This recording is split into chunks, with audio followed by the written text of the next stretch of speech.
do Soulframe first last week as well? Or last time? Really? Yeah. So yeah, It's Megan. Yeah. First, but the first like live thing is. I think she did host live last year too. So it's just so crazy that they do dev streams, you know? Yeah. Like it's like I always kind of like take it for granted. I'm like, oh yeah, the Warframe dev stream. Then it's like, fucking other games do not do this. Yeah. They God. don't just go, well, here's like a fucked up build. Check it out. It's like it's probably why like Warframe like took off the way it did, because like Reb was like pushing hard for that dev stream stuff like in the very beginning, and why it's still like huge as thing. God, they got some fucking good fits. Like I saw that Twitter like post or whatever earlier. Yeah. God damn. Did you see that face, Meg? Because I think she was gonna talk and then Reb just like screamed. It was the like, oh okay, I'll wait face. Jesus. But no, yeah, their outfits are real good. They're doing 1999. Is Scene in 1999? This is this is like 1999 like goth punk. Oh, I guess so. Yeah. Basically. She's got the 9 Inch Nails shirt on. For sure. God. They're probably gonna play it again like this stream, right? They're gonna have to at this they point. licensed the song. I don't know why you wouldn't use it. They probably paid a lot of money. Yeah, but like for like I don't know how like licenses work, if like there's like a time thing to it, but like for like a year-long license or well, it's in the game, so they had to license it for longer than a year. You're It right. plays in the mission, so it's like. Yeah, so this is our 9th Tennocon, and we got a lot of feedback that the merch lines are too I long should go for a next single day year. event, and the registration. I meant to go this year, but like at the same time, I fucking hate traveling. You hate what? I hate traveling. It's not like super far from you. No, it really isn't. But at the same time, it's just like, yeah, but I could be at home working while watching. If I flew out, would you go with me? Thanks for showing up. Debatable. Okay, it'll be the 10th Tennocon, so it would probably be a big one. I guess, yeah. Usually cons do it for the anniversary. Yeah, sure. It's only like 2 days too. That's the best part. Yeah, but like I probably wouldn't go for the first day. I don't know. Yeah. Because like as much as I like Tennocon, like the first day is mostly just like workshop stuff, which is nice, but like I'm not really interested in that. Screens in this room, so we can't wait to show that to you. But how about we start with a little bit of housekeeping? Wouldn't it be so fun? It's so classic. Yeah. Okay. All right. For those watching at home, obviously on our lovely Twitch channel, we have 2 Twitch channels this year. The one you're watching right now, True, Familiar. We have another one over at twitch.tv/Warframe Transcription, and this one is that's huge. Closed captions, and we are doing live sign language right now from the main stage. I see her doing work over there. She looks great. That's actually fucking Give huge. herself a compliment. Oh, that's really cool. Wow. So if you prefer that, you need that for watching Tennocon, you can absolutely check out that Twitch channel. Twitch drops, of course, do apply over there. So we've got this channel and then the transcription channel for you for accessibility. Absolutely, and thank you to our wonderful accessibility team for putting all this together. They're here all day. We appreciate it. Hey, we have new accessibility options for your watching. Hey, here's a gun. God. Oh, I should check and make sure. That you're hooked up on Twitch. How do I make sure? And speaking of Twitch drops, our Twitch drops today for Tennocon. So for this panel, the start of the day until 4:30 when TennoLive starts, you're going to get yourself the AX52, which is a brand new rifle. You're going to be able to get it in game and play it while you're watching Tennocon, perhaps. Yeah. Wait, they said play with it. Is that a weapon or skin? Get 100 forma by 4. I'm kidding. Oh my god. I'm kidding. It's probably a weapon. It's a weapon. Someone's gonna do it. I know. I shouldn't have said Yeah. that. Oh well, I thought it'd be a skin for like rifles and shit. I'm just saying. And then, as I mentioned, at 4:30, the Twitch drop changes over to Saren Prime. Yeah, baby! Saren Prime, potato and all, slot and all. This also applies to Steam drops, so if you're online watching on Steam, you can get these drops as well. And same as last year, if you're here with us in the audience, you will have an email waiting for you with a code to these Twitch drops, so you don't have to be sitting on your phone, but you can be. I see people double dipping. I see you. I see you. God. That's all right. You got to do what you got to do. We appreciate it. Oh, you're welcome. And then Barracuteer Relay for our digital ticket It's holders. live right now. Live now! Our I communications. have Twitch chat open and our live ops open.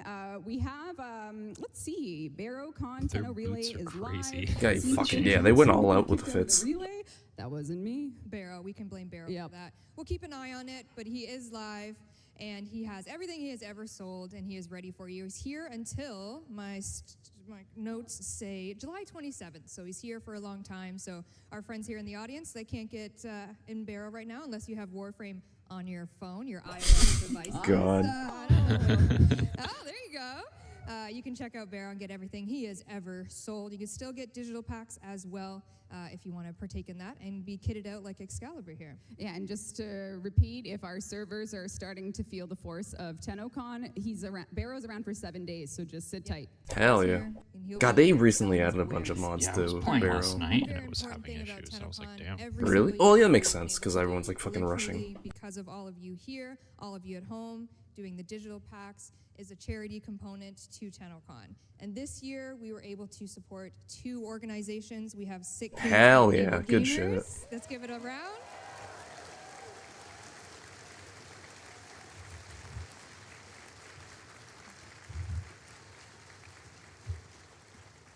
We were able to take our $200,000 and give $100,000 each to these organizations, which is very special to us. Being able to communicate with them and learn more about them has been very eye-opening. If you are compelled to donate more, you can do !donate in Twitch chat, but we do have some lovely messages from both Sick Kids and Able Gamers, so let's watch those right now. You'll love to see it.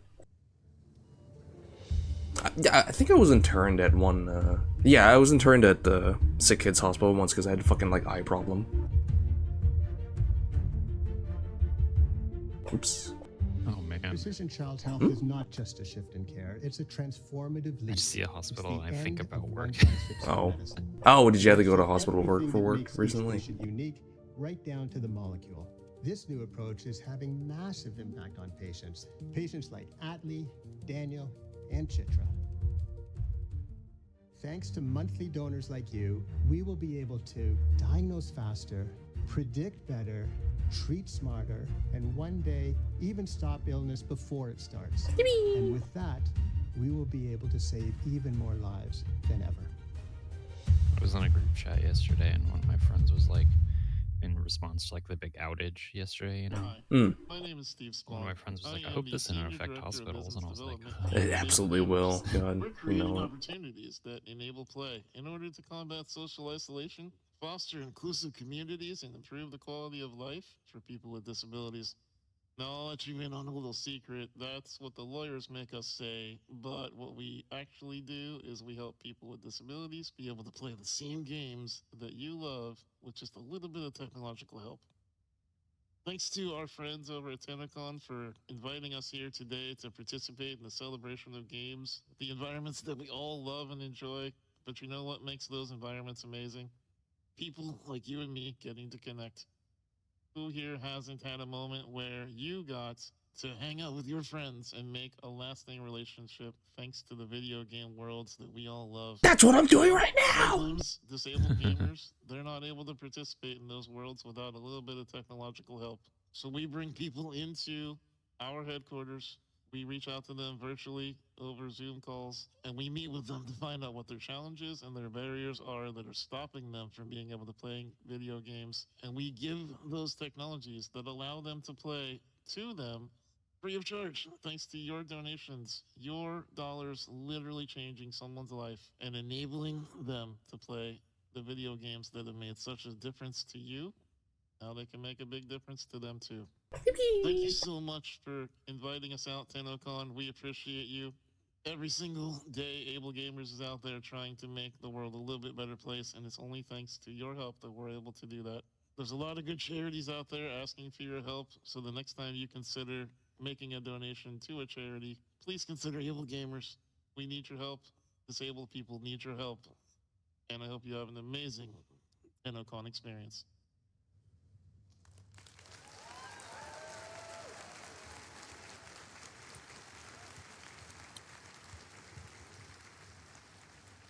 So grateful for those charities and for everyone here for allowing us to continue the 9th year of a charity event for Tennocon. Goddamn, 9 years. Deeply appreciated by All us. from you, so thank you. All right, into some Warframing news, shall we? It's just past. Oh, okay. Oh, wait, it's about to get hot in here. I don't remember if it was like the first year that they showed What off. just launched at 11 a.m.? What is it? Planes? It might have been. Amber! Yes, finally. That might have been first or Ember second year Heirloom was is playing. live on Yeah. all platforms, and a special shout out, of course, to Cleona Turn for the original concept and idea for this, allowing us to work with them, take this design, and make it who she is right now. As we know, we did switch up how the heirloom program is functioning now in comparison to last year. Thank A lot of God. lessons, as we know. Thank you for the clap. Appreciate that. $50 fucking like You mag can and get this in-game for frost your skin. real dollars, Canadian dollars. No, it was like US dollars, $100 or $35, some shit. or I platinum thought the in-game. issue She is last available. time was She's that live for you here, had for to here, for pay you.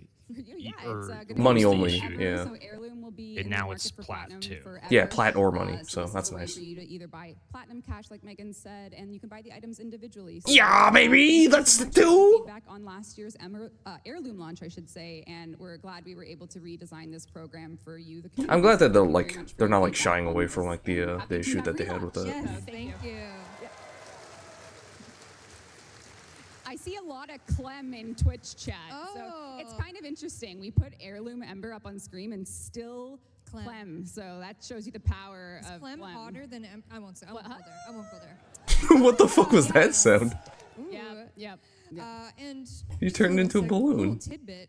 If you tune into the Okay, art yeah, panel on this no. stage, you might find out the Tennocon- next heirloom. You didn't hear from me. You didn't hear from Yeah. me. The second art Tennocon panel. was Plains Fight So if Along. you're watching at home, Oh, that's what was the at first First one? one was just 3 p.m. Art Titania panel's at 2 and 2 War p.m. Within Eastern teaser. time. That's when Right, the next right, heirloom. okay. But back to Ember. God, I Also fucking live God, was War Plains Within Fight was a Along. while at ago. 11 Third a.m. year today, was, instead of PM. Warframe Prime Resurgence, Ember Prime, and Rhino Prime Fortuna. are finally Yeah. Sell, Glaive Prime And stock, Railjack. sell, sell, Right. They And showed the cheat. that was it, yeah, because third year was just like Sell, stacked. sell, sell. Stocks Yeah. are hot. Fourth year was the stupid fucking Ember Prime and Rhino Prime Resurgence. Switch.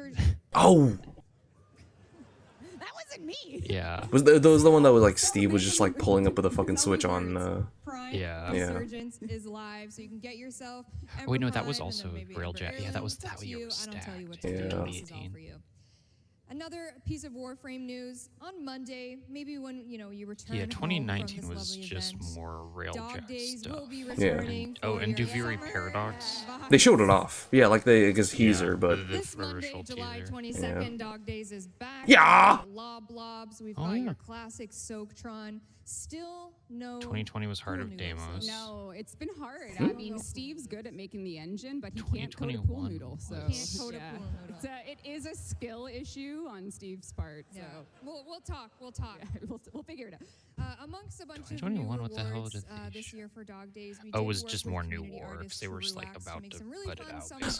Oh, These are gonna be hmm. available. If you're a Grendel main, do I see a Grendel? In 2022 main? was Yes, Soulframe. okay. Soulframe. Duviri Grendel Paradox eating full. a fruit smoothie. There's lots going on here. So just some fun summery glyphs for you to partake in, and a little bit of quality of life for Dog Days. 2023 might have been. Earning pearls for I don't know, assists. actually. I So don't you are remember. an assister. Yeah. Yeah, there we go.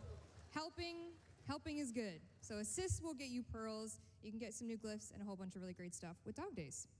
And Oh, 2023 was Whispers in the Walls. after TennoLive Oh, ends, we are duh. going to have a gift of the Lotus Lure with Yeah, Whispers in the Walls, and then 1999 small like and little if clip you're it. here, that's also in your code. Prime Forma! If you can't have Umber Forma! 72 hours. So we got you covered. If you're here, we got you covered. If Man, I you're got here, like see you 8 at fucking 6 Umber p.m. Formers at this with point. Alert Like I don't I don't need that many. Reb, how we feeling? We're good. Hey everyone. We're we're just going through this housekeeping still. I have Twitch chat open, so I can see people around the world watching. I see people around the world in front of me too, because I know a lot of you came from everywhere. I met some folks that came from Singapore, Germany, Australia, our own Welland, Ontario. So yeah, it's yeah. Shout out to Welland in the chat. Yeah, okay. See, growing Canada population. So hello to Twitch chat. Let's see what's going on. Eggs, that's cool. Argentina, hell yeah. Oh, important chat question. Waypoint fix when? Well, waypoint fix. I don't think I've had any problems with the waypoint system. I'm conditioned for dev shorts to just instantly read everything I see in chat. So, but anyway, yeah, she's so conditioned to just sort of one guy, everybody. Oh, the fucking fit Twitch chat, right? That's watching. Of course, the what? Thank you for being oh, is she just like reading Twitch chat?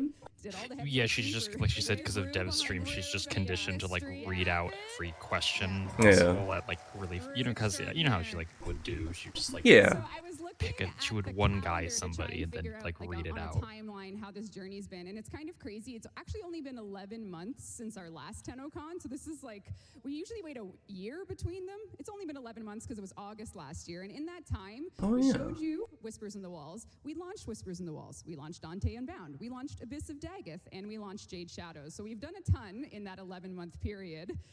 Yeah, so I'm very proud of the team, and I'm grateful that the community has stuck with us for that.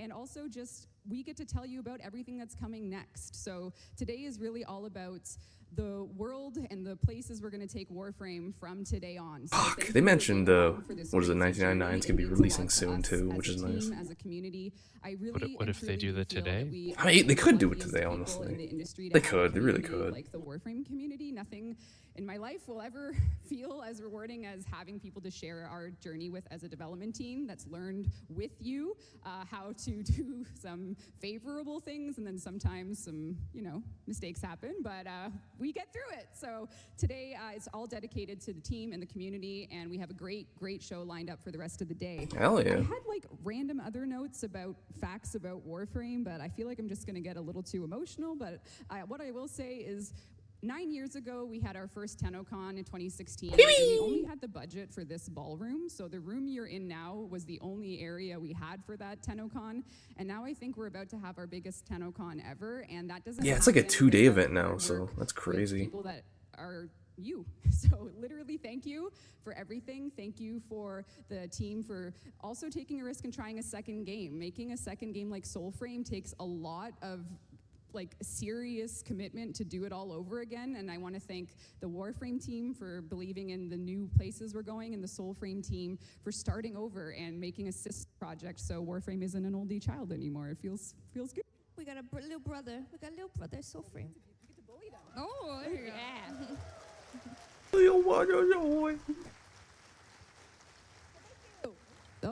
Hey, so thank you. Yeah, we have a great schedule today. Megan, why don't you take us through it? We do. So on this main stage, jam-packed as it usually is, after this lovely opening keynote, a little bit of a 30-minute break, do what you need to do, and then you're back here, if you want to, for the first ever Soulframe Devstream. As we mentioned, our little baby brother project, little baby brothers up here. Hosted by the lovely Sarah. She's going to be taking you through with the Soulframe dev team what they've been cooking up for Soulframe Preludes. Do we have any Soulframe Preluders? That's me! They're talking about me! I never got into that. It's still open, I think. Like the open beta. They're going to show you. They also have a live demo. They do. They have a live demo never before. I don't think did I talk to you about Soulframe? No, I think I talked to Aaron about Soulframe on Wednesday, but like it's nice to play, but wear your seatbelt. Strap in. I think because of like any like old like baked in I guess like habits, it feels very slow. 90-minute presentation later on. It's about 90% Warframe this year instead of 50-50. So all the Soulframe stuff is going like the combat feels slow and sluggish in a way. Like it's not as fluid as like standard Warframe gameplay is. If you're interested in any of the Soulframe news, learning about Soulframe. I guess you don't have really a parallel because you didn't do Devere yet, but it feels like that kind of. We'll recap it during TennoLive because Steve and Jeff have to be there. It's Oh no, they paid us good money though. That's how we afforded Tennocon this year. yeah, this is fueled by their sweat and tears. Yeah, no, they bribed us to be They on did bribe us. TennoLive. Yeah. And then afterwards, we have the Art of Warframe hosted by Danielle. And there's going to be so much good art in here. You're going to see Whispers in the Walls art, some art. Yeah, we're gonna see the pregnant Jade concept art. Maybe even an Atami cycle. Ooh. Bikes, anybody? Bikes? Hell Love yeah. Bikes. Hey, Big bikers. And then after that, we have Sounds of the System hosted They by don't have a Zach, crowd and mic, he's gonna- really? Yeah. No. When you hear Zach them like McCall- oh, reply he's to right things, there. it just sounds like I they're see like him. they have like some Oh, crowd mic, yeah. but it was like Maybe somebody must have been like, Kleenex for that yeah, one. because she's Yeah. been. You might Hey. cry in a few Yeah. moments of this. Woo, This is one yeah. Kleenex. Yeah, there's a lot of great stuff in store for you for the Sounds of the System panel. Reb's on it. Hey, that's why you're gonna cry. 'Cause Yeah. I'm gonna bore you to tears. Oh, no. Ah. Never. Thanks for laughing. So that's at 2. And then at 3, we have our classic cosplay contest. Very excited for this one. I'm actually very Has excited for that anyone because seen I the saw like a cosplay yet? very Walking good. around? Am What I is it? right? The Yeah, it's oh the incredible to see that we all here on the main the Ben stage Starr are the non-competitive, but Excal also are cosplay. competitive, where someone's going to Oh. win $10,000 on this stage. Can I enter cosplaying as a creative director for 2 years? No one's caught on. You could. No one's you got could. You'd win in my heart. And then at 4:30 is TennoLive 2024. Like we mentioned, it is a 90-minute presentation. We've been, I legitimately think we've been working on this since Tennocon last year ended. Obviously, we had to get Whispers in the Walls out and everything that came after that, Daggett, but we knew exactly what this Tennocon was going to be. And since the stage ended last year, it was, all right, 1999, what do we got? What are we cooking up? And it's also a live demo. I'm very nervous to do it. Got more But 9 I Inch hope I can make Nails? the team proud with it, and the team has worked incredibly hard on this, with the music to the art, everything. I'm trying not to talk too much because I will Yeah, you're spoil gonna it. spoil- I know. I'm so sorry. I'll stop talking. Let's see if Twitch chat picked up any Easter eggs on that. No. Spoil I don't think I TennoCon? said anything. Ooh, we surged the Soulframe website. People are registering. Be an envoy. Be Yippee! an envoy. Like we mentioned on top of the hour, this room itself will fit every single person that is attending here. So I cannot wait to see you all. God damn, yeah, they don't have full Like attendance deja yet. vu, and Jesus. we're gonna show you what I guess we've done people are still like in for transit today. or whatever if they only A signed up little for the bit- second a little day. bit more, maybe things coming before that. I'm just literally gonna stop talking. Yeah, no, Sorry. there's a lot. We're I'm actually, sorry. Yeah, there I'm is actually- a lot. It's not just about 1999. So yeah, It's true. we still have. We're only halfway through the year, so obviously we have to talk about everything. There's other things to come. And that about wraps up our opening keynote for you here today. Obviously, next up is the Soulframe Devstream. Yes. I mean, I was So gonna once say again, like I thank think you it's so just gonna much be a for different coming type to this of opening keynote online chat. like Thank you for combat being than- here. Yeah, Stay yeah. tuned. Get your But like the way they I don't think it's meant to be as like spammy as Warframe can get. no, but like the way they described it was basically like Everyone's Steve's answer to Elden Ring. Plus There's more. autographs, workshops. We have animation team writing. But team. even then, like even without the comparison to Warframe, it does feel a bit And slow. they go, Cheers "Oh, here. we're There's adding autographs, there's Arcoplasma." merch. There's Jesus. lots to do at the show. There's lots to do. But online, we'll see you at 12. Thanks, everybody. Thank you, everyone in Twitch chat. What do I see here? A lot of Gurkata, Clem. Oh my God. You can't read that on stream. They're gonna add ye old Arcoplasma. Jesus. It's gonna be made out of like twigs, Like copper and brass rocks. and wood. Hey, there we go. I might hop out for a bit, just to, like fucking buy some food or whatever. Chris? Yeah? Yeah? Chris? Can you hear me? I haven't heard you for a while. Oh. Alright. I don't know why.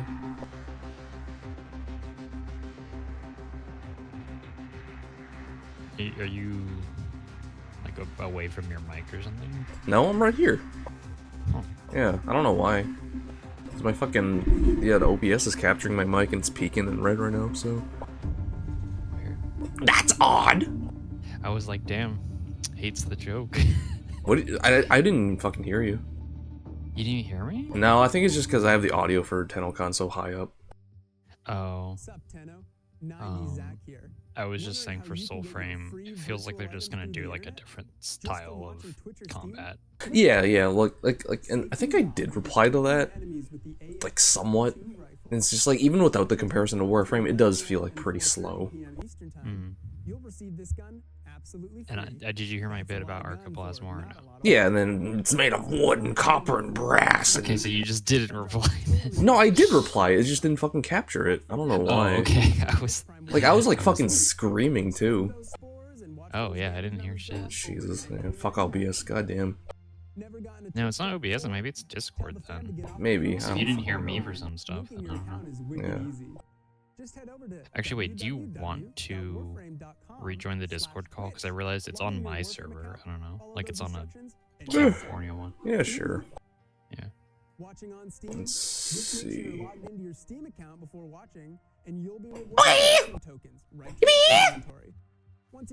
Oh yeah.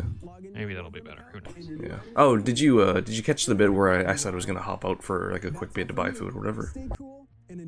I didn't. Okay, I'm gonna do that right now. Okay.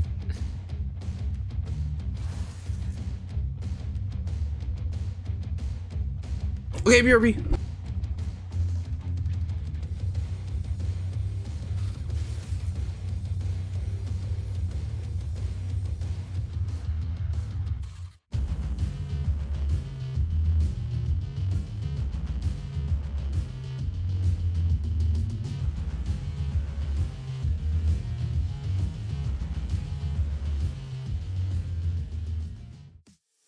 Everybody knows there's nothing like a delicious slice of Big Bites pizza.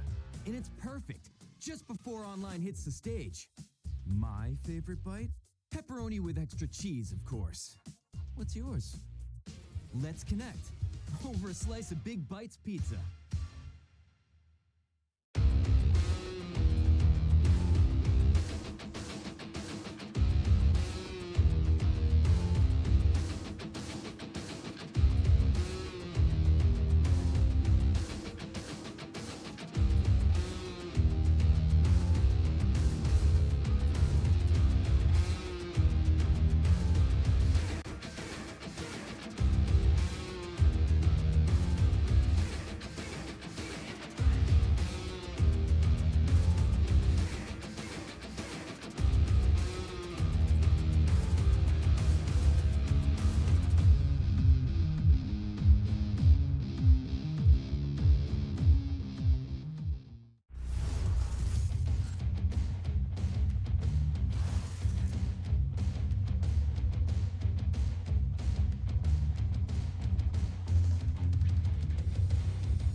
Yeah! I'm back.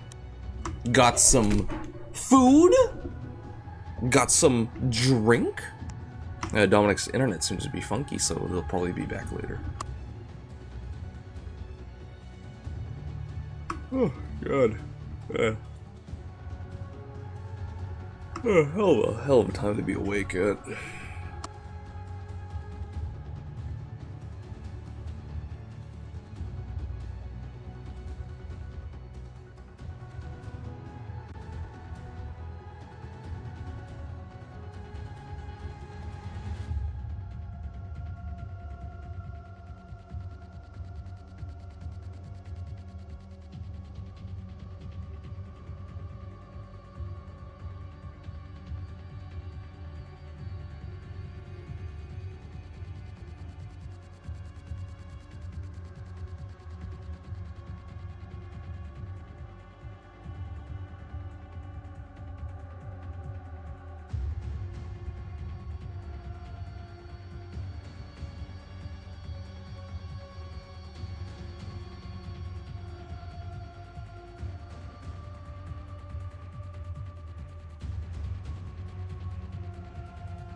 Welcome back.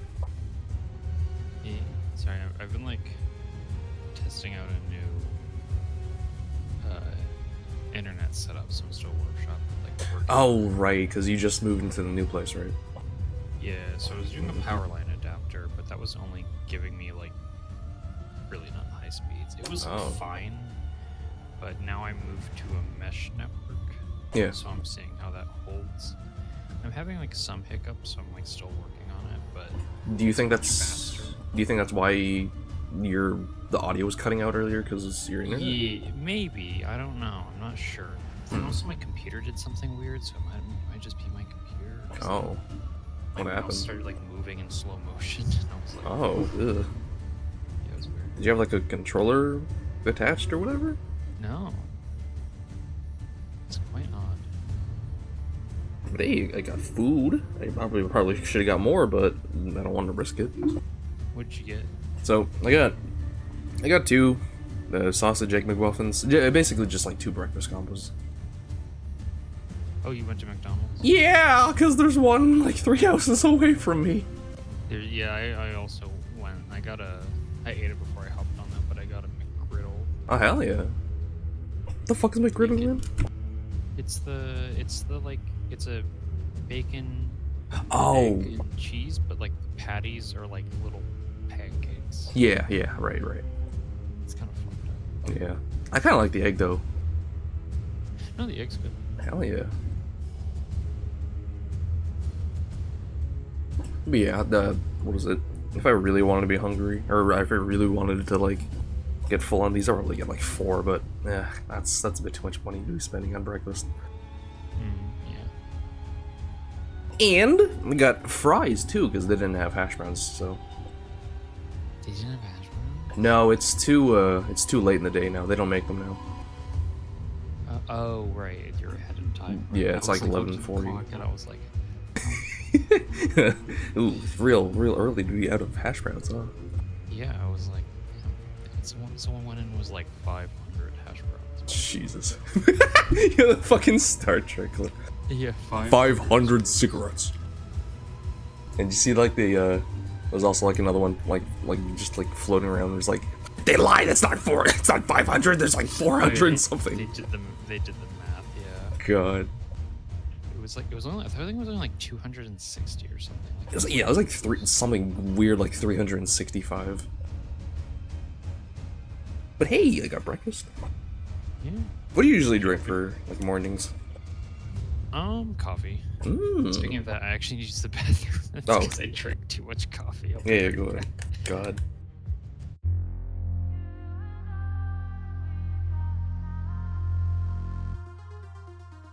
Holy shit! Is this synth gonna be in-game?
So it's into the void. Now me girls and me boys, from mother's hands we go.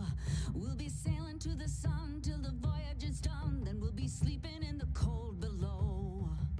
Sisters below, below, we're going where the winds don't blow. Yes, we're all bound down to the deep, and we'll all be sleeping in the cold below, below, sleeping in the cold below.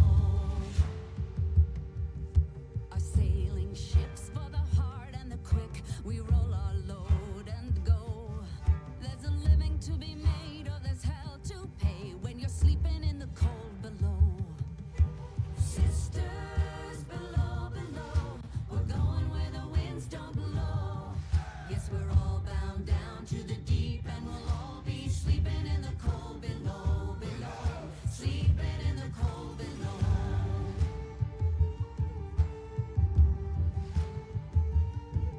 There's a man on high with the devil in his eye and a golden hand, I'm told. It can hurt you, it can hold you, he can kick you or console you when you're sleeping in the cold below. Sisters below, below, we're going where the winds don't blow. Yes, we're all bound down to the deep, and we'll all be sleeping in the cold below, below, sleeping in the cold below.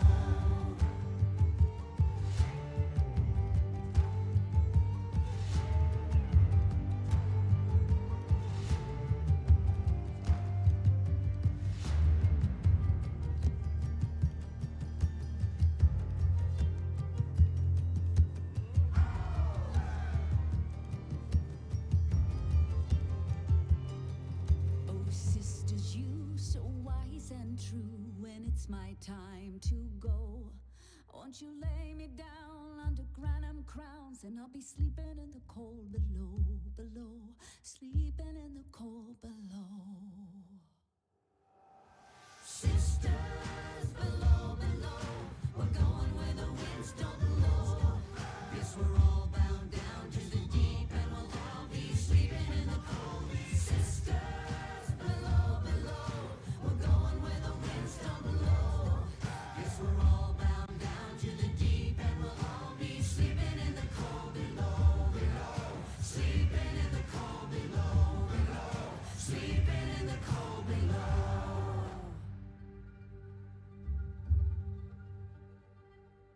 Today we sail on the solar rail, for there's much we just don't know. So farewell with a kiss, then it's fast for the mist, till we're all sleeping in the cold below.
Oh, I thought the event was starting. Wondering how you can get your free virtual items through the internet? I'm back. What's up? No, I thought the event was starting when they switched the screen over. Safety's off and destroy. Damn, when you're in the washroom, we got hit with like the fucking stinkiest like synth song. You'll receive this Oh. gun absolutely free. It was pretty good. It's a lot of gun for not a lot of work. Once TennoLive begins at 4:30 p.m. Eastern, that drop is totally going to switch to the Sarin Prime.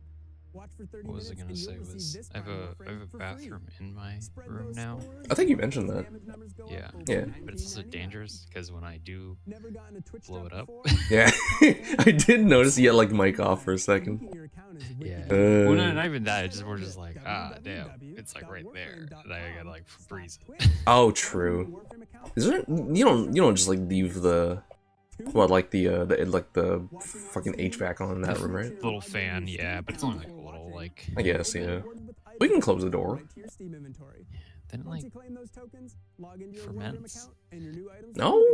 No, close the door and then leave the fan on, and just suctions the air up. Yeah. Stay cool and enjoy the show, Tenno.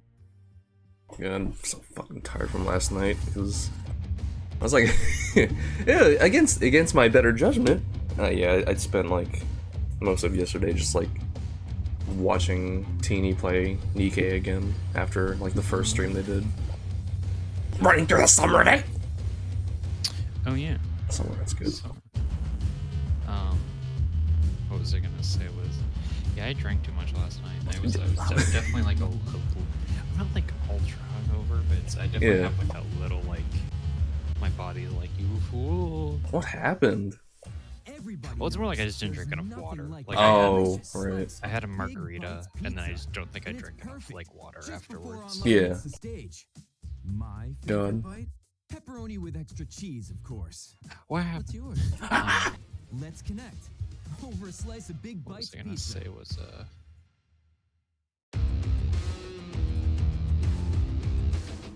yeah, my internet looks fine now. I moved where the mesh thing was. It was on the floor, and I was like, I should reposition it to be like on a shelf or The something. mesh what? The mesh network is just like a bunch of little like access points that you put around a house, and they'll connect together to make like one giant Wi-Fi Oh, network, yeah, basically. yeah. And then what's nice is then I just plug into one of them with an Ethernet cable. Hell yeah. Oh, I think this was the If you're cosplay. talking right now, I cannot hear you. Right now? Me? Yeah. Oh, that's odd. Maybe it's because when I switch windows, that's what. Maybe, because I was gonna say your thing isn't even lighting up, so. It's odd. What window were you on? So I think I switched from to OBS. So. Oh, maybe when that's you're probably in why. OBS, it's like hating. Yeah. Okay. Is it good now or? Yeah. Okay. Yeah. Yeah. I just switched over to Krita, so. Okay. Maybe it is just OBS in. Yeah. Okay. But now I get 400 down, 300 up. Goddamn! So, but I'm just like hoping it stays stable because it is technically still Wi-Fi, even though I am hardwired into one of the units. But all the units are supposed to communicate with each other, so. I mean, yeah, hopefully. Yeah. So I'm hoping it'll be fine. Time. 4 more minutes left. I'm playing Final Fantasy 14. I did see you hop open that. Yeah. I missed queue because I was in the bathroom. Oh. I joined a long ass queue and I guess it decided to pop while I was in the bathroom. God. No. So it gives you a penalty. Luckily, it's like I think it's 2 strikes. Like if you miss queue twice, then they like put you on a cooldown. Why would they punish you for that though? Because you're screwing up everyone else. Oh, basically. right. Everyone else who's waiting now has to like kind of, you don't get back in line, you get back at the position you were in, but still like it's especially for like, because there's like some stuff in the game that like people aren't running as often, so like if you queue up for it, it might be like a really long wait. So, yeah, like main story shit or whatever. If you dodge it, it's like everyone's like, come on, you know, it's like damn. fuck.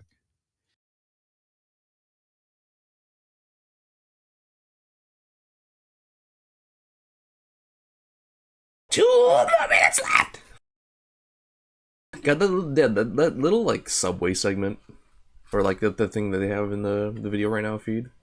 Oh, the little like not like diorama, but yeah, it's like a prop, I guess. Photo op thing. Yeah, looks nice. It's really cool. It actually kind of does look like the one we have here.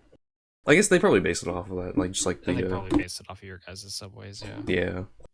Because that's what they know. I like the flickering, like ad panels and stuff. They have like the halothane panel or whatever it's called. Is it halothane? Halothane. Oh wait, halothane is a neurotoxin, not that. Oops. Whatever. Yeah.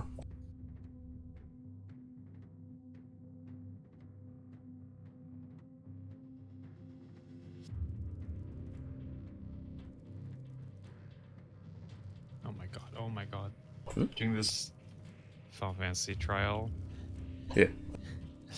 and there's this what's it called? There's this boss that does this move where oh.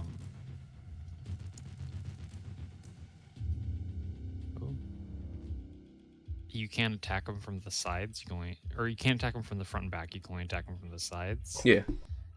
And what you're relying on is the tank not like moving him. Mm-hmm. And every time if someone else is tanking this, they like spin him around, and then you're like, fucking, I can't. Oh. I can't like find the sides if you're doing that. Because if you attack the front or back, he like hits you back. Yeah. So he'll like just fucking kill you. Well, when he spins, it's not like a consistent like specific angle he spins, right? No, like the tank is like moving. And Oh, so, like, he's they always moving, face the right. tank, so the tank is spinning them basically. Ugh.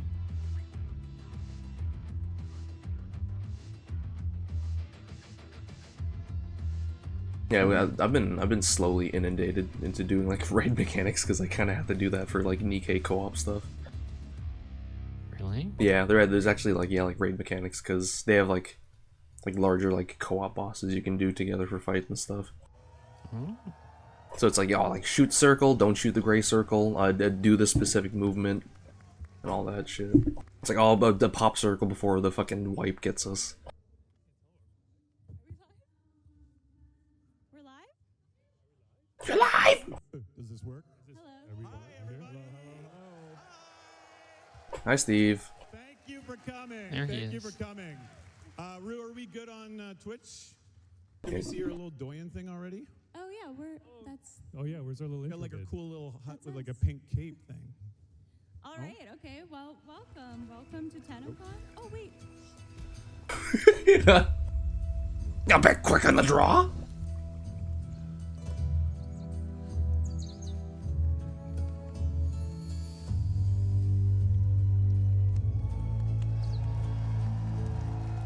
Hell yeah.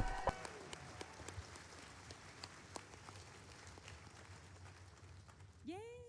Now welcome to Tennocon. We are welcoming you today as Tenno, of course, but also for the next 50 minutes as envoys, because this is Soulframe's first ever dev stream. Hell yeah.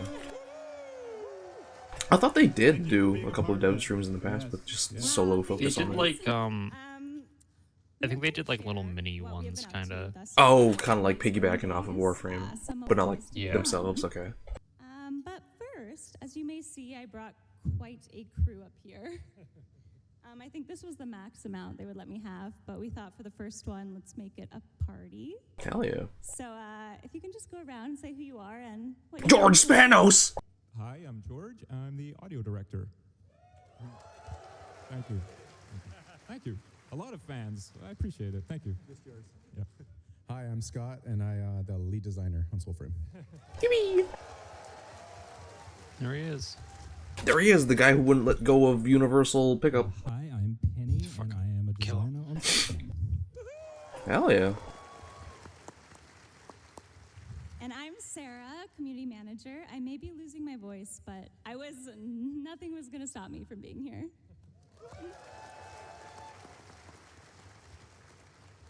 Who are you? Hi, everyone. I'm Jeff. I'm the creative director on Soulframe.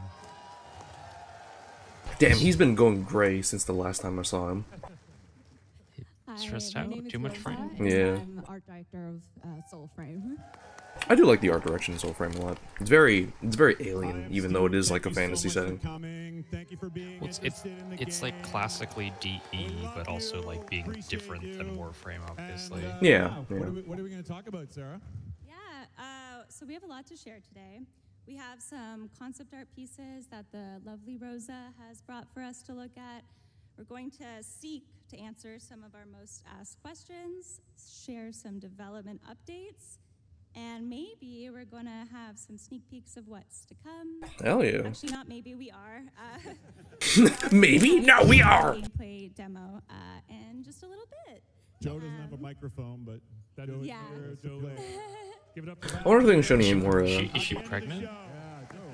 I think she's looking down at an iPad. the design, and if he gets hit by the enemies, Okay, I thought Yeah. she was like holding her belly. I was like, Oh, Jade. Oh, IRL. Oh. Jade, she's a pregnant woman. Jade reference. Like pointing at a pregnant woman in public. Oh, Warframe reference. Oh, yeah, pointing at a pregnant woman. Oh, I see you're a fan of Warframe. Fantasy multiplayer.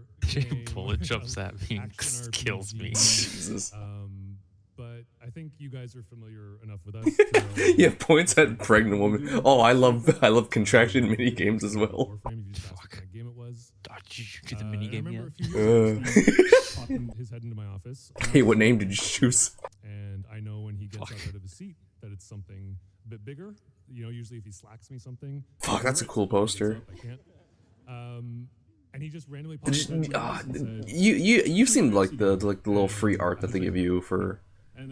Oh no, wait, it was in the shop. Like they gave you like orbiter posters from what is it, the Jade Shadows and shit.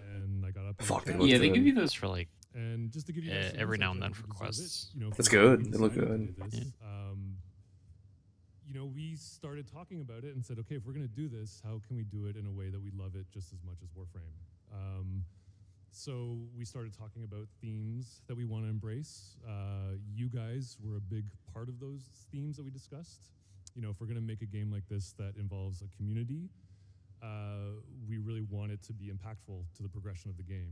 So we started talking, how can we do that? We started falling into these conversations about ancestry, and maybe how players can play with each other and have deep connections to each other.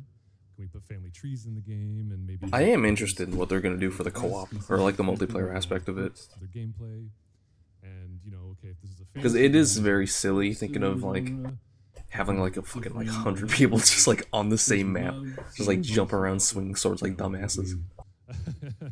He said no until I said, "We'll make it like Princess Mononoke." True, I swear. Yeah. And he's like, "Oh yeah, okay, I can do that." And you know, we decided we really wanted to have you guys when you play it. God. Kind of have a deep role in the progression and change in this world and kind of healing it. So once we said heal it, we're like, oh, okay, let's double down on that. And I think we wanted something optimistic, something that has lots of themes of redemption, and yeah, and I think we kind of fell in love with it. A lot of animals. And what's that? A lot of animals too. And a lot of animals. A lot of cozy animals. A lot of cozy animals. Yeah, I think we got more coming, obviously. Yeah, I think, I don't know how you guys are all feeling these days, but the world's kind of a cynical place, and you can't really like things without being made fun of, and there's a lot of cynicism around, and I think for me personally, this is kind of like Weep. There's a place where like everyone gets a second chance, and there's a redemption arc. Oh, for everyone. I see that fucking Kirby hat. Hell yeah. It doesn't all have to be Oh, dark yeah. and gloomy and bitter. And I think that's kind of How much are you willing to bet that there's like going to be something like involved with that? Because like Steve is usually like kind of like prefaces like spoiler stuff with like oh, you just see my shirt, did you just see my hat? It's related to today's events. Rejection of Oh cynicism. yeah. And really like believing in magic. So I think Oh, that's his kind of how his we're shirt's like approaching it, a at least 2 from the deer. Yeah, that's I think cool. it already kind of fits with Soulframe. Yeah, there is that like deer boss already Deer implemented. boss, yeah. We were gonna call it. We know what we did. We're gonna call it Elden Frame, but I thought that'd be confusing. This is like not even fucking hide it. I think our number 2 name was Fantasy Frame. No, we can't do that. So Scott, is this a Souls game? No, it's not. I would Oh, say there it's you go. like a more casual approach to a Souls game. It's it still has the deep mechanics and the deep mastery of the combat, but it's easier to pick up and less punishing. So it's made for like me basically, because I cannot get past the Godskin Duo right now. I got to build some sleep pods. Godskin Duo. Okay. Oh, that makes sense. Yeah, so if you don't know, we first launched It is- access to It is our early funny how build they just of named it Soulframe, blank frame is just their naming scheme. Yeah. in December. I thought so Soulframe would be like small a just like a placeholder name, but it's like no, they're just gonna do that. They're just No, gonna do I like that they just were like, Make now sure we're you the sign up frame on studio, baby. soulframe.com, Yeah. email, and claimed your Envoy title. If you're watching in We're gonna make a car game, and it's just gonna be called Car Frame. we'll link you to our site where you can do Yeah. that. We're currently sending out 2,000 invites every single week, and is anyone? Yeah, they're still here doing the just by invites show for of hands the in envoys and Soulframe shit. Preludes? Is any? Oh, Yeah, I'm raising my hand. a lot of you guys. Aw, okay. Holy shit! Did you see that fucking Ivara? No. Oh, that was a good cosplay. It was like glowing and everything. In the That was a big quality of life change this year. Yeah, we love a map. maybe a sprint toggle would be nice. Yeah, yeah. So yeah, Preludes 5 was released to Preludes players at the end of June, and after this day is over, we're going to be hard at work for Preludes 6. We've been following a monthly-ish update cadence. Fuck, when was the last time I hopped on? Might have been like March or something. And lots of hot fixes in between. So yeah, today we're going to show you some of this and some new stuff that's coming soon. And yeah, so since December, Preludes has sort of become its own thing and its own community. And there's a lot of people who are so involved. And I actually have some really cute fan art I'm really quickly going to show. Fuck yeah. Adorable. Oh my god. Hell This yeah. one is by elliehody.k on Twitter. That is a well-fed sparrow. That is a healthy. Very well. That's a chunky sparrow. Very. Well cared for. You may see a young Lady Diora and baby Garen. Oh, I've got one down here. I don't think you guys can see it. So good luck, Garen. And yeah. I hope they give us like a big ass fucking sword to play around with, because I know they're gonna have like multiple different weapons. And You know Is it me. class based? oh no. It is class based, but they do have like a hint that you're gonna be able to like equip like different weapons and shit. Different weapons. Yeah. But actually, this is a small shout out to the official Soulframe Discord server. Cause what was it? Discord and chat. Yeah, eventually there is gonna be a choice of like pole arms, swords, dual swords, and throwables. So we actually might have like an ancient archiplasma or whatever. In the Discord as well. So yeah, just thank you guys for sharing such beautiful fan art already. I don't know how you get access to the different weapons though, because I've done a bunch of different shit. Maybe it's like a specific like farm you have to do for them. Art. We actually have some from the team, and we have our lovely Rosa here. I actually brought up your painting. That's your original art here. I don't know if you want to talk about that one at all. Yeah, so Oh, it's sick. Hell yeah. art piece was made for God damn, I like the embroidery at the bottom. It's very it's like very like old like movie poster. Yeah, I was gonna say Star Wars. The lens flare. Yeah, like specifically with like the oil painting like look of it all. Yeah. the poster look to the game. So yeah, so Right. I tried to paint it with like watercolor and like mix. There you go. There's the watercolor. On a watercolor paper, and it took me a few days. Oh yeah, the fucking New Hope did have a fucking lens flare on it with a lightsaber. The Tennocon last year we introduced Garen Rude Fable, so I incorporated the two versions of the Garen and a few ancestors and our star avocado into the painting. So yeah. Never caught my guy. These little fucking munchkin gremlin man who plays chess with you. Ancestors. On the sides is Orlick and Tuvalcani, the original sketches by Keith Thompson, who sadly couldn't be here today. We love you, Keith. If you're watching. Baby. The middle one is an early concept of Fen Jotar by Munash on our team. Scott, Penny, what are ancestors? Ancestors are a fun little progression mechanic where we want to tell the story of the world through these interesting characters who have been trapped in the world and haven't moved on. You will meet them throughout the world as you explore. As we said, this is Orlick, Fen Jotar, and Tolbukane. They're all representations of our sort of meta systems like crafting, or modding and stuff like that. Yeah, like the one Gandalf guy they give you is pretty cool. Later on, but I'm sure if you've played Preludes, you'll have hopefully, fingers crossed, met at least Tolbukane and Orlick. If you haven't, I'm sorry. Yeah. You'll hear us talk about ancestors a lot, but this is just a way for us to kind of hopefully add a bit more thematic progression to the game to reinforce the world. Yeah, and the idea is anytime we add like a cool new meta system to the game, we're going to show one at the end of the show, Verminia, that it would come with an ancestor that's distantly related to you, and they have some kind of problem, why they haven't kind of moved on to this sort of rings of the moon, which represents heaven in the game, and hopefully you help with that, and that's what kind of a key element. The dehumidifier just went off so I couldn't hear shit. And upgrading your gear, and learning the histories of the world. So it's kind of builds out your village in the Nightfold that we'll also show. So each has a unique personality too, right? Through all the voices and all the got their own music. I mean, obviously DE is known for amazing musical scores. George, yeah. Soulframe's gonna be no exception. Definitely, yeah. We've spent a lot of time crafting the music so that each region feels like it's its own thing, using a lot of folk instruments and natural and organic sounds as well. All the soundscapes. I said to the team early on that we shouldn't use any synthesizers at all in the game. So it's all natural sounds that have been manipulated. A lot of that's interesting. Lighters for magic and matches and classes and stuff like that. And so yeah, it's a lot of good stuff. Oh, a lot of Foley then. Yeah. Awesome. We have. I do remember one of like the earlier like teaser segments they did was they did like a workshop out in the woods. These are the packs of the game, so these are basically the physical bones. representation of Ooh, I like that. the Like game. kind of like animal arm in the middle. Basically, you'll unlock them as part of your progression, or unlocking the Omen Beasts. They basically will be the kit of the game. The gameplay kit. So right, yeah, these if you are. wanna play as a tank, or if you want I guess these are like the amps, like I guess like comparison-wise that you get.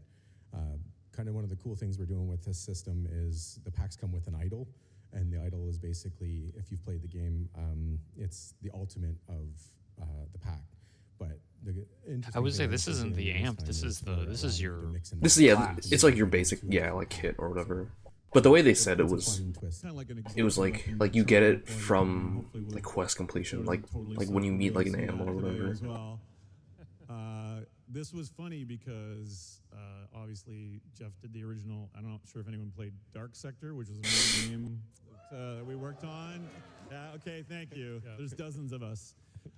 And I had to laugh because like Jeff's like, oh yeah, and then your arm is like all cursed and stuff. And it's like, well, and you can't help yourself. I think again, talking about why we decided to do Soulframe and speaking to the depths of our creativity, we're like, we just did the same thing. We need a magic arm, like they do have a bunch of magic arms. Magic arm. And so yeah, the cool thing about these two is it kind of reinforces your role as a healer. The ones that you get from the animals, like the Omen Beasts, we're calling them, which we demoed last year with Garen. This is what you get rewarded with, is the kind of new kit that they give you. But you'll see the armored one and the one that looks a bit cursed. Those represent kind of the antagonist factions of the world.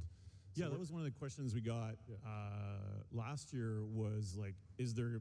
I wouldn't call this like a dark path or an evil path in the game, but the Ode, which are what was that game where it had like lighting and shit? At the end of the show here. It wasn't Prototype. No, it was something else. Oh, Infamous. Infamous, yeah, that's the one.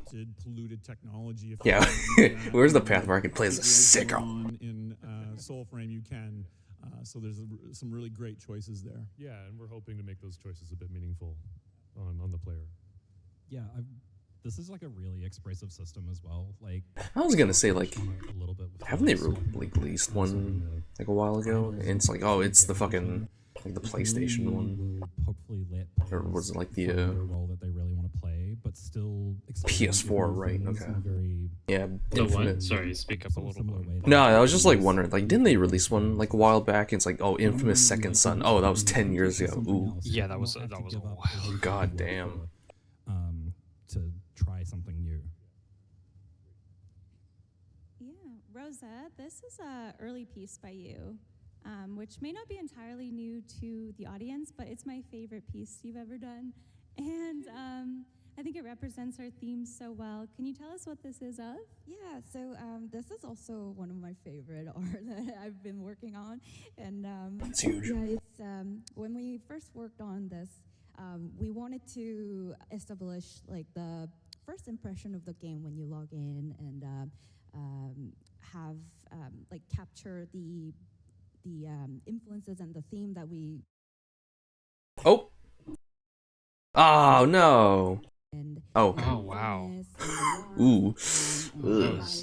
Feel from it. Scary. So yeah, so my favorite part of this painting was that the fawn is just totally Blue jump scare. sunlight, and the rabbit and the animals surrounded is like just like passed out and dreaming. I want to say yeah. too, for us in sound, it's so inspiring to see these artworks, right? It's just, it creates all these sounds in your mind, and we went out and did a lot of field recording, actually. London is known as the Forest City, so you'll hear a lot of the Forest City in Soulframe, a lot of natural environments and streams and forests and all of that kind of stuff, which, yeah, it's great for us. So, Where did you record the beaver snoring?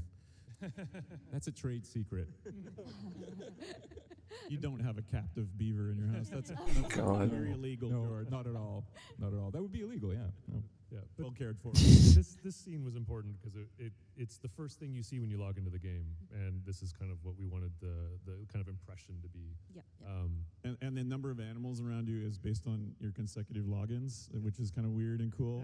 So Really? more and more every day that you Oh. you log little cute touch. You're gonna start filling up the entire like login screen with like noggles or whatever. You can't find the buttons because there's too many. It's like in front of the overlay. You in front of the UI, yeah. Jesus. I can't log in. It really is. Where am I?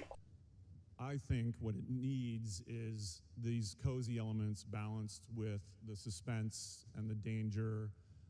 So we're not making promises that this is like Stardew Valley, and I think you're going to see stuff in the demo that are Stardew like, Valley mention. actually legitimately scary.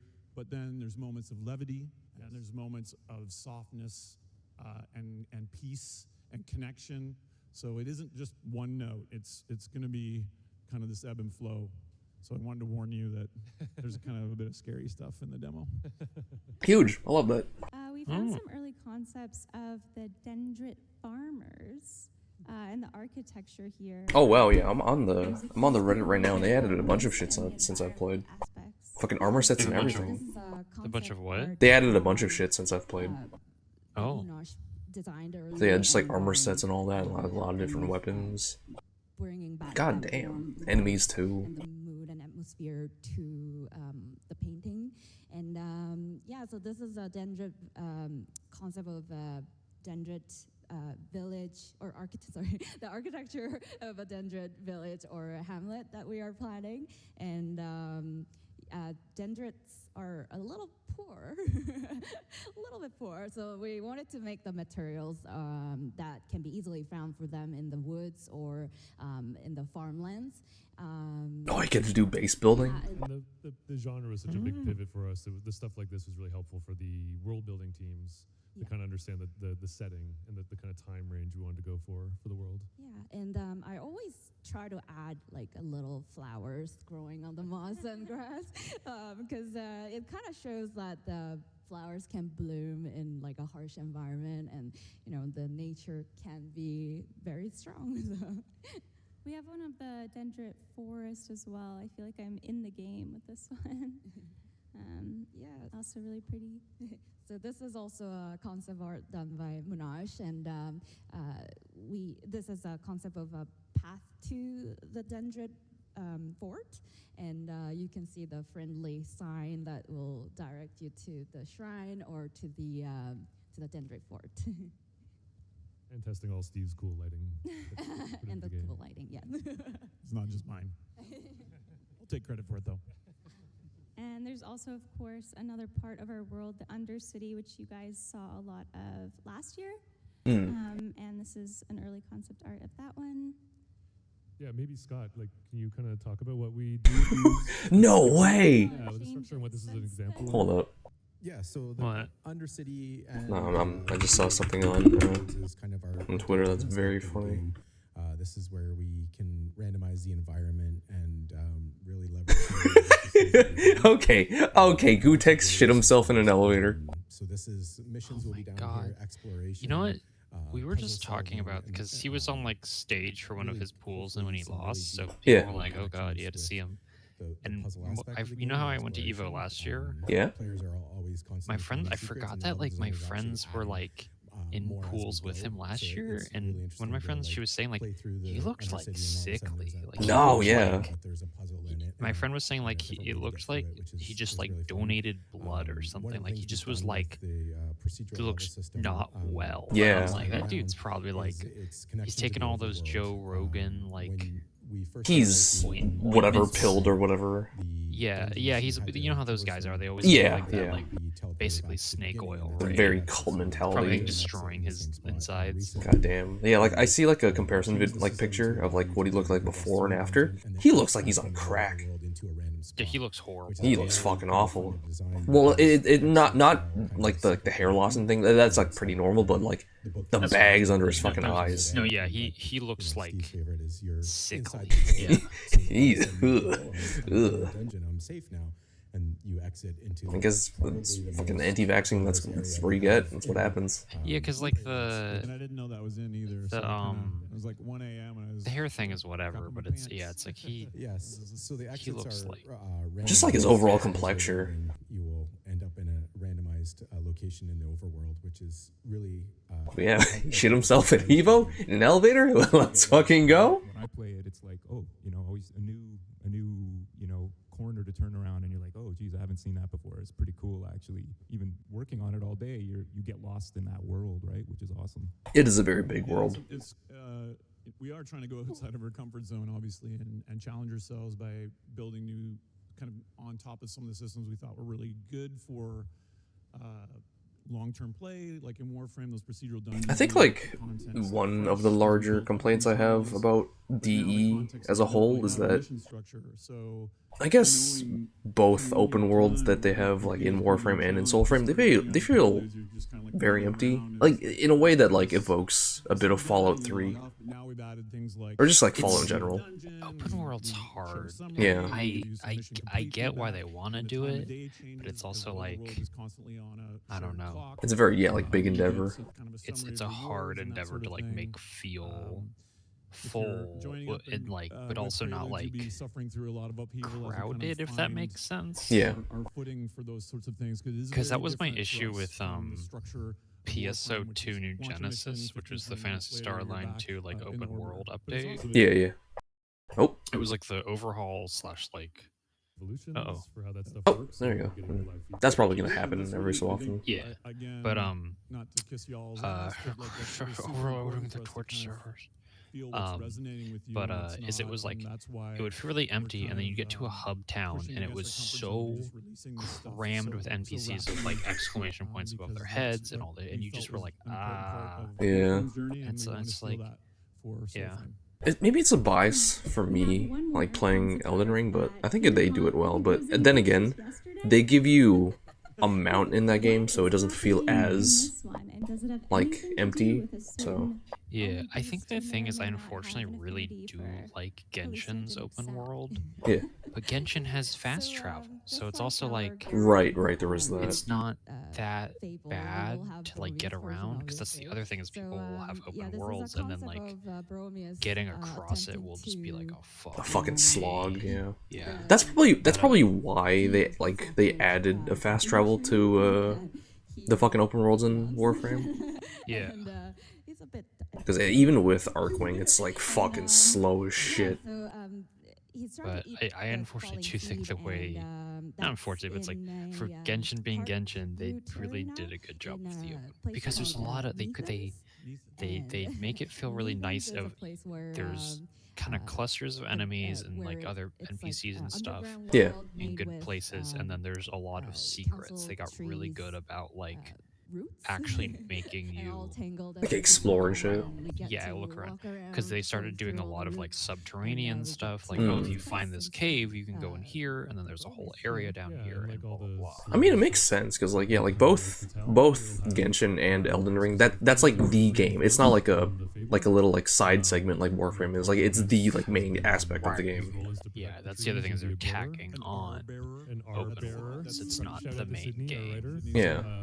the game is still like you know, mission the based corruption has mostly. influenced him, and he's become addicted to the thing he's meant to protect. And And it was like Deimos was cool.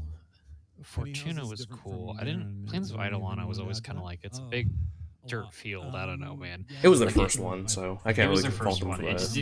didn't, besides the city, it didn't really capture the way it looked. Didn't capture me at all. Yeah, it is like very basic because it's just like, oh, here's a big fucking open plain. Yeah, here's a big open plain. Been working on prototyping mechanics. Fortuna was cool. We wanted to do Deimos was cool. The something only issue with different to Deimos what is we had because in of just Garen, where the it was way it two is. It was always like characters hard to that have a see relationship things. that in it. It's so fucking hard to see. Meaty, like everything's meat. Everything's meat. Everything has like fucking particle effects and shit, so it all looks the same. Bromius. You are sort of fighting him as he is descending into. Deviri's also cool, but it does. I haven't done that. It's all right. Yeah, like I didn't like it like when I first played it, but now having like the benefit of hindsight, it's all right. Hopefully, be kicking him back off soon. Like I understand like what it is, so it's nice. It still feels a bit empty though. Our intention is to get this into Preludes very soon. Yep. One thing I wanted to add. Yeah, we should. Was no, sorry. Oh, sorry. I wanted to add was the mood of it kind of changed throughout this whole week because it rained quite a lot earlier this week, and yeah, my basement flooded, so I wanted to put in that damp, really thick atmosphere to the painting. So it was really dry roots in the beginning of the concept, but now it's like all mossy. So you went into your basement. Yeah, I'm like, oh, I feel the air being very all this thick. water damage. I want to channel this. Now. Like I gotta put that in the mildew painting. added. Sounds good. So there's a lot in the works that we're and that's just a taste of what Preludes is going to be. We're going to show you some. But yeah, about the Gutex shit himself thing, it wasn't this. It wasn't recent. It was a past haven't event. yet answered the question most of you have been asking. Oh. It was last year? I don't know. like I just searched up Gutex and shit, and it's like, oh, reminder, Gutex shit himself. So I don't know when he actually shit himself. Oh, fall! Oh shit. Damn, that's really soon.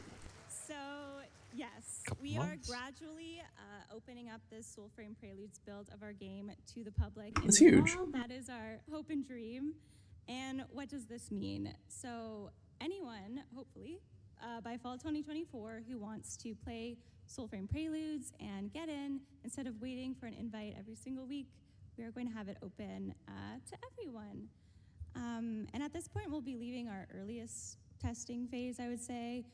We have done account resets before, and sometime in the fall, we'll pick a date where no more account resets, and everyone who wants to will be able to sign up and play Soulframe Preludes. Dominic, that's you. Exciting. It's exciting.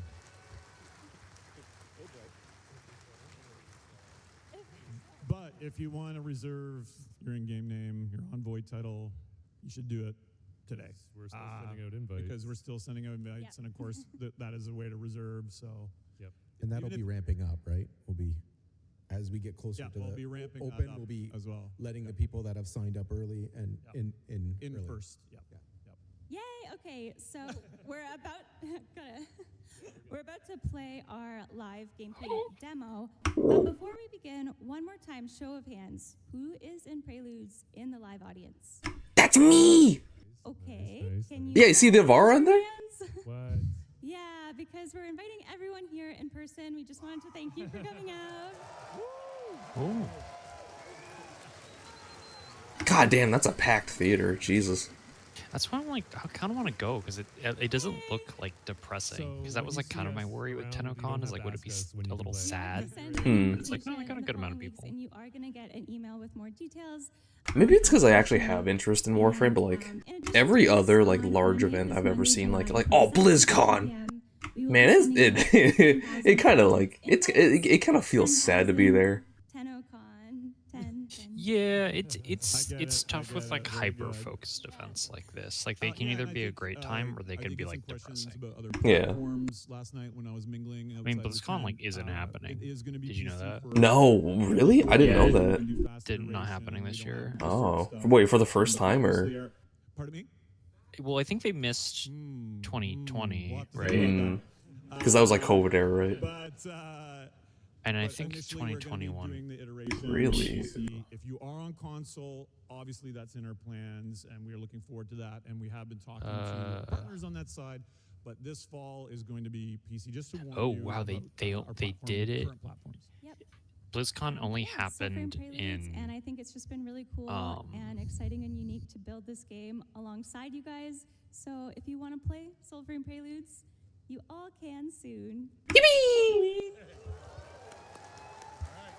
Okay, so they did 2019 and they did 2023. They didn't do 2020, 2021, or 2022. God damn. And they didn't do it this year. I just think like it fell off basically. No, it absolutely did, because like every other recent thing I've heard from like BlizzCon was like, hey, don't you guys have phones? And then the whole fucking debacle about like some other shit. Well, I mean, just like all the Blizzard stuff, the layoffs and all that. Yeah. Yeah. And didn't fucking like one of like the big guys at like Blizzard also just like leave like too or whatever? Yeah, they lost a lot of guys. For the end of the year to kind of speak to the players' intro quest. And can I say this? Like, I hate to say this because you cringe when I talk about this, but like, I cringe a lot when you talk. This is. Jesus Christ. These two. I mean, they've worked together for God knows how long. Probably 20 years, yeah. Over 20 years. I mean, think about how old. Were they both? Steve was on Unreal. Yeah, for sure. I don't know if. Let me see Jeff, yeah. I think Scott was Jeff? Yeah, Scott for sure, Jeff. Digital Extremes. There's this kind of little weird left. Jeff Crooks. Let me see what his fucking IMDb is. Or whatever. And it kind of shows this interactive kind of character creation that we want to do with it. Yeah. And then we're gonna go wake up and we're gonna then show you. Okay, that's the wrong LinkedIn. Absolutely. Is that a bad setup or a good setup? That's perfect. It's amazing. No, I didn't even cringe that much. Okay, Great. fantastic. And we'll probably talk less than we plan to for the demo because we'll get in trouble for the next panel. Okay. Yep. All right, over to you, Joe. Hope you enjoy.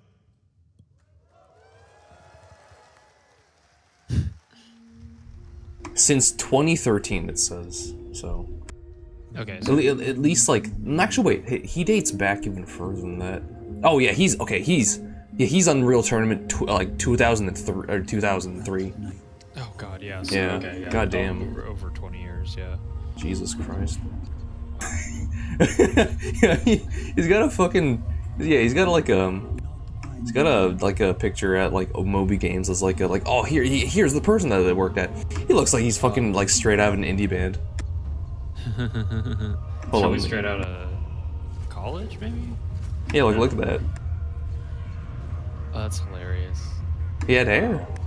He had hair. They probably all had hair back then. Yeah. No, my castle. I just built that. My accolades! Not by sense, but soul. Your baby's home. They love making up fake words. No, like they're probably like actual words, but like from like old English terms that they just like brought back. It's like, yeah, why not? Look at Orkin shit. They love making up fake fucking words. Hold on, let me just search up maybe. Because Odin actually is a word. Like, there's a lot of these fucking words that just sound like made up, but they actually are real. Pregnancy. Oh!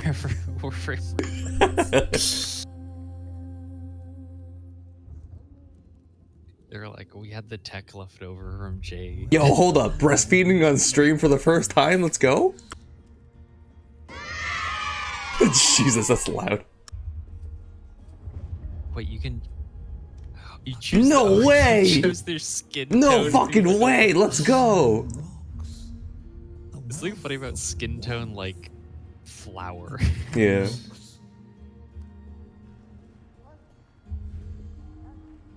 Okay, that's actually a pretty cool system. I'm not gonna fucking lie. No, I don't like that. No, go back. Well, they gotta make it. No, I know, I yeah, for the stream. Feathers over her eyes.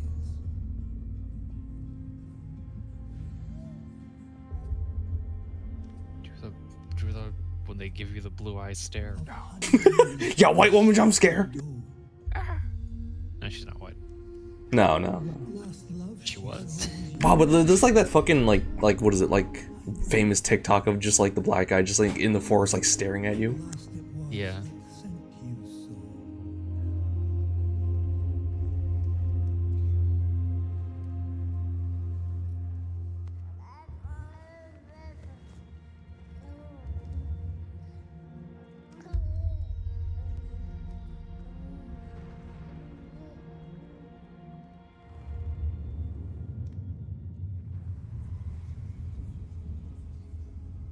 So that was a sneak peek at War Song Prologue. As I mentioned, it's the intro quest, and also there is how you create the first customization template of your character. There will be more for that to come, so you can customize further. Template. It's a bit of a showcase on how you can get the next ancestor. The animals, my accolades.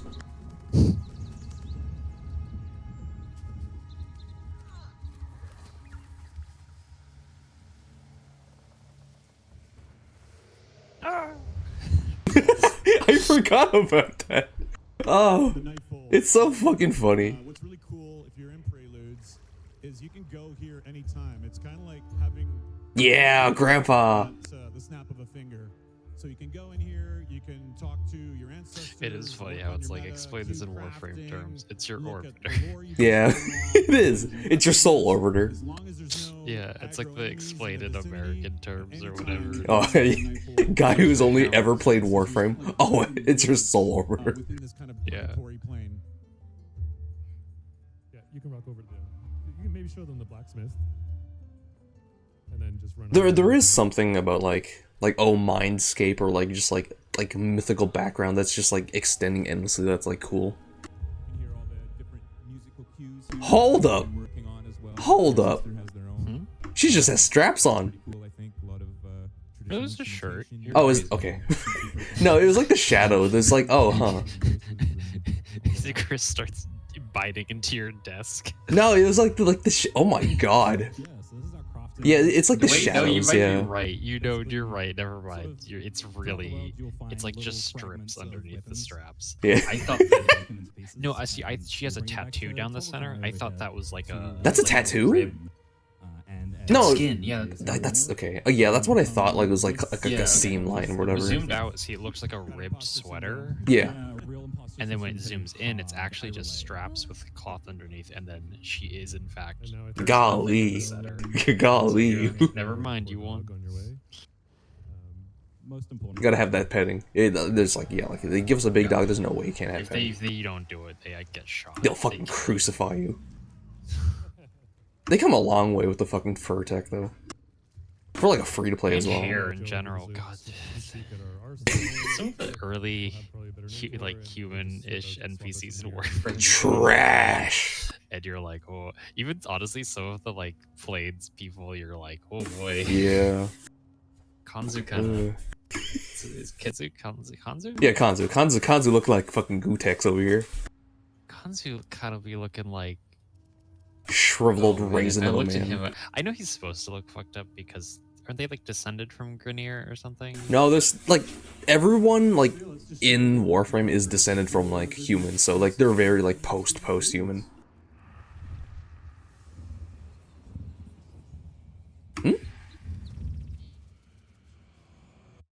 Oh. Oh no. Oh, damn it.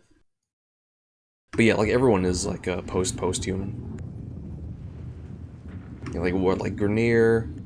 What is it? The dead corpus? Just like, but they're just like, well, yeah, Grineer's whole thing is they're like bred. Yeah, they're bred, but they're also like, yeah, like they are human, but they are like just like cloned, fucked up and shit. Okay, yeah, but it's like yeah, Ostron, that's what they're called. Ostron, Yeah, the Ostrons are a little. They're inbred. Rough looking. Are they inbred too? I would imagine they would be inbred because they are like a small community when you think about it. Yeah. They don't have like the nearly as much diversity as like how big the corpus are or whatever. Yeah. And hell, with Grenier, they don't even fucking worry about that because like they're all descended from like the same strain technically. Y'all can have that finisher. You didn't get to see it because they were in the fucking wall though. Yeah. You just knock that guy over. Jesus. You give him the fucking lariat.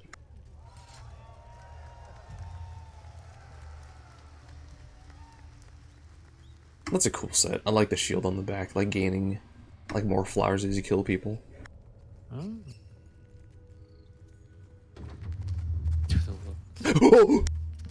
Rat.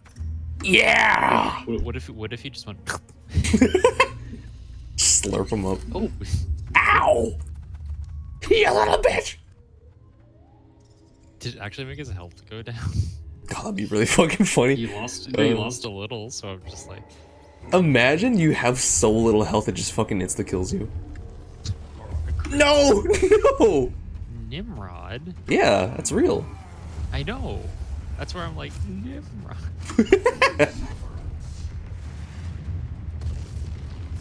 Oh, that's some. There's a little timing window for that shield throw. Yeah, yeah.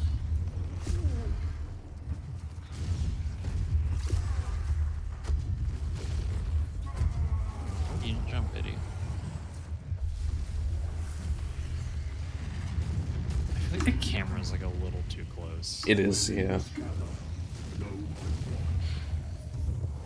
He's stealthy? Yep. You can kind of see it on the skin right now. Oh, yeah, he was kind of. Oh, it was just like a little Nimrod jump scare. It wasn't a full fight.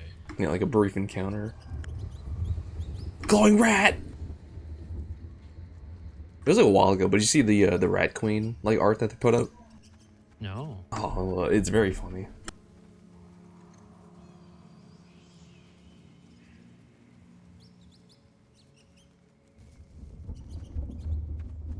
Let's see.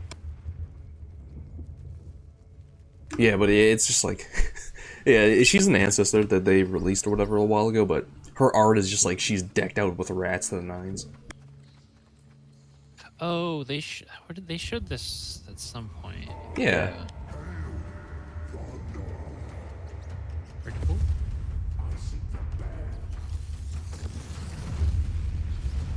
He's back. I do like that when they do that in games. Like they have like kind of a rival or just like constant like threat that just comes back every so often.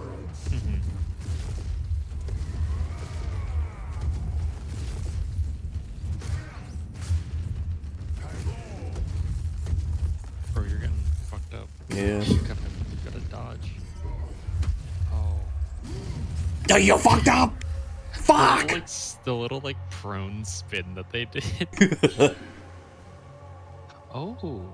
Yeah, that is another thing that you can do. You can kind of go back to your corpse. But you fly as a little bird back to it? Yeah, yeah. That's cool. It's kind of like, yeah, like the souls. Like, oh, you gotta go back to collect your souls. Yeah, except you don't have to like actually run it back. Yeah.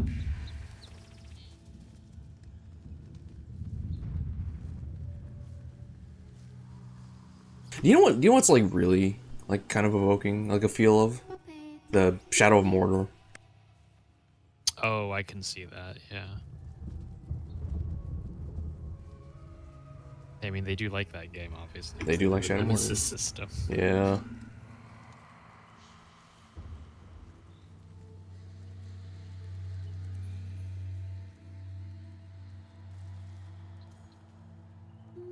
Oh yeah.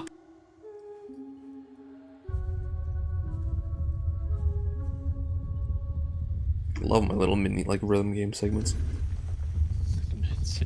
Where's the contractions? God, I was fucking drinking. I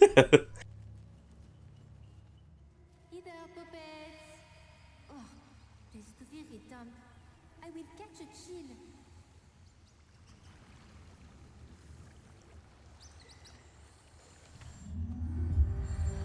There she is! You sneak. Hi. I would have smelt your aura from here, where my sight's not drowned in brine. Oh, French woman jump scare. I am the witch Verminia. Enchantée. Oh my, okay, she is French, alright. Yeah, well. And learn some taste besides.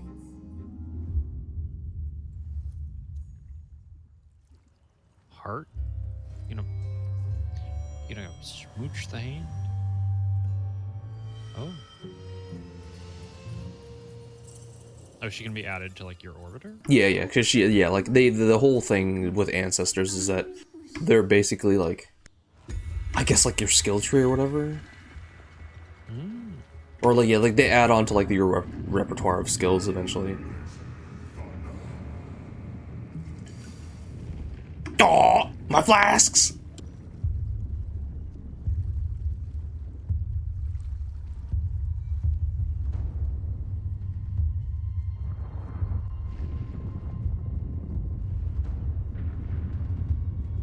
Fuck, they did really good with the atmospherics too.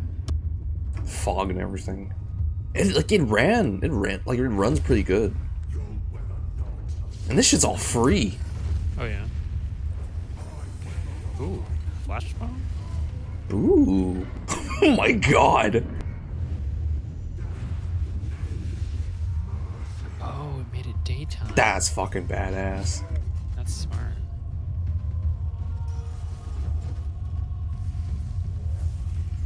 I wonder how much of that is gonna be like for this fight only, or if there's gonna be like other incorporations, like other fights and stuff. Hey, I wonder if like there's even like maybe a whole thing where you want to be playing like in sunlight or something. Like if there's like what's this, a sunlight? Yeah, like Mirage, right? Yeah. Sunlight. Okay, he's getting slapped around. Yeah, dude. Fight back! Fight back! What are you fucking doing? Who's playing this? Oh my god. Hello? Although I guess he's doing a lot of damage with every hit. Yeah. I think we're just letting him show it. Maybe just showing Nimrod. It's the showcase, yeah. Yeah. They don't want to like 10-second boss fight him. Like a fucking, yeah, like 10-second Eidolon hunt. Nimrod vanquished. Yippee! I'm always saying this. Yeah, me when I write down someone in Fortnite.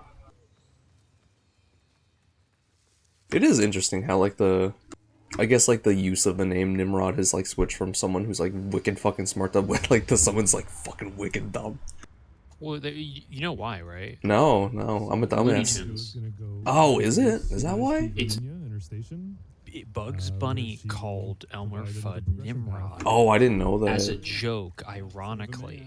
Right. Because yeah, Nimrod was supposed to be a smart guy, but he was like, "Nice going, Nimrod," or whatever, like to Elmer Fudd or something. It's like, Einstein, right? And people didn't get the reference, so they just understood it as that's a name for somebody that's stupid. Yeah. I didn't know. I didn't know it was Looney stuck. Tunes. Yeah, it's hilarious. God damn. His influence. Yeah, it's like such a weird thing that happened. It was like that. Yeah, Nimrod used to mean like in like. So this isn't. Because he was a Bible figure, wasn't he? Yeah, Bible figure. He was like the kind of customization you'll be able to do. what's it called? Like. I don't know what he did, but he did the Tower of Babel. Oh, okay, all right, okay, yeah. He's the leader of those who built it. Yeah, so he was like supposed to be like an architect. Like he's a smart guy. Whoa. Okay, cockstream, let's go. Okay. Hey, you got like a fucking chest hair too. Let's go. Wow. Yo, he has a fucking trail? Purposely do it, wow. But we were just curious what would happen if a certain DE employee played Soulframe. We wanted to see how Verminia might feel about that. Okay, all right. The fucking red colors and everything. Is she your fashion? That's funny. Hmm? Yeah, that's awesome. I like that. Before you go, my puppets have wished to tell How you say? something unsavory. No! Ah! They squeak of red moaning in the coral glen of saccharine odors that waft from his den. His bell tolls. Its echoes taste faint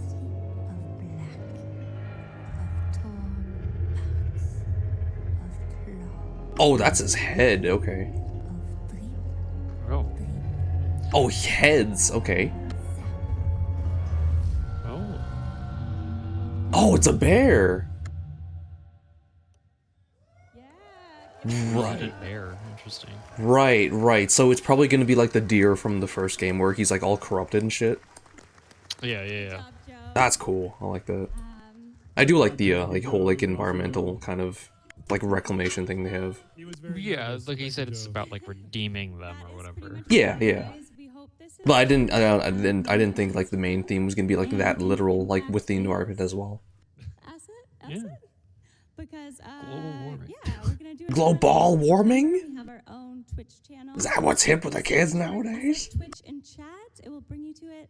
Oh yeah, there it is. Woo! I think we have 63 followers right now. So if you Hell yeah.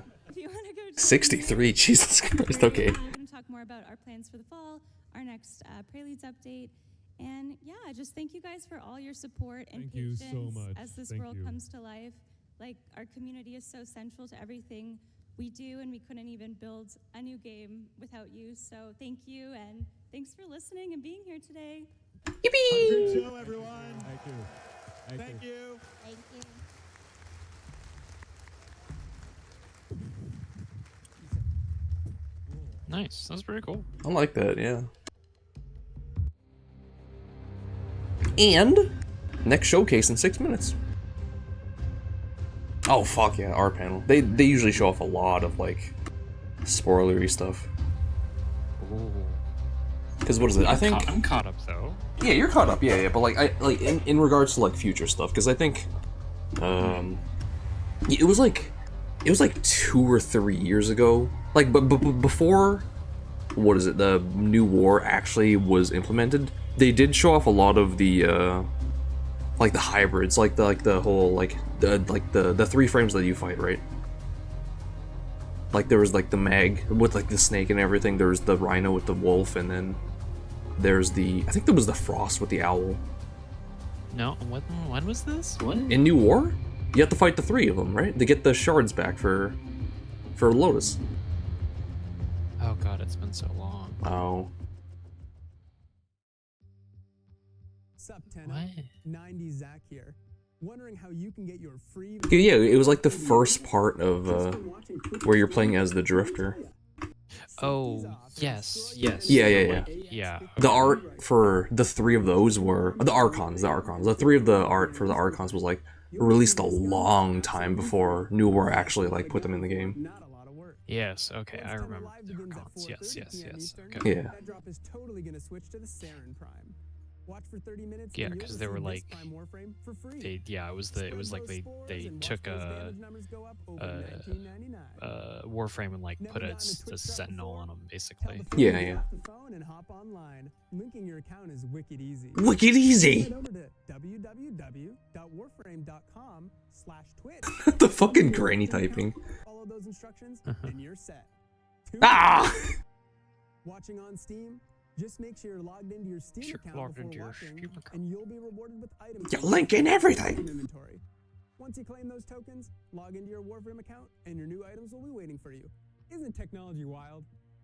That's all from me. Stay cool and enjoy the show, Tenno. God, the fucking board with like the actual like Ben Kids art on them.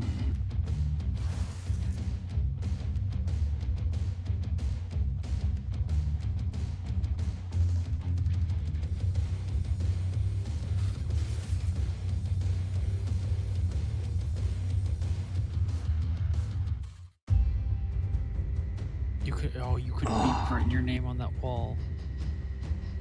You could draw boobs on that wall. Yeah, you fucking draw Saren with like biggest tits on that. Yeah, you could. That's cool. I like those. Oh no, the arsenal. Oh, yeah. That's cool.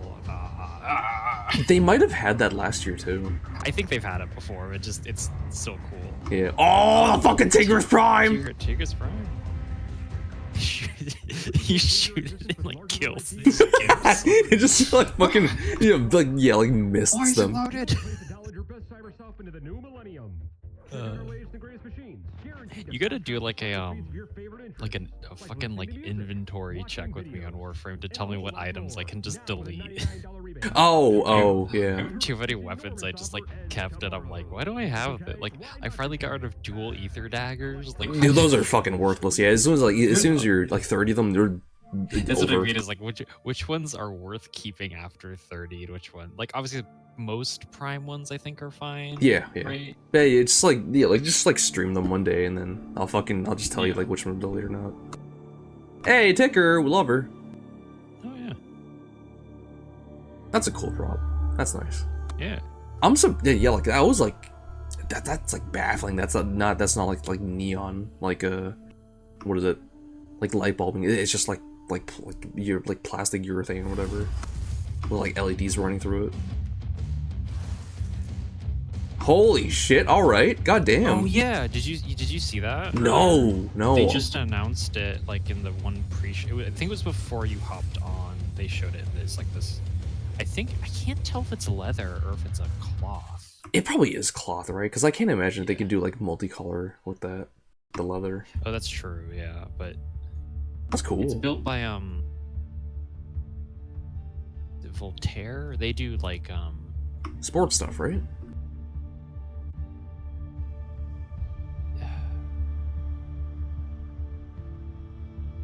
I saw what did it say? Voltaine. Voltaine?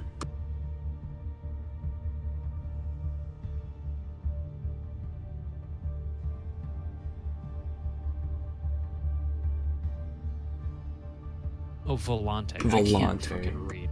Volante, because Volante does like Oh wow, yeah. A lot of licensed jackets, because they did Mass Effect. They did Mass Effect. They did Star Wars. That was like their big one. Assassin's Creed, Watch No, Dogs. sorry, Star Trek. They did Star Trek. Holy shit! They got fucking DMC. Yeah. Oh my god, they have Virgil's jacket. Oh my god, they have Nero's jacket. Yeah.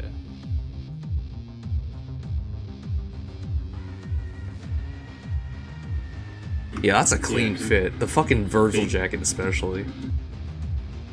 Yeah, I mean they like do good quality stuff, so I'm like, that's cool that they got them to do it. Hello. Yeah, like look at that thing. God damn. God damn, that's a mean fit with like all the cuffs and shit too. Yeah, and it's got the like embroidery on the sleeves. Yeah. I like the Nero one. The Nero one's pretty nice because it has yeah. It has the like cinch straps on the side and the padded shoulders, like the cross pads. Hello, what do you do here? I'm the art director on Warframe. Hi, Gary. Yeah. Marco. Oh, they also did the Watch Dogs jacket. Yeah, that's cool. Yeah, Marco, give it up for Marco. All right, Kaz. Hello. Hello, I am Kaz. I am the Do you ever think that you'll try to get back into like trying to get into the game industry? No, probably not. Lovely Greg. Really? Like as cool as it is, like it just seems like a nightmare in a lot of aspects. And I try to upstage. Yeah. Do you ever think you just like still want to try and work in art though? No, God, no. All right, and my name is Danielle Sokolowski. I'm your host for today. I think there's like a degree of separation I need from art in that way. The where like, I need the freedom of it being not like integral financially, that I can just kind of do whatever. So. Launched this morning, very exciting. Ember Prime is also available right now through Prime Resurgence. But you know who else is available right now? Rhino Prime. So wouldn't it be cool if Rhino got an heirloom? What? No fucking. Oh my god. All right. Yeah, our boy Rhino is going to be next up to Sir, be your receiving the thighs. heirloom Jesus treatment. Christ. And now this is a pretty special one for us, isn't it? I like the neck thing he has. Yeah, it's like a hoodie, Like a hoodie, kind of like a bomb defusal like jacket. Yeah, it's like Toots. I can't tell. I think Soup would like this a The lot. two-tone's cool. Yeah. So you can expect. Oh, the yellow is gonna be like the glowy bit for sure. We'll also be showing more of Rhino. Fuck, Soup would really like this. Hold up. Devstream, so you want to tune in. I'm just. No heroin. That wasn't spicy enough, as is. Why don't we take a look at the next Prime Access. Oh my god. All right. We're starting off Wait, hot what Prime here, is guys. next? The Epitaph Prime. Okay. Okay. Wait, Epitaph. That's All right. Now, Kaz, this is a pretty Is that interesting Harrow? layout for No. a Prime. Sevagoth. What? How? How the fuck is Sevagoth already getting one? I'm like doing math in my head. I hate this.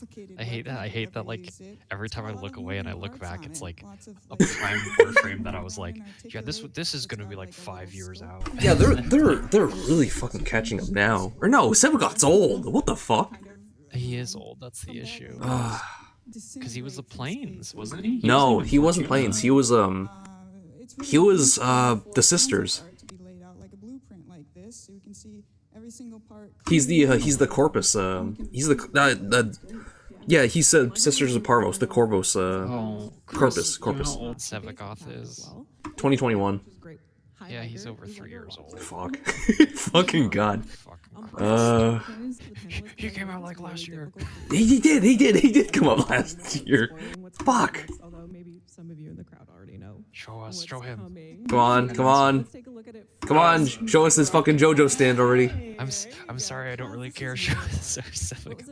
Oh no, you're right. I'm thinking of Revenant. Not Yeah. Sevagoth. Yeah, fucking Revenant's even older. That's fucked. Yeah. Was Revenant already have a Prime? Yes. Oh Christ. Yeah, you missed out a lot. I gotta lay down. Revenant Prime actually looks pretty cool. Sevagoth is the pirate name. Angels, I thought.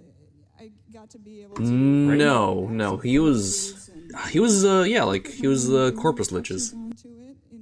Angels was Angels didn't release with the frame, so. No, I thought you got Sevagoth parts from Angels, or am I thinking? No, you get Sevagoth parts from Railjack. Oh, what the hell did you get from Angels? I thought there was a thing you could. Was it? What's the one that's made out of parts? It's also got Zada. Zada you get from Deimos, I think. Yeah, you get Zada from Deimos because I actually farmed that. Pretty fucking framed. Yeah, I actually like.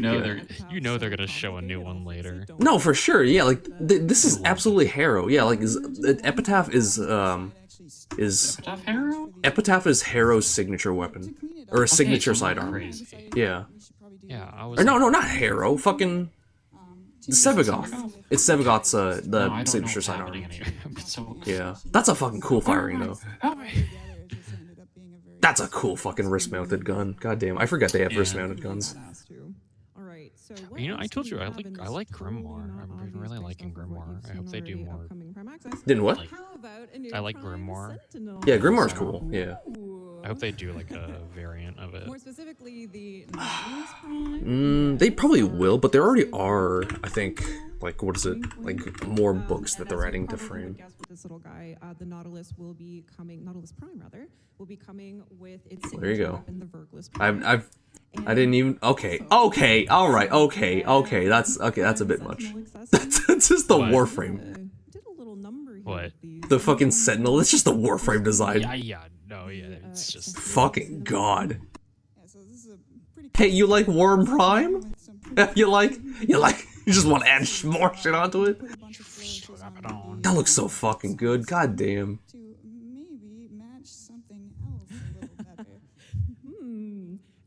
Also, just so that you guys can understand what you're seeing here, we've got the wings, the tail, and we've also got the mask. And it is being modeled on the Nautilus Prime, but it will be equipable on any and all of your Sentinels. There you go. All right.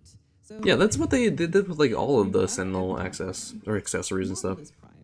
They're just like, yeah, like, oh, you put on anything. Pretty good clues here. Any guesses on who might be the featured Warframe? Sevagoth. If it's not Sevagoth, I'm gonna fucking kill myself on stream right now. Ah, there he is. Ooh, a big cape. God damn. They really kinda went for like a hat look on him. Yeah, like full on Corsair and everything. Oh yeah, look at that with like the tassels. Yes. Our Oh, he's a captain, I forgot. Yeah. Sevagoth Prime is our next Prime Access. So, Greg, what were some of the inspirations? Damn, that waistline is tight. He's gonna get impregnated on like in the art. Periods inspired Sevagoth Prime. Yeah, I think Sevagoth, obviously. Does he have like a little like statue of him in the bottom? Is that what that It is? might Like it's a be. bust on a pedestal? It might be, yeah. It might be like like a little Prime accessory you're gonna get, or like yeah, for your orbiter. It's your orbiter. Can you put accessories in the Railjack? No, I don't think so. No, not on the Railjack. No. Oh, that'd be funny. It will probably contribute to so much lag though. Boarding a Railjack is just like full of bullshit.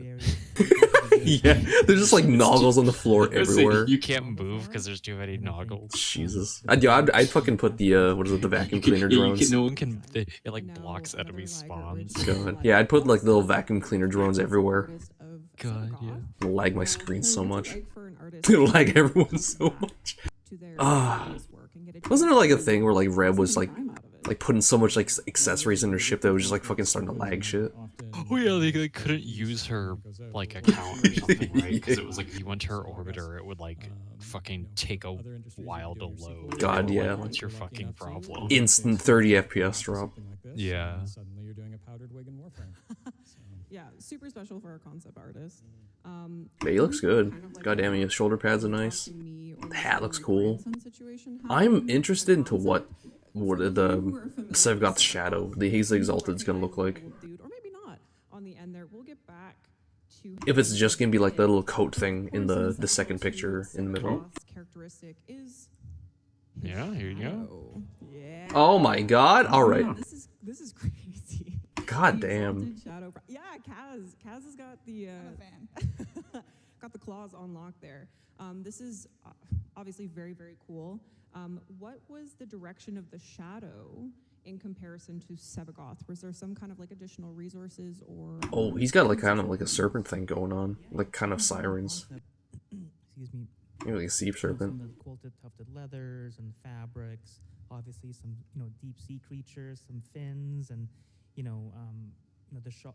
Well, it's kind of almost like a shawl on top of the Sevagoth Prime, so it really kind of exaggerates the profile and makes it much more regal, and blending both the creature and almost like a parade uniform, and so really bringing up the feeling of kind of a regal, royal, and parade uniform. So we love that. On the left there, we also see kind of like a rough sketched outline of what I believe is base shadow.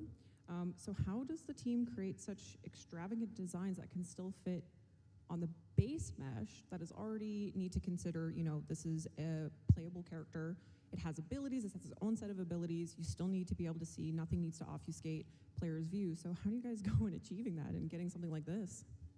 Something like this is probably something you do after you've been doing it for a long time. That does help. But the premise is still like if you were sculpting with clay, you'd have like the wire armature at the bottom, and that's how your arms and your shoulders and everything move, and that's still the major points.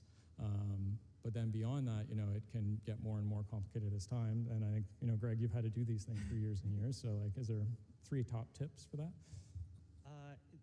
There's really no secret. I think there's a lot of trial and error, and we use a software like Basecamp that tracks the entire progress of a task, and we were just talking about it earlier. We were. In backstage, and kind of when you review a particular asset and the steps it goes through back and forth, sometimes it's a little bit of just hard work and a lot of perseverance, and we can kind of get it there, and really comes together in the last 25%. Yeah. And come together it did, because this is a crazy. We're gonna maybe get a little bit of a closer look at it later.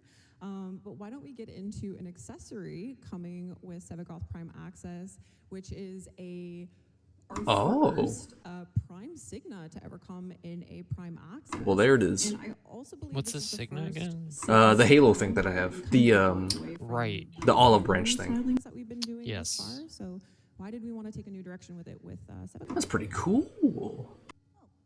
Because we were trying to take some stylings from the character himself, and we thought it would be just cool if you could put this. They're gonna have like 3 years from now. They're gonna have an additional 5 other different accessories you can put on your frame. Regal pirate, I guess. At the end of the day, we've also it's like got, we're gonna transition into some in-game was it shots like here.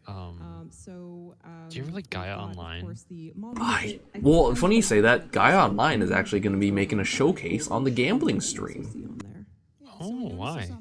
Gate donated a bunch of theirs. Well, they're going to be running it on Friday, so or next Friday. Oh, okay. They're yeah, going to be the chance unlocking. items. Yeah, they're going to be unlocking like the boxes or whatever. So Yeah, they're called chance items. Chance Yeah, items. I forgot.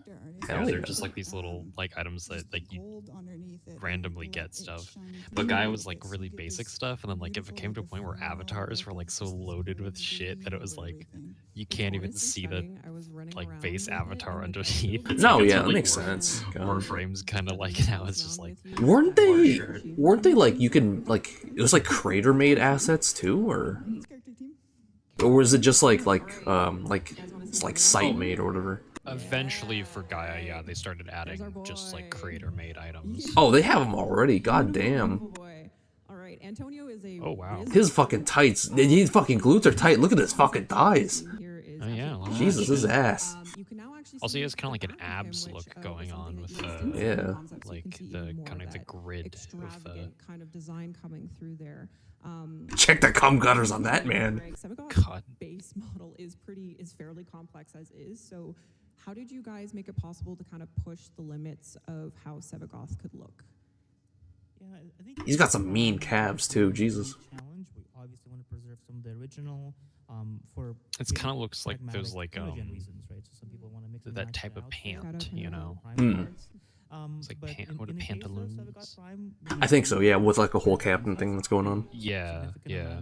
Maybe it's me with the lighting and everything, but he kind of looks like a source filmmaker porn model. I think the lighting is very flat, and that's probably just because it is just a test. Yeah, It's just not like he's very lit. yeah, just like show off the model and everything. Yeah, just to show that way you're not like And this one just kind of ups the notch a little. Oh, he has like a little ponytail too on the very left. Again, like oh, he's got like a little like there's no real secret fucking sauce. white wig ass. It hair, is. yeah. It is. It's the like the guy from Pirates of the Caribbean. Yeah, the guy who eats shit at the very end. Yeah, he like fucking remember he like walks through like the ship very slowly. Yeah, like while it's burning down and shit. Yeah, it's exploding. That's him. How fucking extra is that scene? That's Sevagoth when I'm coming for his shit. God damn. Blow your ass up. Captain, go down with the ship. Crazy tombstone. Oh yeah, It is. Oh my god. All right. Tombstone. That's new. Nice. And Sevagoth is going to have to open up his own personal museum of himself with all the tombstones he's racking up at this point. But we got kind of like a little bit of like a That makes me think if he's gonna have like a prime ship cosmetic as well. Oh, I forgot if he dies. Yeah. He becomes a tombstone. I forgot.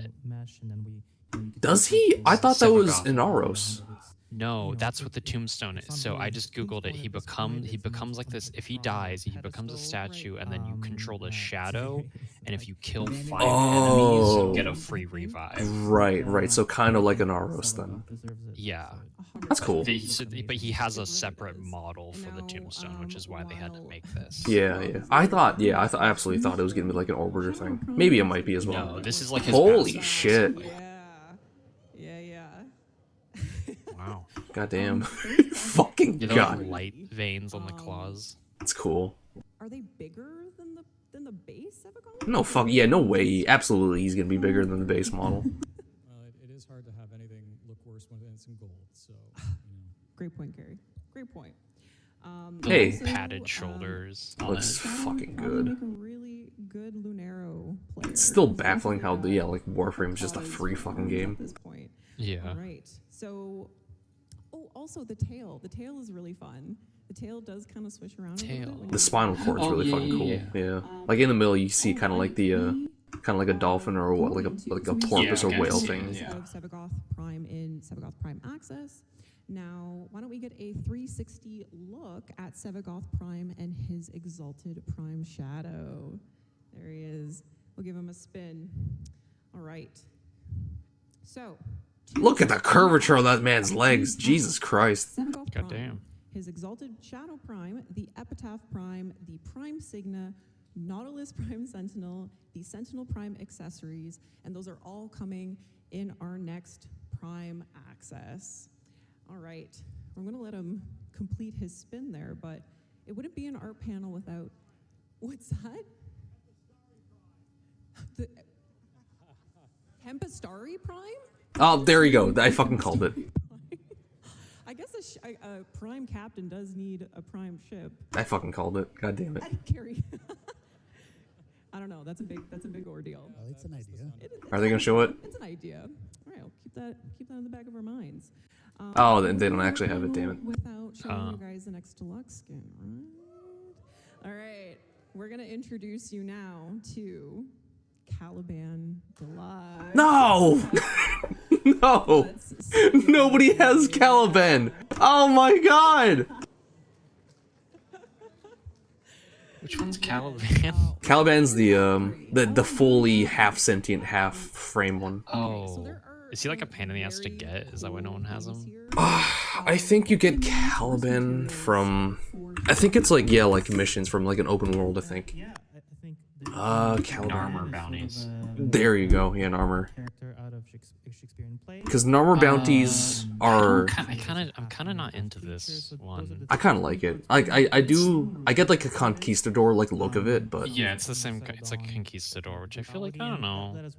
It's cool. I don't know if that's like what I saw when I like... No, it's very not like Caliban, yeah. But it is a deluxe skin, so it makes sense. It could just be whatever.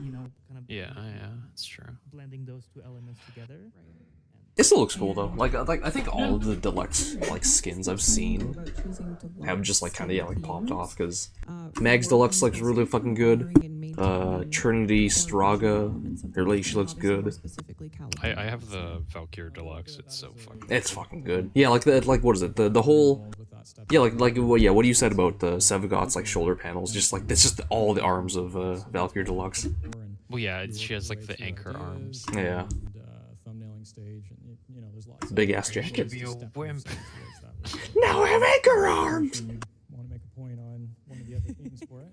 Oh yeah, well, you try to settle down on a main theme, and over what Greg mentioned early on, we decided to do more of a Death Knight kind of vibe on this one. Still trying to keep some characteristics from Caliban itself. So you have the middle section still open. We went a bit more overboard with the VFX there, and all his accessories are gonna be also.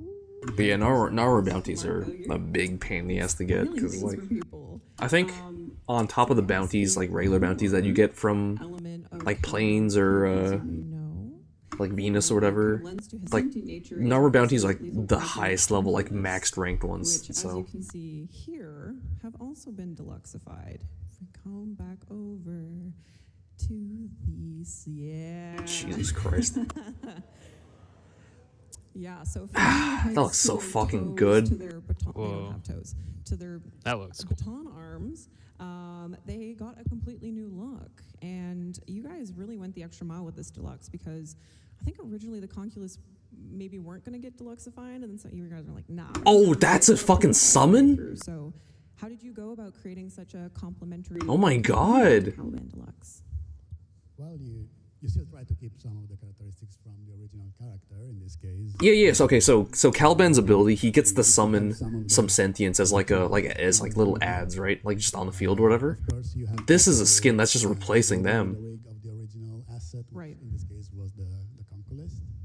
But we gave them baton arms or Jesus Christ. Fucking god.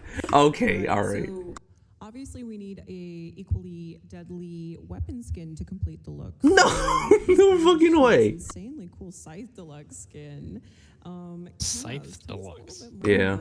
For the people using scythes, I guess. That's the thing though, like scythes have been making a comeback. Cause what is it? Hate actually like Hate is actually kind of decent now. Oh, they probably buffed Hate, huh? Because of Jade Shadows. Jade Shadows. Yeah. Oh no, yeah, Jade has a scythe too. I forgot. Yeah. And Jade it's has fucking scythe broken. and kunai because it's like just like Stalker. Scythe, kunai, and bow, yeah. On the effects there. And this folds up just like the original, the Venado. Yeah. But it is a scythe skin for all of the scythes. Well, there you go. God damn. Skin for all. Yes. All right, so a deluxe collection obviously wouldn't be complete without some kind of cosmetic accessory as well. So one for the haunting aura of Caliban Deluxe into an ephemera. Oh. Oh. Ooh. What? Well, you follow the same theme of this. Nah, they can't do us they can't do this to us. He's picking from right there available to him. Oh, we love it. Look at those guys go. Oh my goodness. All right. So God that's damn. all for Caliban, Tenno. You'll want to tune into TennoLive to learn more about Caliban's future. We're gonna change how you get them because no one can fucking get them. All right. So since we see Caliban hanging out in Albert's laboratories, living his best life. I like the idea of the other just like, look at his features, because you have to get them so you can get the deluxe. Yeah. Can't sell the deluxe because no one fucking. They probably have internal stats on who owns what Warframe. Absolutely, yeah. Like at like the end of year like statistics. Oh, they probably show like what the most played frames were, huh? Saren, absolutely Saren. Is it always Saren? It's always Saren. We knew That's we were gonna tie them to the interactive. God damn, like punching drywall. Yeah, they tried to buff her, like they tried to nerf her 5 times, 6 times. And try to represent the man in the wall. It was me, Austin. I nerfed her. What would it look like in this case? Literally overlapping to our reality and breaking the walls and coming through the walls. That is cool. It's a very stark difference. Oh, well, there we go. That's more in line with the way I learn now. You try and picture what's on the other side, and in this case, I like it when the like the Whispers in the Walls tile set like moves over to like the more dusty, like fucked up ancient ruins like stuff. Right. Initially, we went very generic, like floating piece and bits. And gradually we tried to. God damn, I keep fucking tabbing at OBS, but yeah, I like it when the tile set like breaks open into more like dusty ancient ruins like looking stuff. Yeah, no, I like that whole thing of how like it was like, oh, it's the it's like an Oracle Labs, and then it's like, oh fuck, and now it's this fucked up like dirt like desolated zone. Yeah. Like really making this tile set feel impactful and kind of dreadful at the It is. right? Like bigger than you, bigger than anything. Well, we haven't really meant to imply that the man in the wall would be like a happy person or anything, so. Very fair. Glad you brought that up, Carrie, because we can't talk about these environments without actually talking about the man in the wall himself. God damn. Yeah, this is crazy. I know there could have been like a million different ways you guys could have gone in integrating what we know the man in the wall as now. So how did you guys settle on those particular elements? There's that very old art from Keith Thompson of like the man in the wall that you see at the very end of New War, right? And like I wonder if they try to expound on that, or if that was like the first like run that they just kind of ran with, because like they're showing off this now, and like if they're like looking at the changing man in the walls like look or whatever. We simplified in the foreground, but there's a lot of those elements in the skybox. Oh wow. Oh, this is still tile set. God damn. Yeah. Progress on that over time. Right. So it's funny seeing the Excalibur scale. Yeah. About a lot of stairs and ramps. He's just that like, don't really where am I? go anywhere. Maybe foreshadowing her prospects here, but we also see that a little bit more in here as well. A lot more hands. A lot of overhead and floating pieces as well. Yeah. In the environments. Yeah, and I guess that also would have lended over to the Murmur faction too, right? Okay. Very much fond of being a cross-pollination. Right. Awesome. All right. So I believe. Do I have one more here? Oh, we do. This is kind of getting to more what we're familiar with now as you roam around the Man in the Wall tile set. So we also added something here too, I believe.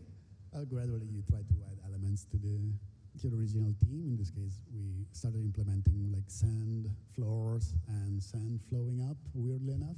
Why does it flow up, Marco? Because the void is fucked up, baby! It's a void dimension. It doesn't really have a specific time flow as we normally will look at. Eternalism. All right, so from concept to execution, there are obviously many stages. I do like Eternalism. It is an interesting thing to play around with in game. So let's take a look at the part of the fragmented. You like what? Sorry. Eternalism, like the whole like theory they've established as like a concept in game. Know it as now. to see a bit more of that sand going the wrong way. Yeah, that's sick. But man, lighting and volumetric fog makes a huge difference. It really does help. Yeah, we can't say enough. Like, thank you, graphics programmers. You're great. Yeah, I'm trying to remember like the first time they've implemented like water to now like being able to implement like sand and everything like that. The fucking Yeah, I think the mapping once looks again, sick. Warframe just this like game that just keeps It's a team iterating, which Yeah, which there you like go. you You said, can see like their lovely names of the wonderful like we talk people about who sometimes work like older on that stuff, you're like, particular oh, it's tile. old, So and then like yes, please applaud them. new stuff, Please, you're they like, deserve oh. it. Yeah, They like the deserve whole their like hair flowers. thing. Absolutely. but like some of like Oh, that gave me what was like the gave me chills. first like sandy looking All area. right, so I'm seeing how It was the Mars, raw right? sausage is made. It's time for us. Yeah, 'cause to Mars- explore yeah. Alberic's Because that was a laboratory, since these Naros two area areas are too. Yeah, Very yeah. highly intertwined, of course. What were the early days of mapping out Alberic's laboratories like? Well, we were working from some of the prior work with Deimos, so you'll see a lot of the same bones. It is the same as Deimos. Far more flourish, and there was what would a mad Victorian scientist in a sci-fi world wielding void energy do? A lot of things, apparently. He's gonna get There's freaky. Really neat machinery to accomplish those tasks. What if it was called Freak Frame? Yeah, Freak Frame. You war freak. Time your eggs or go back. No, Freak Frame's funny. Yeah, Freak. Stupid frame suffix. Yeah. Right. Also, obviously, We already have Freak Frame. There was the whole like Dagoth we thing. have this, of course, the streaming connector. Dagoth, yeah, like the horse lady. Dagoth, yeah. Dagoth, yeah. It was really funny because like the kind of like intro like quest segment was like, hey, there was like this duo of Orkin that were like quite literally fucking with Dagoth because it was like all taboo and secret, and then other people started doing it, and then they were like, we don't want to do it anymore. It's not freak anymore enough for us. It's not cool anymore. Pretty much, yeah. Stuff like that. Then you kind of rough it in the space, and then you do a few versions to give yourself. It's like, oh, it's not freak enough for us anymore. You start to get into sort of the same ornate family that you see in a lot of other pieces. Right. Yeah, like Iotans, a lot of those highly moving parts that we've seen already in Warframe. All right. Now, once you actually get into the labs, you get to see a bit more of that opulence, that classic Intradi stylings, and What a stark difference this is from like the original like Orkin Tower tile set that we've very gotten. familiar with the vessels in these Yeah. areas, and this is a very early concept of the vessels. So how was that process like? I do wonder if they're gonna do like another round of like tile set remasters in a way, like they did with Jupiter and all the others. From the mind of all dimensions or parts of it.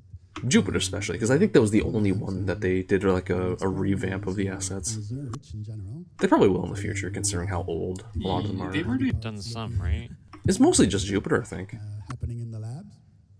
What was the other one? Did they do Earth tile set? Like redo? Yeah, they did. They might have just upgraded it when they implemented planes, All the pieces together. just to keep that like consistent look going. Around there in the tiles, and yeah, we get to see a little bit more of that kind of exploration here as well. Yeah, and I think help to that idea was the fact that we were doing a hub around it. So we had to fill a very big space. I like in the background that they still maintained like like the more void looking areas with the sand and everything. Kind of check mark for the scene that it all worked. So yeah, thank you, Alberto. Thank you, Alberto. Yeah, those really impactful moments. And here is kind of like where we're seeing ultimately where Oh, bro feast. a bit more familiar to what we know it as. God. Found it. We also have a very cool progress video of Alberic's laboratories with a tile that prominently features the vessels. Yes. It's amazing to see. And this is only 40 seconds of a video, but this is like potentially months of work put in from the team. At this step, a lot of like the Lego pieces, so to speak, so like your walls and things like that are pretty well established. So parts of it click in pretty quick. Yeah, but, because they literally have like these yeah, pieces the of work like a to get to the set to point like where in, these but things then can go yeah, it's all quickly this is- rest of this stuff they have to sculpt. And Yeah. And again, that lighting coming in The lighting, the fog, like they mentioned, the sand, the effects and everything, they really do Sand add. again. It's back. All right. Yep. again, another applause for Crazy. our Goddamn. wonderful team. And we can't talk about Whispers in the Wall without talking about 1999. I love this piece. I just want to say no. Yeah, the train was crazy. That was cool. Well, there's lots If of they cool only moments did in it that once, quest. that's This is why a I pretty liked fun it. moment of the It quest wasn't when just you're like, oh, we're gonna keep wandering doing around the it. lab. Yeah. It was just like a little like. Subway I am sad that the first time I played Whispers in the Walls, my computer, because this was like back when I was like on the old laptop too, it couldn't like properly like load in some of the graphics and shit. The really cool moment I with Arthur. feel like they're definitely gonna like And, have is this the Arthur concept? Is this a where you part guys of kind it of again. envisioned? Oh, absolutely, yeah. This would be illustrating some of the early ideas for the quest. Yeah. It's really funny how some people have like managed to glitch like their personal frames into Arthur's spot here. Because I think if you switch operator at like a very like specific moment, Oh, you can get it to spawn your. Yeah. God. Building out the That's subway Y2K, baby. And I imagine you guys had quite a myriad of references to pull from 1999. And was there anything in particular that kind of helped build this subway area up that we're briefly in for a little bit? The lighting kind of seems like what is it, Independence Day? Like some of us were old enough to experience it. Maybe it's because it's also the black bars on the top and bottom. Fair enough. All right. Yeah. And We're so glad everybody was able to get here because it sounded like a bit of a bad couple of days. So yeah. it looks like history's God. repeating itself, and maybe Mike has a magic. Oh yeah, I'm glad that they actually managed to solve the blue screen shit. Yeah, we didn't have a crystal ball, but we were thinking about it. Yeah, things haven't changed much since 1999, but Jesus. relic of the past. we also see someone's kind of poking their head out there in the window. We also obviously can't talk about this moment in the quest without bringing in our boy Arthur. Yeah, Ben Star. Arthur, love Arthur. And also, more specifically, his weapons, which you guys have been asking. Why isn't his name Hayden? Us to Yeah. if you're watching this panel and the rest of the panel. It was really fucking funny. The first time they showed off planes, it's like, oh, it looks like Arthur. We didn't mean to do that. That was unintentional. Oh, he looks like Arthur. We didn't mean to do that. That was unintentional. So let's have a look at some of the exploratory. I mean, he looks like Hayden. He looks like Hayden. My bad. Yeah. To the AX-52 now. They just have a fucking AK in the top left. I mean, that's what it was based off of. Yeah. Going through a more kind of traditional weaponry. Yeah. So everyone on the team has different likes and dislikes, and like things that they're comfortable with making, and things that they really want to make. People like doing Infested. People like doing the Corpus stuff or the Tenno stuff. There are some people. Man, after playing like 76 or like Fallout 3 or whatever, just like any like recent like Bethesda like Fallout game. What a stark contrast in like the designs of the guns, right? So it was really cool to see there. Well, I guess like Warframe has a lot more leeway because they are like a fantasy shooter, like sci-fi fantasy You shooter. can see that we're getting this final concept. Fuck, that fucking that stock, it just looks nice. The weapon itself. It's very cool. And again, AX-52, this is yours, guys. It's a full-blown weapon that you'll be able to not use. a skin. Yeah. Now, we can't forget about Arthur's melee weapon either. Protocol. Oh, skin. Yeah. So I thought it was like it was like a Skana, like a prototype Skana. Now, I assumed it kind of was just a Skana skin. Yeah. Yeah. The sword? I'm not sure. I'm not a swordologist. I don't know what that is. But is it faster or is it Swordologist. function? Maybe a little both. You know, like you gotta wipe your sword off sometimes. Arthur's a It's stylish dude. conveniently red colored. You know, you never know what you're gonna be wiping off. Maybe it's just ketchup or something, right? Well, spreading some jam. Is that bacon? Is that bacon strips around the sword? Yeah, Arthur's got to feed himself before he goes out and hacks and slashes all those bad dudes out there. But were there other kind of embellishments that we explored other than the cloth for the sword? Yeah, at some point we were thinking about putting maybe a Tamagotchi or something on it. God. The idea of Arthur having a little Tamagotchi buddy is incredible. I think we need to maybe make that happen. Yeah, where's like the little Tamagotchi minigame in Warframe? This protocol sword skin on Tamagotchi contractions. They do have eggs. We've also got more 1999 weaponry, and here's something you guys haven't seen. Ooh, okay, alright, okay. a good one. All right. We've got like a camcorder situation going on in there. It's Kaz. What's going on with this here weapon? I wonder if they're gonna give that to the mag, like 1999 mag. Oh, probably, yeah. Yeah. Because I know they show it off like a hint of Volt too. A cool way for you guys to explore a bit more what we can do. That's on the the tech side of three- things, like how do we want to the main implement three. more of that 90s tech into even our weaponry? Yeah, so all of the textures. Yeah, when are they gonna show off 1999 Stug? Going to be shared across all the weapons and stuff, and we've got these weird tubes going on there. I wonder what those are for. Oh, can we tell them, or is that not yet? Oh, I see Greg shaking his head. Spoilers. Spoilers. Okay, no, we're not gonna get into it. Ah, come on. Here we can see it Oh, wow. actually. Oh my God. Yeah. Now I really want to know what's in the tubes. That's cum, baby. We'll have to just wait and see. God. And it does bear a similar theme That kind of looks like a Wolfenstein gun, if I'm gonna be real. later on. Can I? What is it? So we got a bit of an something- interim here. It almost gives me like Destiny, honestly. We're gonna look at a little Really? bit more of the Yeah. 1999 content to come, but before, Okay. take, a moment to announce that there will be a limited time opportunity for players to submit their 1999 theme. Oh, it's like. Oh, okay. I was like, if you oh. are a Tennocon artist, or if you are a aspiring Tennocon artist, I know we actually have a Tennocon workshop. Kaz, you're going to be Hell on yeah. that for those of you attending here. I think it's at 3.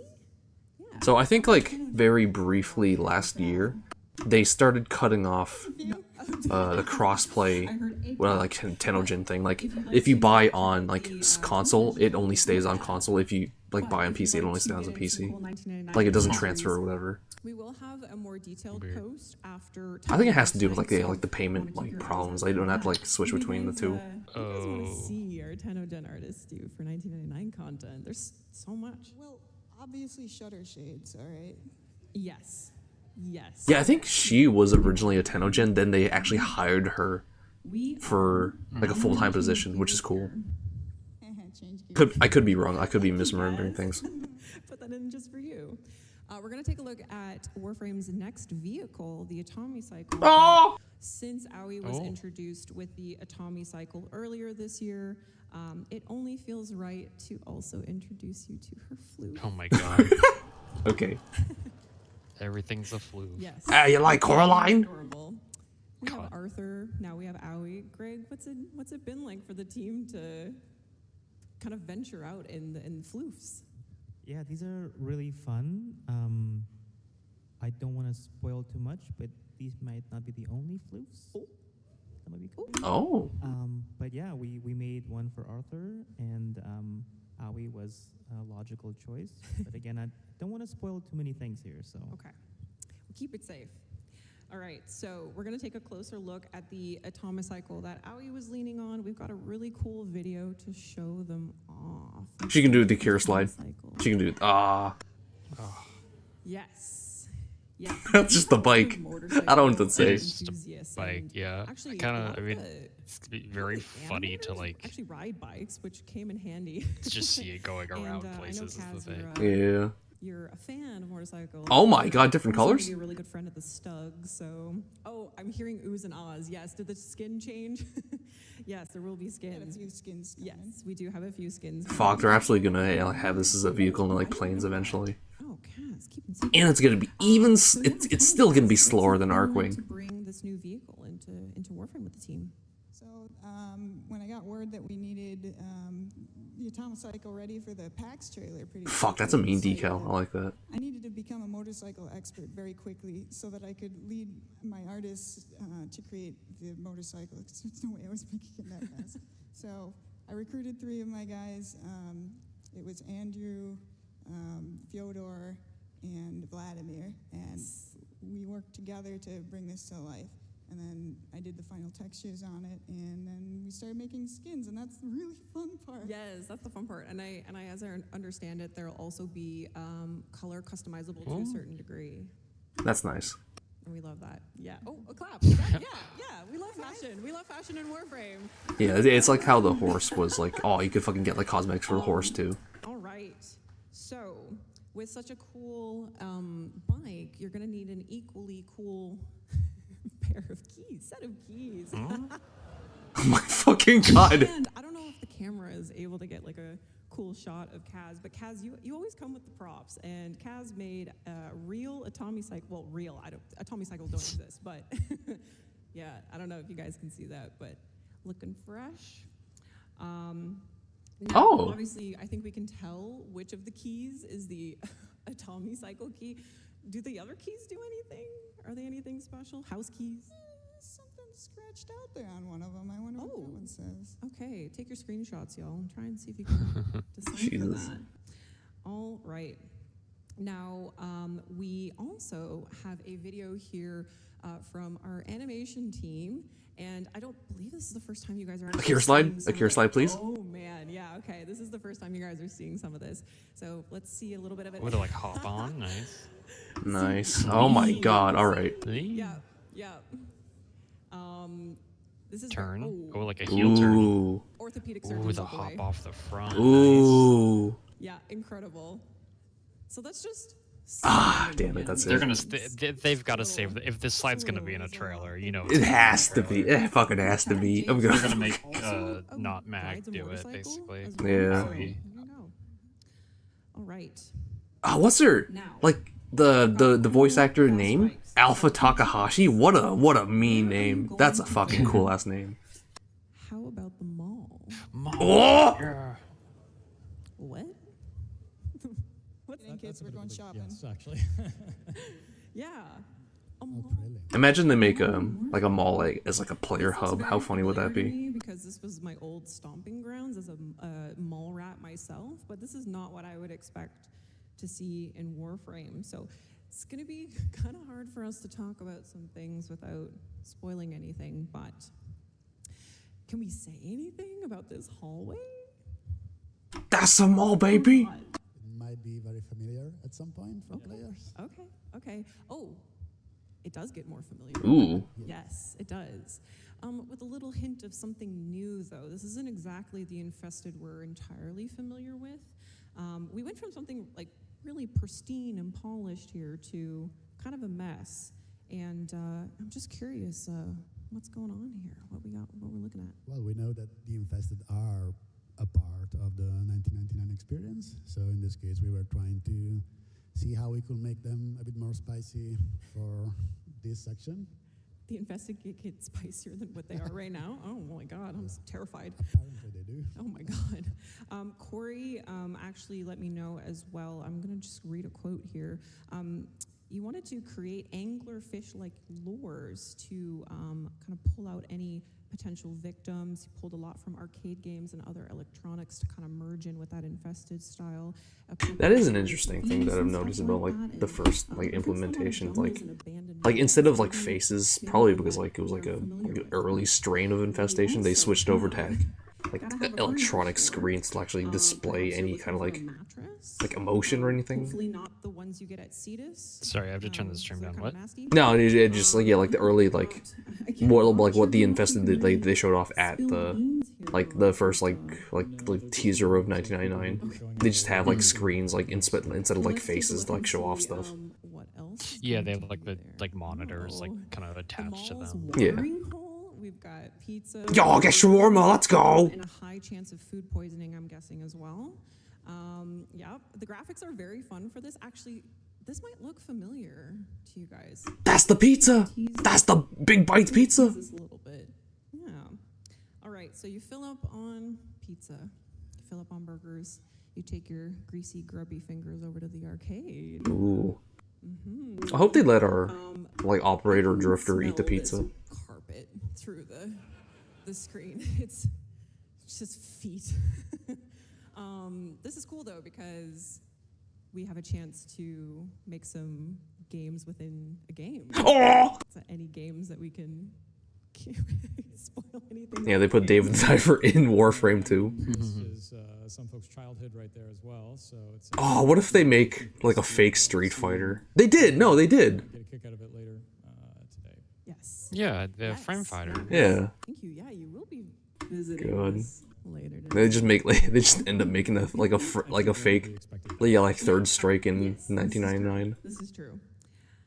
All right, we're getting up to our final area here.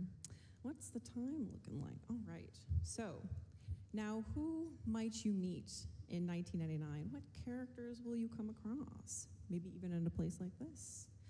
How about a new Warframe? Oh my god.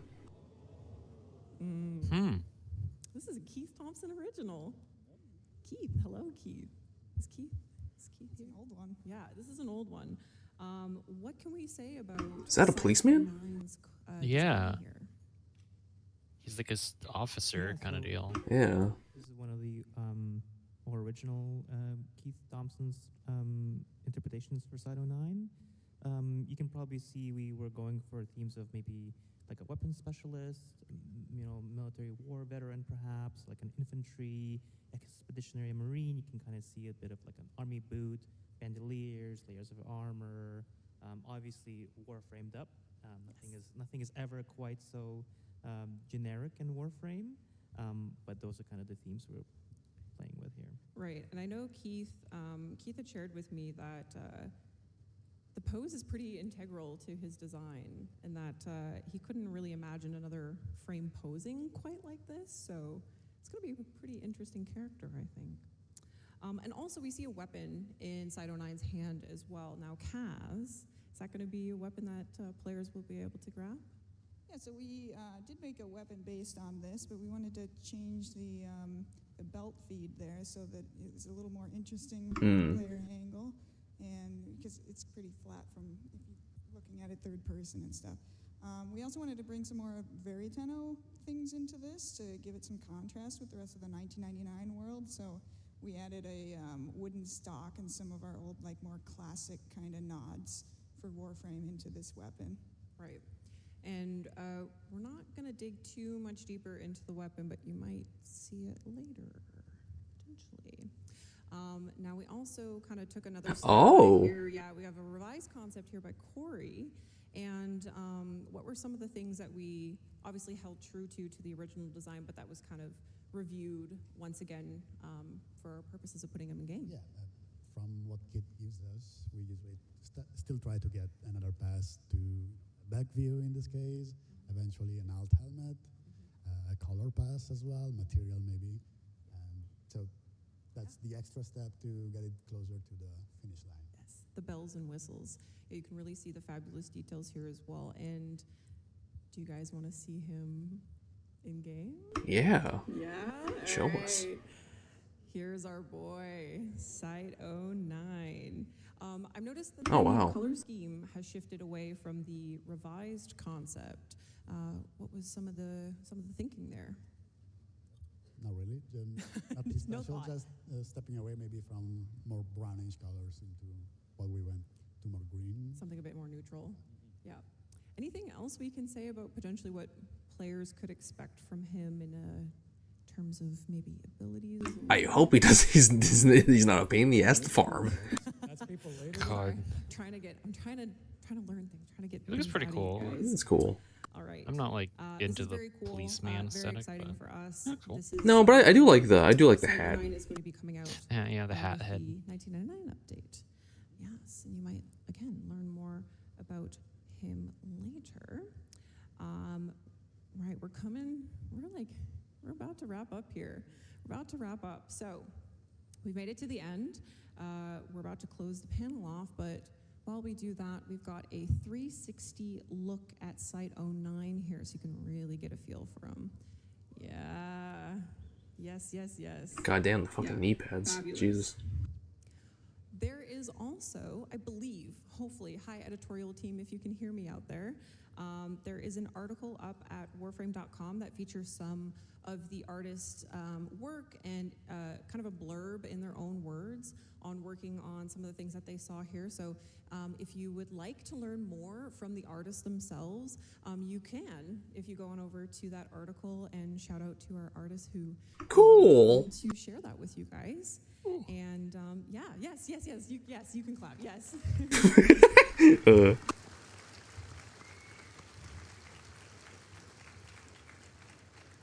Clap now. Guys, for all that you do, Warframe is very special thanks to you guys, and thank you, Carrie. Thank you, Marco.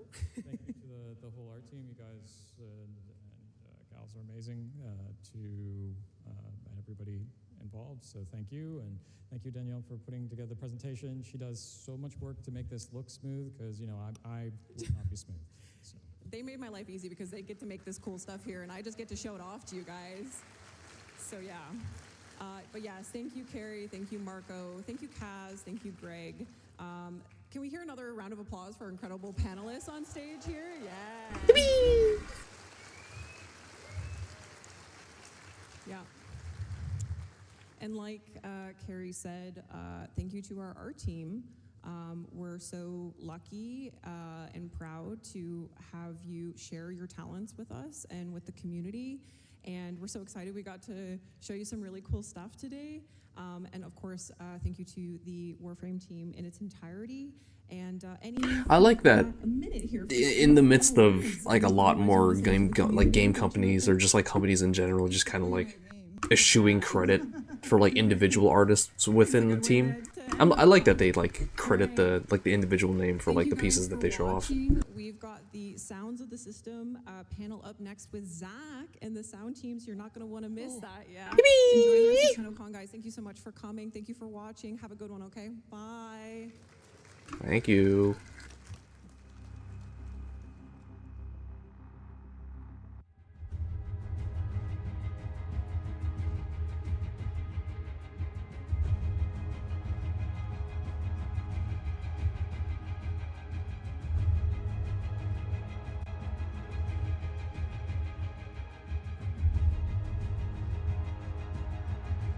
Alright, so sounds, and then cosplay, and I think after the cosplay, it might be the full event. I need to check the schedule again.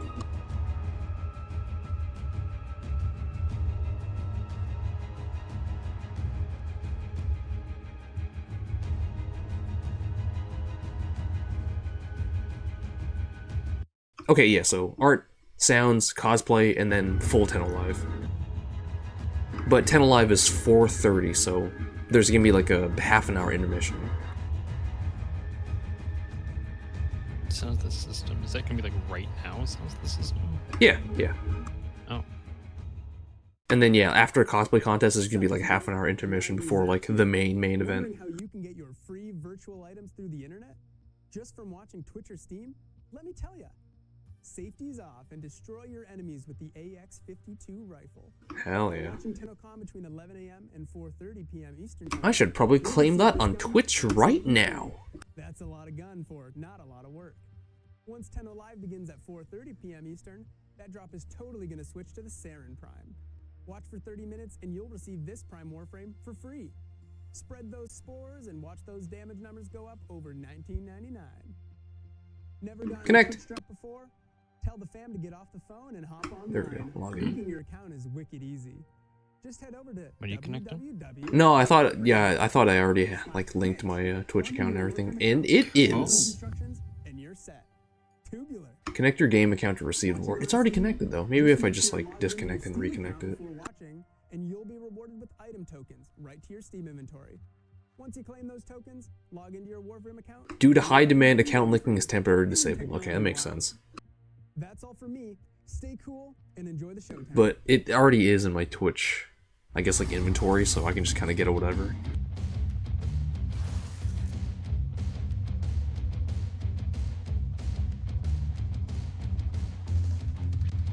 Did you buy any merch this year? For Tenno? Yeah. No. Nah, I didn't either. I think it was just like I spent so much fucking money like this year alone that it's just like no, I can't this year. It's like in between like new laptop and everything, it's just like fuck, that's too much. I gotta fucking dial it back.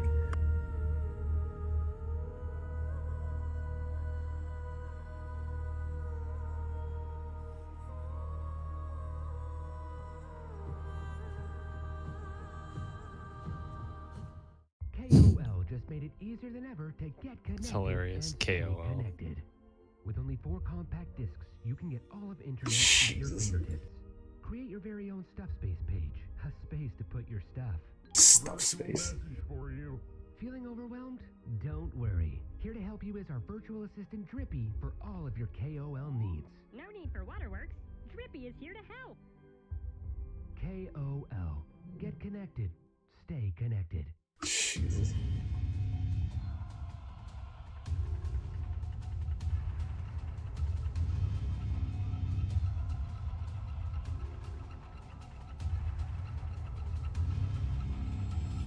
What is that? Oh, that's a fucking PC? Wait, what? Yeah.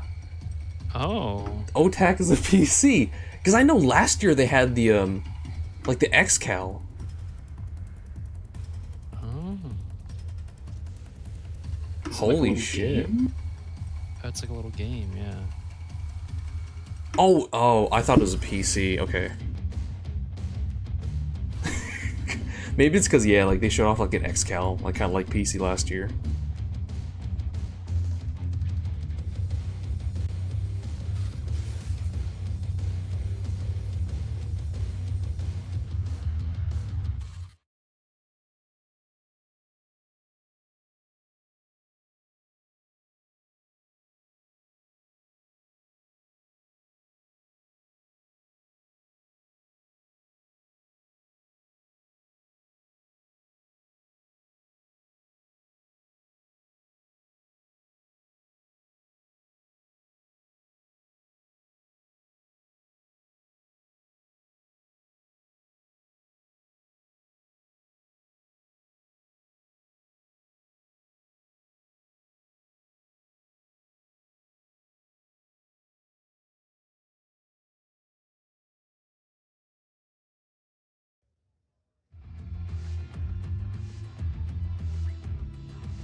Hi everybody, my name's Sean Slater.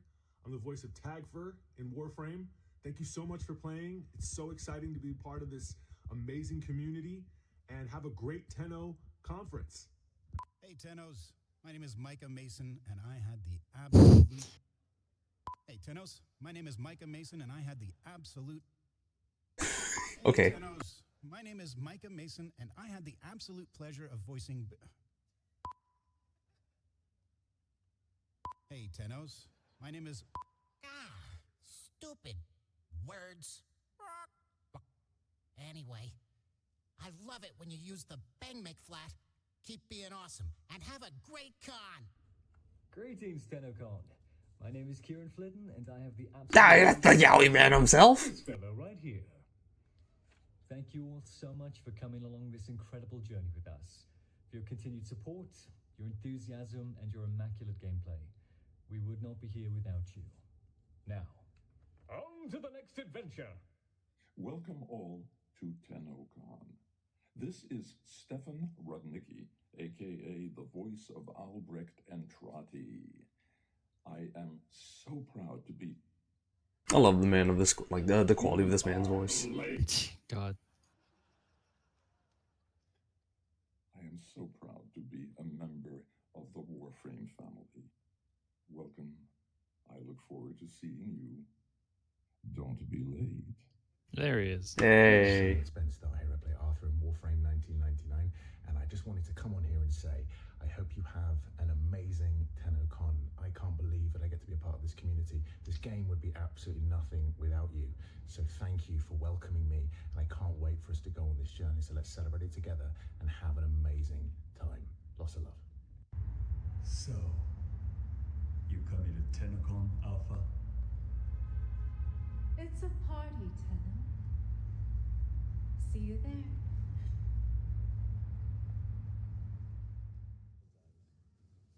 Amazing. Hello, everyone. Woo! Big round of applause for our amazing voice actors who wanted to say hello. And welcome to the Tennocon 2024 Sounds of the System panel. My name is Zach, and we have a fantastic hour of auditory experiences for you all. Before we dive right in, it's my honor to introduce our panelists for today. To my right, you'd recognize that voice anywhere. It's Rebecca Ford. Hello, hello. Thanks for joining. I'm very excited for the panel, Zach. It's going to be awesome. Me too. Next up, a man who loves walks in the park, but mainly just to record the sound of snapping twigs. It's Eric Preston. Hey everybody, thanks for being here. Hello. On his right, a newcomer to the Tennocon stage, but a master of sound design. Please welcome Mark Perquin. Hi everybody, thanks for coming out. Next up, a familiar face who makes music for space. It's George Spanos. Hey everybody. Hi, George. Great to see you. Last but not least, a special guest who you have most definitely heard before. It's Matt Chalmers. Hey everybody, thank you. All right, shall we get started? Let's do it. Let's do it. Our first topic of today is music and effects for quests. Let's jump back to December. Eric, Reb comes to you and says, we have an 8-legged creature that players are going to fight. What's the first step you took to create such a unique boss theme? This was an amazing enemy from the get-go. The concept art looked phenomenal when it came across my desk. And I think the first thing that we started thinking about was what the voice would sound like. The writers put together a really cool language called Void Tongue. And I think naturally we're like, yes, we need to do Void Tongue. So a lot of his barks, ability barks, are all based in that language. And Mark and I actually did a session for that where we recorded a lot of the dialogue, and then it's kind of manipulated and pitched down to eventually form the final sounds that you hear when you fight this guy. Yeah, I like that. And yeah, a lot of the Void Tongue stuff that we started there eventually made its way into the music as well. I love it. Now, when you guys are creating themes for bosses, do you get to see the earliest concept of how a fight is going to go, and does it help you make the music, or do you create a song and then the designers go from there? We actually usually get to see really early versions of the boss fight. Oh yeah, because they want to So see the it's fight, be like, alright, I'm like, score this. Boss fight, looking at how the boss fight looks, and then deciding on the intensity level. Where do we want to go with the music? How do we want people to feel when they fight? I think this is generally how it is, like with like previs or whatever. They showed off to like the sound director or whatever first. The basis for the language. So I'll be right back. I'm gonna get some food. Yeah. Actually. And then at that point, getting on the phone with Matt and starting to talk about how we want to craft it. Yeah, and we had done some Void Tongue on the combat, and I think you told me, like, let's push that even further. Let's feature the huge, enormous layers of vocals, and so I got Fran, who actually was the vocalist for Duviri, the opera singer. Oh, me BRB too. I'm gonna get food as well. Crazy Void Tongue chants, and her friend Anika, and the three of us just layered up all these like Ivbok Ishlung Jus Ve Shota Ra, and then we put a bunch of effects on them, and yeah, that was kind of the vibe for that boss fight. Can we just get a whole live performance of Void Tongue from you here? Sure, yeah. I won't have a voice after it, but yeah. Amazing. Well, let's take a quick listen to what you guys came up with.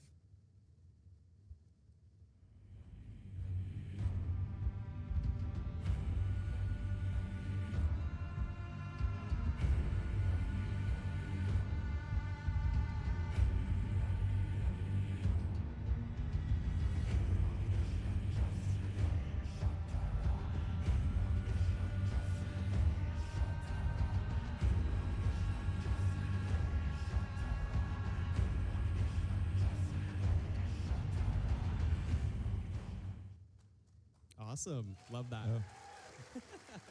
It's awesome. Nothing quite resonates like the sound of the human voice, too, right? Like whenever there's an opportunity to put some, vocals in something, it always gives it this much more flavor, right? It's just, yeah. Yeah, I remember when we were talking, Matt and I would always go back and forth with notes. More voice, totally. More layers. Yeah, it was just like, oh, can we add another rhythm on top of ours? Sure, let's try it. And then you just like, we're like, yes, even more. It adds to the playing experience when enemies with hands are jumping at you while vocals are playing as you're fighting them as well. Love that. The same update, Whispers in the Walls, also brought a brand new tile set to Warframe, Albrecht's Laboratory. Filled with beakers, gilded machines, and vials of elemental ooze, there are many things to break in this tile set. I must personally destroy everything in my sight, so I have to know how many glass jars were broken in the recording process, and did you have a favorite recording technique for the labs? I mean, we're always breaking jars and glass. We have been for 10 years. So we have lots of sound libraries of all sorts of stuff that we've broken over the years. But actually, Laura and Jeff were the sound designers who handled all the breakables. They also And got food too. As they started kind of coming in, we were starting to see all these kind of little levels of detail that were happening. You could break. Yeah, just got a little snack, and then I think when they do I think they're doing a break after this. Yeah. Or no, cosplay contest, then the break. Through and meticulously placing all those sounds for all the different Might go items like that you can actually break, make a and when they all sandwich or kind of something. break Yeah. together, it's very satisfying. It is very satisfying, and players can even just walk around without breaking anything. You can hear the machine moving and all of that, so it's a very complicated tile set. Wait, so you didn't get food now? The most complicated tile Oh, I set just got like a you've little. I got like I think a so some. far, yeah. I mean, Oh, the okay. stuff I is got these obviously like very what are they complicated, called? and there's a lot Like that goes into the open world. these But in like terms of tile blueberry sets, this like is probably cracker the most things. complicated. Hell yeah. But I knew immediately that the breakable stuff was working. They're like and I couldn't stop breaking things. What do you call it? It's Like like every time they're I'm called like running around breakfast testing, it's crackers or what? They're just like a little like Biscuits almost. yeah biscuits. Yeah, like We also blueberry got some new biscuits. faces in the labs. Let's talk about the cavia. Reb, how did this cast of characters come to be? Yo. Right. Well, when we originally came up with the idea that we would find Albrecht and Trotti's laboratory, we were trying to think of how we could make a syndicate out of kind of nothing, because we didn't know what the laboratory would host. And I think there was a moment when I remembered like how the Russians sent Laika to space as like the first animal in space. Oh, Laika mentioned. Would have sent animals into the void at some point, and they would have come back speaking in void tongue, and that seems like a really compelling way to start a character arc for Albrecht in some of his lesser known science, especially because we knew he had a bond with animals because of Kalimos from his entries. So the first one that came together was the Norg, and I was like, oh, sending a fish to the void and it coming back smart just makes sense. And then we actually had the tag for as an art asset. I think one thing that we learned in our pace of updates is if you have something and it can work in an update and you believe in it, just go. So we had a tagfer who is actually a deer species that we were going to use in the plains of Eidolon that never got used. So I was like, oh, he's going to the void. And the bird as well. I was like, sorry folks, no planet Earth for you, you're going to the void. And we sent them all on their journey, and the rest is history. I think I remember an early version of that actually. That's right. And I think we had done sounds for it and everything, and then we pulled it. Yeah, at and I that was like, point. I'm not waste work. Yeah. Into the void. So There you go. Yeah, so it's all, sorry, animals. We're efficient in our casting. Yeah, we're for yeah, people. yeah. Listen, we gotta do it. Love it. And the sound team, how different was it setting up all this voiceover work for animals? I mean, when we saw this, I think initially we went to, we're going to have to process the voices a lot, add a lot of animal sounds in between words. But as we began to receive the performances back from the actors, they were so strong that the decision was made to just feature them basically without any processing. I think there's a tiny little bit here and there. Bird 3 almost sounds like there's animal noises introduced, but that's just the actor's performance. So yeah, we just kept it super clean, super raw, and featured their great performances. It's all about the casting too, right? Like, it's such an important part of the whole thing, and people don't think about that as much. It's like, obviously, great writing and everything as well, but when you cast the right person, it just works, and they embody that It character, just right? And works. it just makes our job so much easier too, so yeah. Yeah, totally. I mean, getting your heart broken by a Stereon, you just end up as a talking fish in Warframe. That's The ultimate payback. Payback. It's been, the team that worked on that, the writing, everything was just really lovely to behold and watch it come together. Let's check in on our cast of critters now.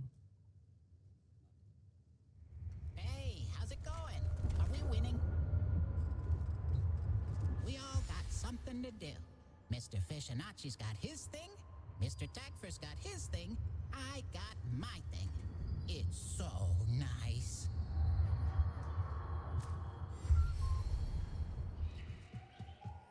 Another day, another Netracell, another poke in the eye for the mother hugger that consigned us to this mess. Come on, let's roll. Are we heading out then? Yep.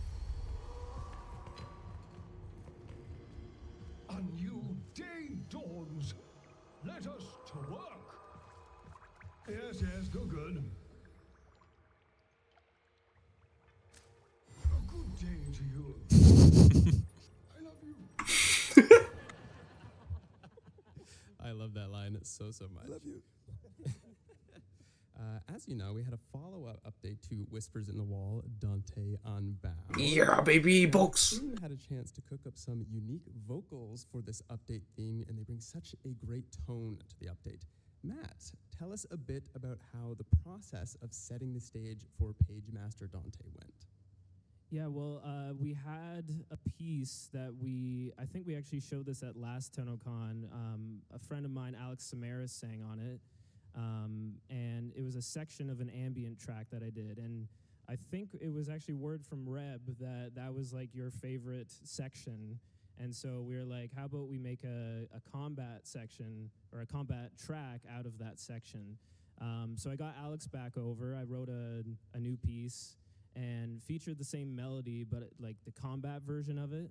And Alex just nailed it. He had done a bunch of throat singing and stuff for me as well.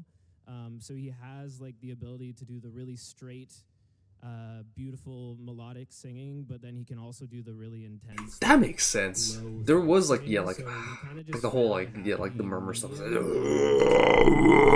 Performance was amazing. Yeah. They did that like kind of with Albrecht, just like when he appeared, it kind of like comes in the background. It's so fucking cool. For the Dante Unbound update theme.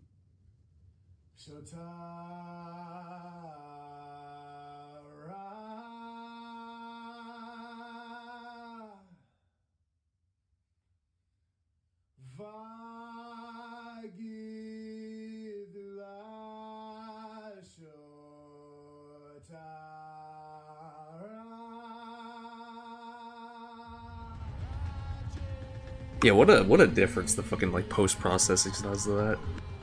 Yeah. Oh, it's not even like it's like that's just production maybe. Yeah. Such a great melody. There's a great little melody there. That's the login screen, baby. Void tongue there too.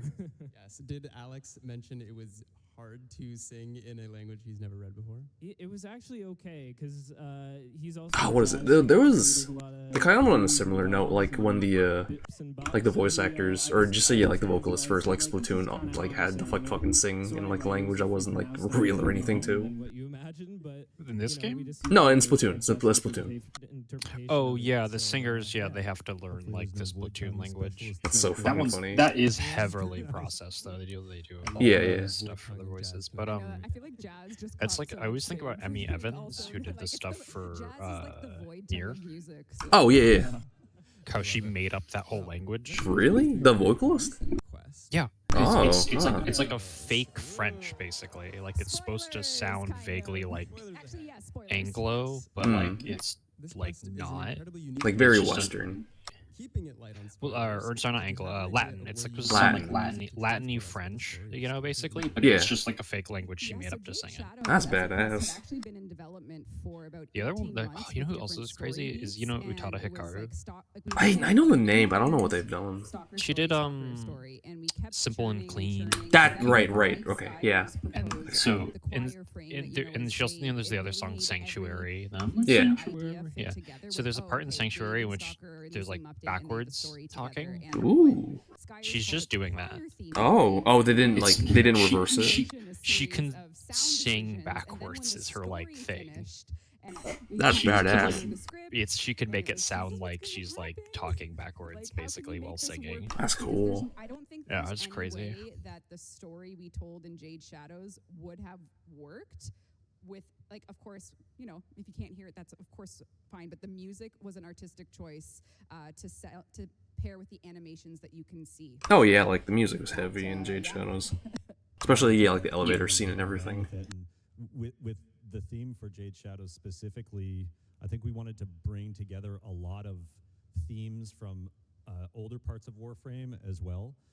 So we're bringing in, you know, Stalker's theme, Jade's theme, tying it together with, you know, the Naga drums. So there's a lot of pieces that we wanted to incorporate into this. So kind of this big ball. Yeah, like what a difference like early Warframe, where like the theming or like the sounds were just like boom boom boom boom boom, and then now it's just like full on vocals and shit. Beautiful section where the choir kind of swells and ascends. Yeah, it was kind of great from the get go, and then after that, it was just on to polishing it up and working on different production elements. Love it. And you guys got to work with a choir and did a lot of recording sessions for that. How was that experience for you for you guys? Oh, it was amazing. I mean, I love being able to go to a studio and record live anything, any musicians, vocalists, and this was a special one because we were able to get 12 singers all in the same room, and God damn. You know, hearing my theme the first time was just like, oh yeah, okay, that's perfect. That's way better than the MIDI. That was just a placeholder, and it was great. Awesome. And we do have a behind the sounds look at how that choir session went. Get your Kleenex ready.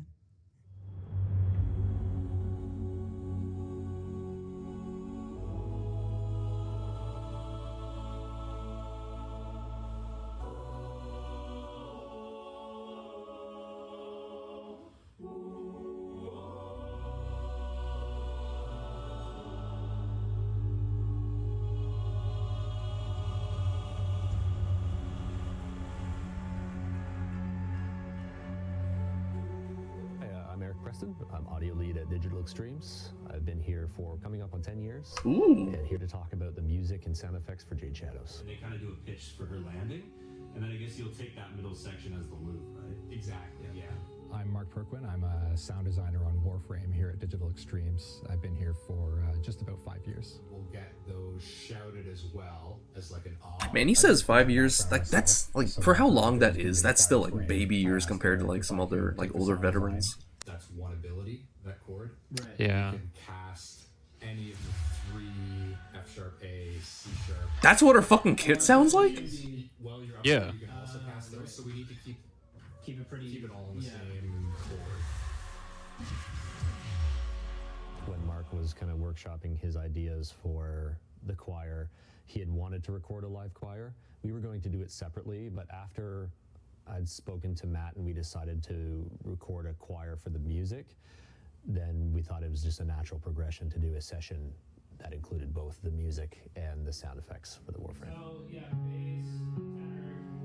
So we wanted there to be that choral aspect for sure, but we also wanted there to be a bit of dissonance. And add a little bit of that strange tone that you hear in the Warframe. So there's lots of off-key singing, lots of whisper shouting from the choir. So we kind of played with all sorts of different vocal effects, chords, notes. We wanted to tap into the strange sounds that they were able to produce.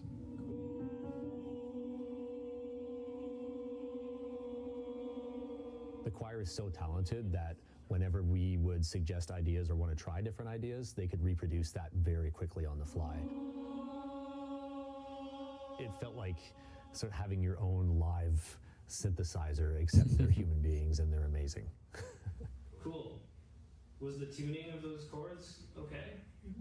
All good? Eric definitely had some great direction as to how he wanted the frame overall to sound. I had some specific ideas for the 4 abilities that I wanted to hear, and then Matt was able to pull that all together in a very musical way and in a way that fits with the music that we'd also recorded for Jade. All of the notes that you hear in the frame's abilities are all in the same key and in one chord actually that fit really well with the music that we'd already recorded.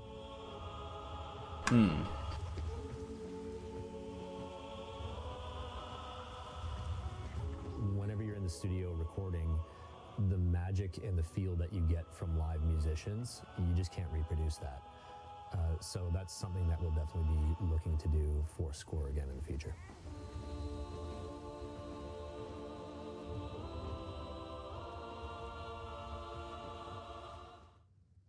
Amazing.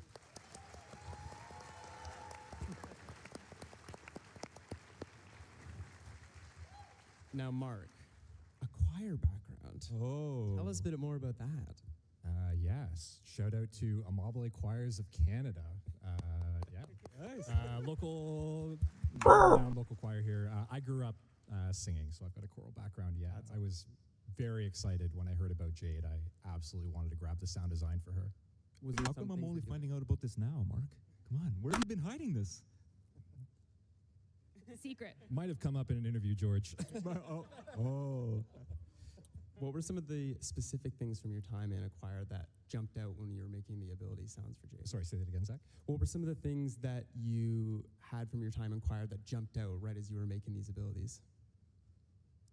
Honestly, a lot of the sounds in Jade and a couple people in the choir that we recorded with Matt remarked on this, that it's really a lot of vocal warm-ups that you're hearing in Jade. It's a lot of that whisper shouting, the dissonance. It's people loosening up their voices, and you just get some really cool creative sounds when there's a group of people doing that, and they play off each other as well.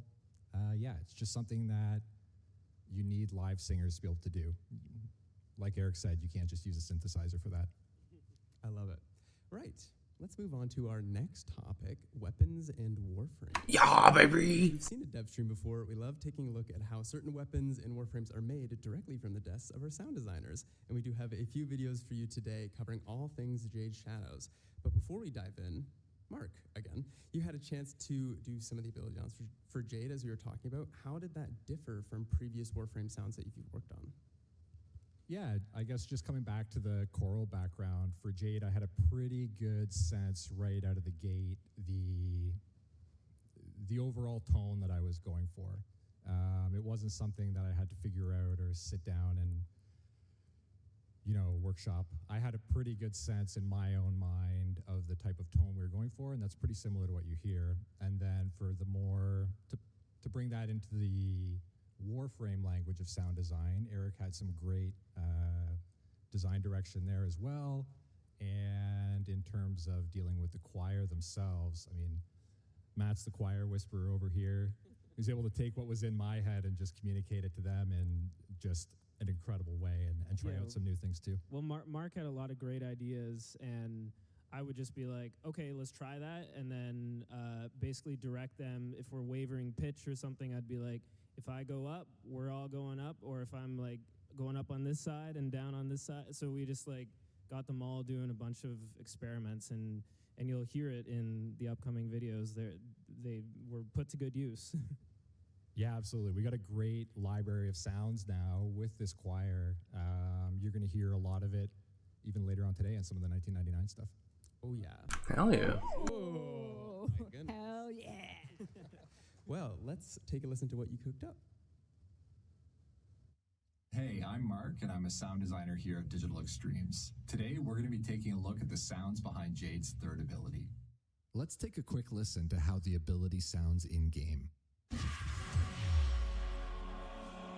Jeez, that lasts so long. Session so we can peel back the layers that make up this ability's sound. Let's take a listen to just the choral sounds in this ability.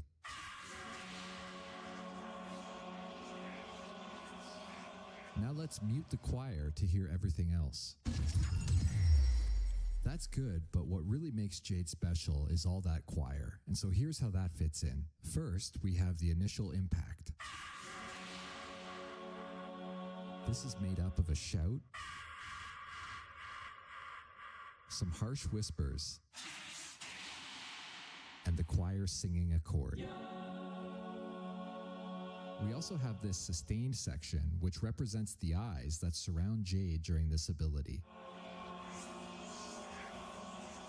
And making up this section, we have another more dissonant choir chord and some more sustained choir whispers. And now let's listen to these without any effects to get a better sense of how the choir sounds on their own. It's the what's the fucking like pre-movie thing again? What's that called? Oh, THX. Yeah, that's it. Spin tracer is really doing some heavy lifting. It's kind of like a granular synth meets Doppler, and it has some that's cool. To show being able to visualize that. All around to add some movement. There's ghosts all around me. Down let's take a quick listen to the other layers that make up a lot of the impact and sci-fi elements of Jade's sound. We have our LF layer, truly a must for any Warframe. Some glass impacts with delay added for fantastical vibes, and some mid-frequency synth to round it all out. With an ear for these elements on their own, let's take one last listen to the ability in-game.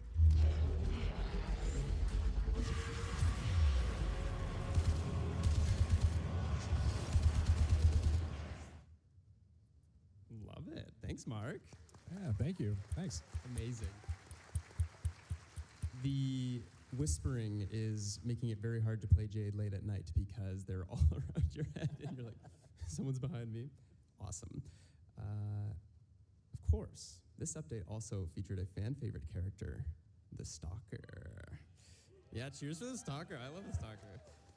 But more importantly, Stalker generously donated the blueprint for his sick ride, the new Stalker landing craft. There it is. Sound designer Chris Tezera is going to take us behind the scenes on how the sounds were made for this one-of-a-kind landing craft. Hey everyone, it's Chris from the sound team. Today I want to show you how You see that sound design that for keyboard Stalker's thing on Terror his landing desk? craft. Yeah. Let's go. It's a Korg MS-20. My buddy had one. I've used it. They're really nice. Ooh. Just like Stalker. I also wanted it to be completely recognizable as Stalker's ship. I mean, yeah, like, it's just his face on his fucking ship. Yeah. Lucky for me, our team recorded that's jet sounds hilarious. at the London Air Show a few years back. I used these jet flybys as a Oh. That's hilarious to just go to like a plane exhibition thing to record. Yeah. It's like it's free. First, use the jet sounds on their own. I like how they use their Foley. I like how they would just, what is it, for Soulframe, they just walked into a fucking forest. Yeah. Then I added some low-frequency droning and some aggressive thruster sounds.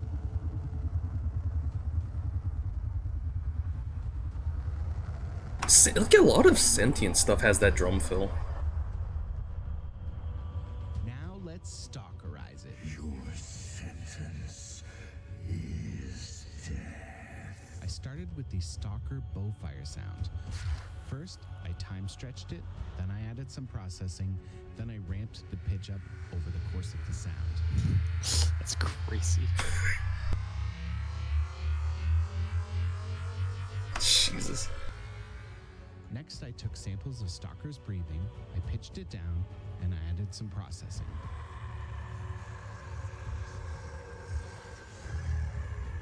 And here's the final result, the Terror landing craft taking off.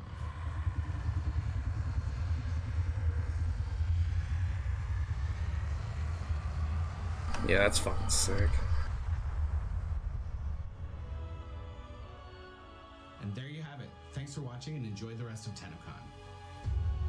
Goddamn. Love it. Thanks, Chris. Thanks. Chris is here right now somewhere. Is Chris here? So shout Shout out out to to Chris. yourself, Chris. Thank you. Now, we did have a taste of some Stalker gameplay with the Duviri Paradox, but his abilities got a fresh coat of paint for Jade Shadows. Sound designer Giovanni Agapito is going to show us how those ability sounds for Stalker were made. Hey Tenno, my name is Giovanni and I'm a sound designer at D. Today I'm going to show you how I created the sounds of one of the Stalker's abilities. First, let's listen to the sound in-game.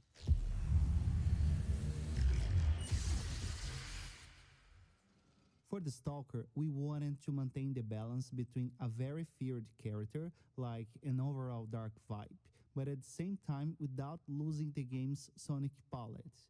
For the punishment ability, I created 3 sounds that play at the beginning, middle, and end of it. Let's hear the first of these sounds.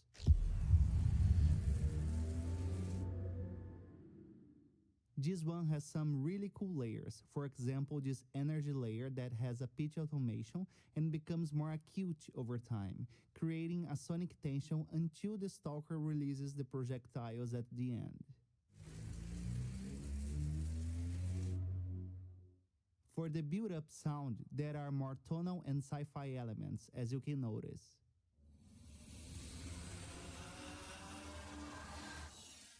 One of the layers has a really cool automation in one of the plugins, which makes the sound becomes a riser until the last sound is played.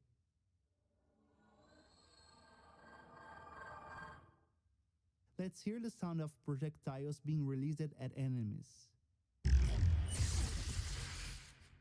For that, I created several whooshes using my own mouth and made them very high-pitched, distorting each layer a little to contribute to a more sci-fi vibe. After putting all together, this is what the punishment ability sounds like in-game.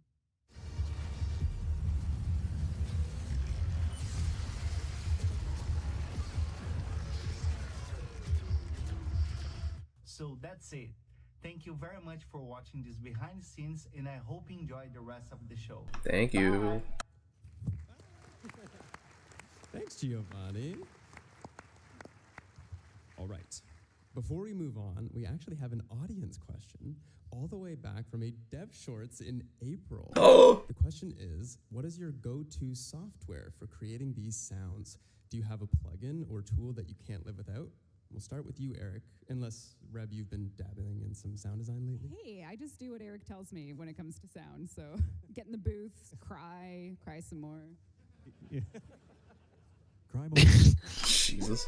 Okay, yeah. We use I use a program called Reaper. I think most of the team does too. Matt, you use Logic, right? Yep. You use Logic, right? God. What you saw on the screen in the videos. And yeah, my favorite plugin is the L2 limiter. I definitely cannot live without that one. So. Did they pay you to say that? Some big L2 heads. Lots of money in the house. God. My turn, right?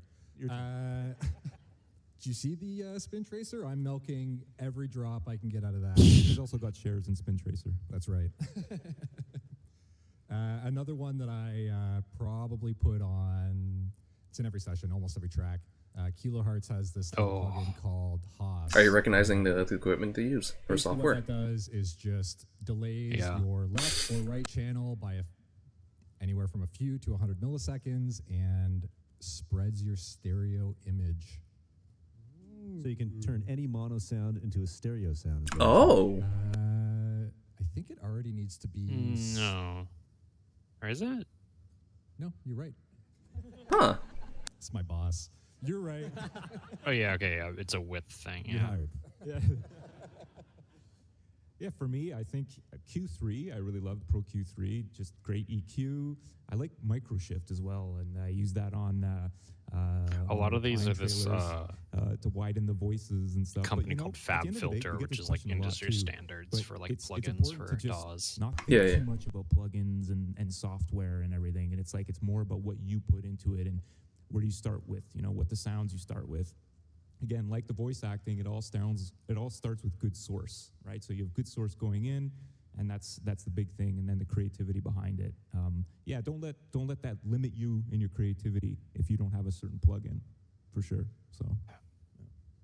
I think the analogy The that Reaper, probably a lot of the people do main is software that we're talking about, it's easy to digest. is really cool because If you've ever played you the can. vocal It's like patch it's on it's the kind of like a electric keyboard, WinRAR and you situation can where hear they're the like, laws. Oh, it's like you can do a free, free trial of technically. it, and you can just keep telling it, to I'll real get a choir key that later. you're Right, at right, source. right. Like That's obviously, what if you're we're like talking about when we talk working about having good enterprise sources. level like It's this, always right? Yeah, You're yeah. doing- You gotta pay for it. you buy a It's a license, unique but it's like if you delivery, just like always want to gonna fuck feel around with different, it, and That's it's like funny. really It's the nice. magic there, right? The magic of the It like performance limits you, I and- think, a and little of the- bit, but the like sonic Not by feedback. much. like if Yeah, you don't it's buy so a license, I important, think it like for locks sure. you to. I think Yeah, you only I'll do give like a shout out 16 to a tracks at little a time or plugin something. called Little But Altar Boy. Yeah, it's like the free It's, version of Live 2D it where was you can only used have like a certain to amount of parameters, and then you anytime gotta fucking I pay for the need rest to of have it. really low vocals, and I'm doing. but then it if you want to myself, buy a and I personal can't sing license, it's only $60, and that's certain low forever. note, I just- Oh. you can pitch. It's basically you can pitch it. Commercial down, but you license, I can think, is also change the $230, formant, so but that's also forever. adjust- So. Oh, okay. I thought, yeah, like I Besides figured it would saying like that last for like a certain amount of time, but get hey, rid of forever? No, It's nasally pretty good. Yeah, fucking that's why have Reaper's sort of nice. It's because dark just like sort of sound. you just And buy so it and for then you all have it. the- I think they mentioned Reaper at some some point, like during the older Tennocons, like during like when Planes was going on, because I know it's just like it's like the DAW for people that like record physical stuff a lot. Yeah, like physical Foley, right? That's a great point. Because Ableton is like a really good DAW, but Ableton's like you make everything inside of it. Oh, is it more? It's more synthetic. Yeah, Ableton's like for like production and like synths and stuff, and then like Ableton's whole thing is live performance. It's really good for. That's why it's called Ableton Live. Actually, is the full name. But Reaper is more like you are recording things. You're plugging in mics and recording things. Yeah, that's cool. A weapon's identity through sound. Yeah, weapons are really fun. We all take there we go. Doing weapons, I would say. But it's like a punchline at this point. Experience of doing a weapon is an iterative one, because it's a sound that you hear so often. There's often a lot of time put into just playing with it. So after we've done our first draft, getting the character right, Yeah, for how many fucking weapons there are in Warframe, I'm surprised each one actually sounds like unique. And kind of sanding off all the yeah, they do a pretty good job. Like even like variants too, like Wraith and like Prisma, they all sound unique, which is nice. We all work on them. It's funny like, too because it's like you have to kind Vandal? of be happy with what's Yeah, done, because yeah, Vandal if you try variant to too. change it later, Yeah. you know, you hear about it in the forum, no bueno. And it's great though. It's like the fact that people get so attached to the sound of a weapon. It's just, Yeah, fucking Arcoplasmor, baby! To see that the sonic identity. Yeah, Arcoplasmor, Dragoon. So much. Yeah, Sometimes in Dragoon's like bad ways, but most of the time in good ways. Seems like you're still traumatized from the Brat and Vandal sound change. And little trauma there. The heck too, I think. Oh, from the back heck. in the day. Heck, God. Because we changed it.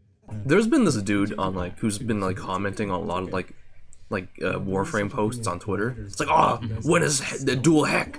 And I see that dude every fucking time.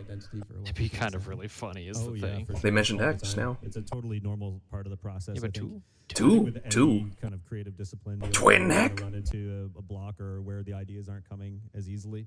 And usually, like you said at the very beginning of the panel, Dual heck good- would be like, good that's a long walk in the Wolfenstein park. weapon. Absolutely, yeah. God. Sometimes for me too, like when that happens, I'll just go into the sound library and instead of using search terms, I'll just randomly click on things and listen to them. And I don't think we. Yeah, I don't think we actually have like kind of like dual hand cannons, dual shotguns, in, like as like a secondary yet.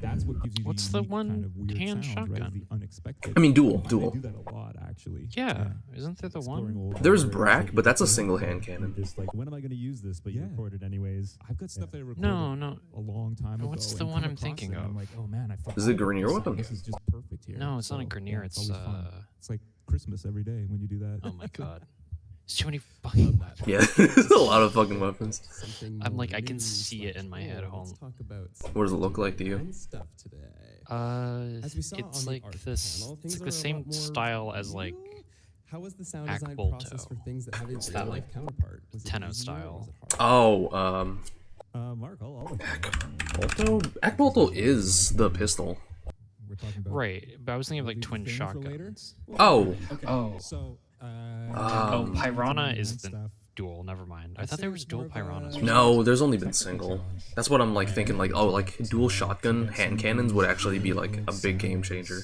Yeah, dual. Yeah, that's what I was thinking. Dual Piranha. In But ways then it's like, that we new systems that you're able to interact with things that you haven't really been able to interact with before, and figuring out how are we going to ground that in reality. I mean, that's just the need. Like, now you want dual piranhas. Yeah. Sci-fi sound that there's dual Sistras. that we love to there's put into dual. Yeah, a lot of it comes. I think Sestra's the fist weapon? It's auto. No, Oh, it's no, not it's the auto. auto. Traditional Right. Warframe weapons. We can I'm just go like as looking at crazy the as we list want, now. especially Yeah, with yeah. the corpus stuff. There's really no limit to how wild you can get. For these, Wasn't we're Kuva definitely Brack taking like it kind of more- like more realistic ground. Kuva Brack's a single. We still love to put. It's our but it was spin on meta things. for a while. You know, It still is meta, that's the thing. Because it's a status and a crit weapon, so you could really build for whatever. Just a weird library. Like, a lot of Kuva weapons are just meta, because, like, they just do so much fucking shit. Like, they're just straight up upgrades over, like, the original version. Into all the sounds we've been making. And they're easy to get, We too. have two familiar faces by now. Now, it's just, like, the matter of getting, like, a good, like, element roll on You may them. have seen him walking around the convention, but the amazing Ben Starr and Alpha Takahashi led No! us to these new faces. George, Once there was a time where we were recording our own staff for Warframe characters. What's changed over the years now that we have these epic cinematic? You got Reb, baby! That's the Reb direction right there! Beginnings, right? Where it was pretty much all staff, you know, like Darvo, Sargus Ruck, Lotus, obviously. Vor. And yeah, it was a lot of fun because you Vor could is just, so like, fucking just cool have even someone now. after lunch and be like, hey, can you meet me in my office? And Like what an extra, man. He's just a fucking Saturday morning like cartoon villain, man. Yeah. One of the He's a good like first guy. Yeah. He's so quiet and he's so like unassuming. He's like, oh, hey, how's it going? And then he gets in the booth and he's like, "Rah!" And you're just like, where did that come from? And so that was always cool. But you know, obviously, as we've grown the universe and we've developed the characters, it's important to, you know, seek outside talent as well. But we still use people from in the office. But yeah, it's always great, again, like the sounds, to have a mixture of different flavors in there, right? So yeah. Love that. Now, we do actually have a little tease of another character from 1999. Oh! Just a little audio tease. It's absolutely gonna be Volt. A slug dares to show its No. face. Oh. Tonight. Ooh, who could that be? I guess we'll have to just watch and find out. Okay. Now, I know you guys had some fun with Oh, what if it's Proto Saren? Because we are getting a free Saren on TennoLive. But Matt, did it feel like you had a blueprint for 90s music when composing, or did you Yeah, show us 90s styles, yeah. Yeah, well, it's a similar process every time. You know, you got to do your research and figure out, okay, what, because you can say 90s music, but it's like what 90s music. So we narrow that down. We're like, okay, more rock, industrial rock, metal, punk. Okay, we're getting closer.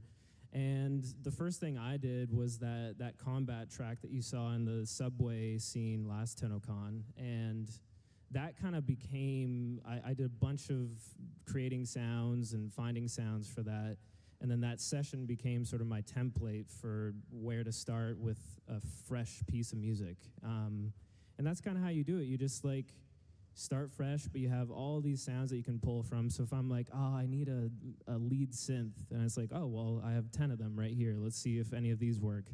And yeah, you just kind of keep working on it and talk to Eric. He's like, let's get it sounding more Warframe. Okay, what does that mean? Let's try some other thing. You know, like you experiment, trial and error, and eventually you have something in the game. I love that. Now, it wouldn't be a panel without a little bit of a tease. Let's listen to an upcoming track from 1999. Okay.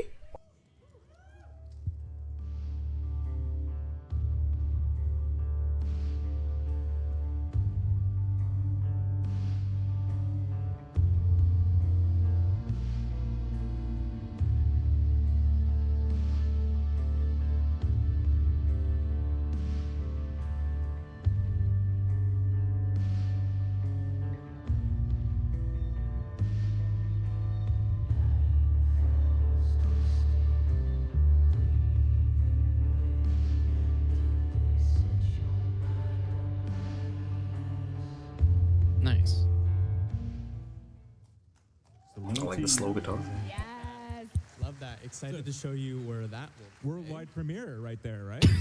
He says that the stream goes down. Ah, fuck. That was really That's fucking one of the, worldwide the premiere. ambient tracks. So you heard kind of the combat version of that, Whispers in the Walls.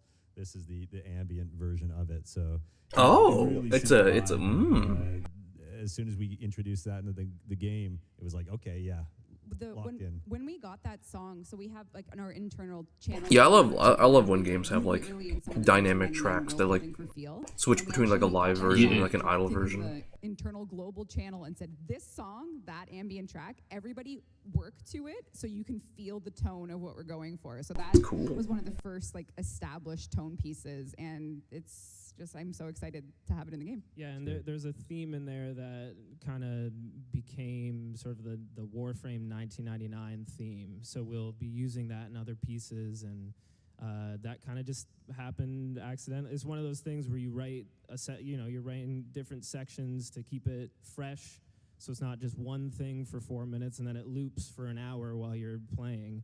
And Eric was like, this line right here, let's turn that into the main theme. So I was like, okay, cool. It's always cool to evolve the universe too, right? Even like musically and everything, and to hear how it's becoming something else, but yeah, still maintain some of those Warframe roots, right? Which is awesome.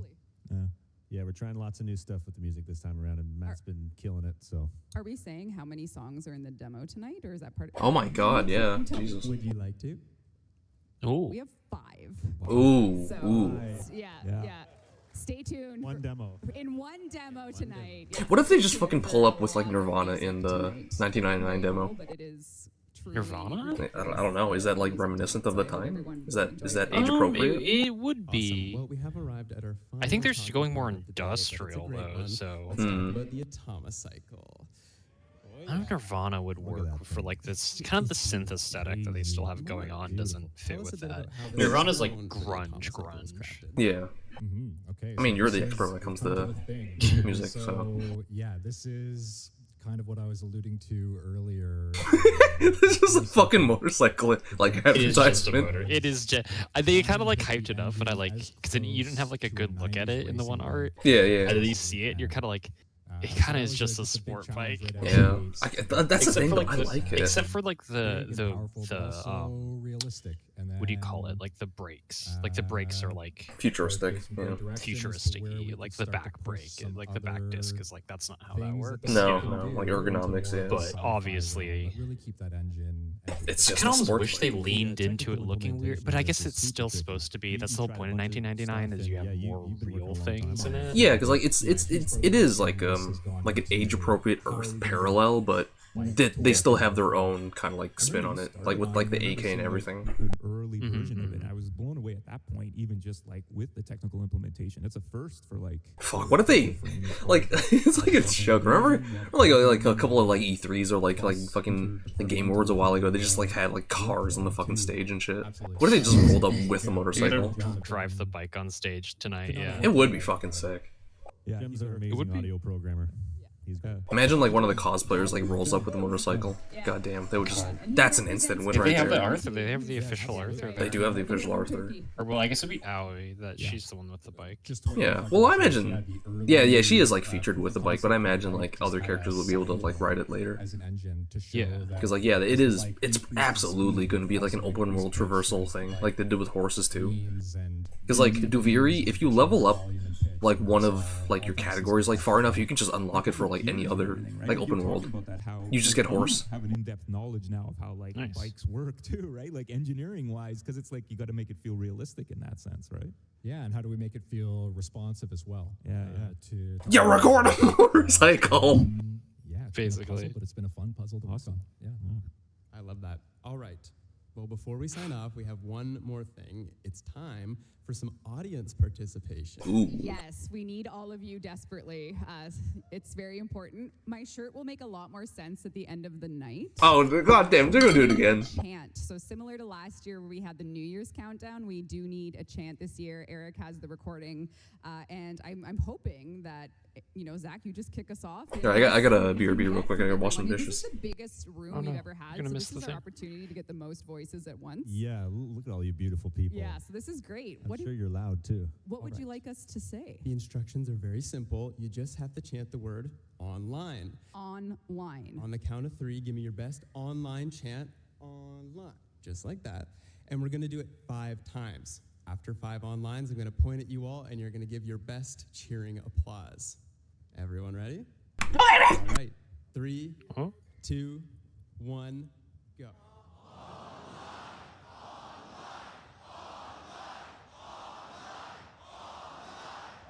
Are they saying online?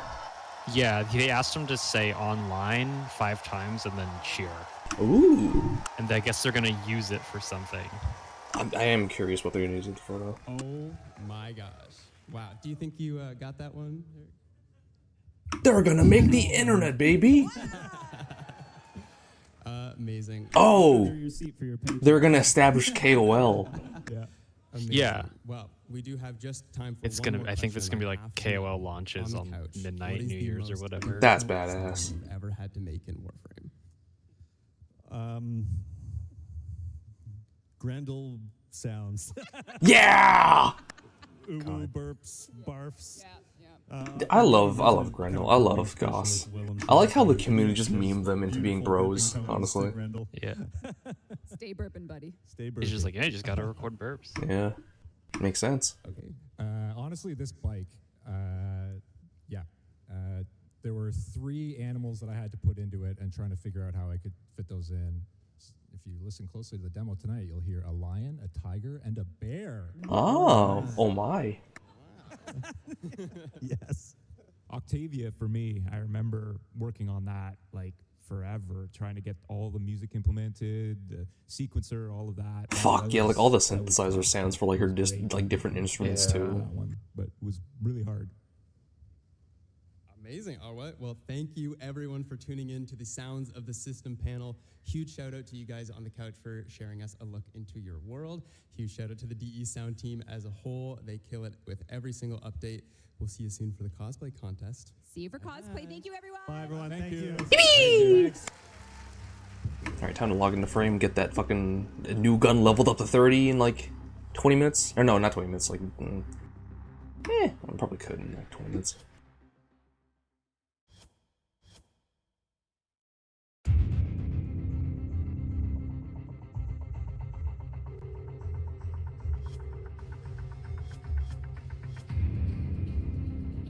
Oh, right, Barrow is... Well, I guess, like, if you have the ticket, then yeah, Barrow is here, but I don't think... Barrow relays up if you have the digital ticket. His regular version might be up? I don't know. It might be, I don't know. They probably would bring him back for Tennocon, like his regular version, but... Regular? What? Yeah, like, there's usually, like, yeah, like the Tennocon exclusive version, which has everything he's ever sold. And then just like his regular version, which just has like a specific like selection. So yeah, I think this is just the Tennocon versions up, right? Oh, is it just him this time? Okay, I believe so, because it's like the Tennocon relay or whatever. Yeah. Well, I remember last year they had like a regular version of him like this rotation as well. I don't know. Yeah. Oh, what was I gonna say? Through the internet? Just goddamn, it's fucking lagging because I gotta download new update in Warframe.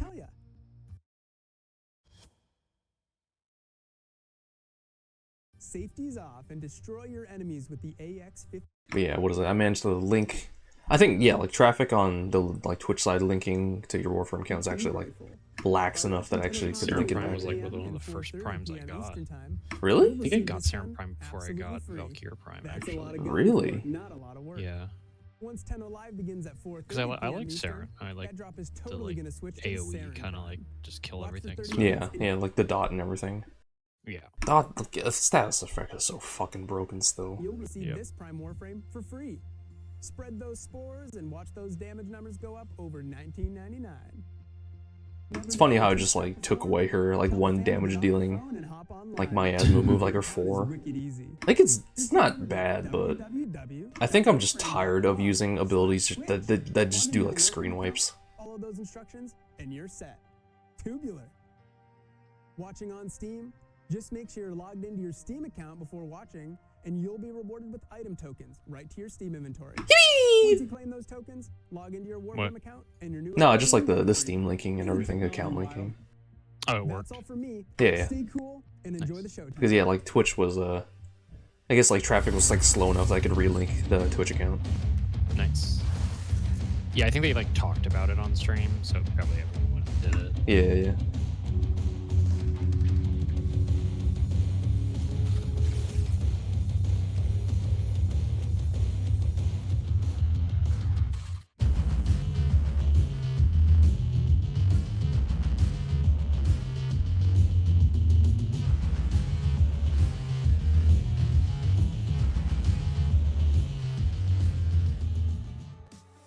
Everybody knows there's nothing like a delicious slice of Big Bites pizza. Pizza! Perfect. Just before online hits the stage. My favorite bite? Pepperoni with extra cheese, of course. What's yours? Let's connect over a slice of Big Bites pizza.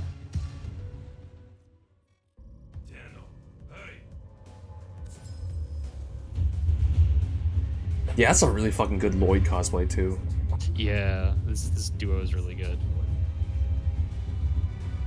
Because I know they have like commissioned Like, people. sensual stroking is quite funny.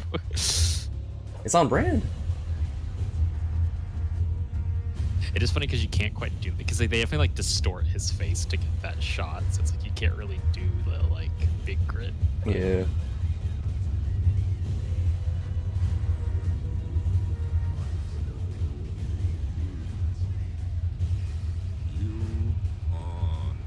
Yeah, this man, this fucking freak smile and everything too.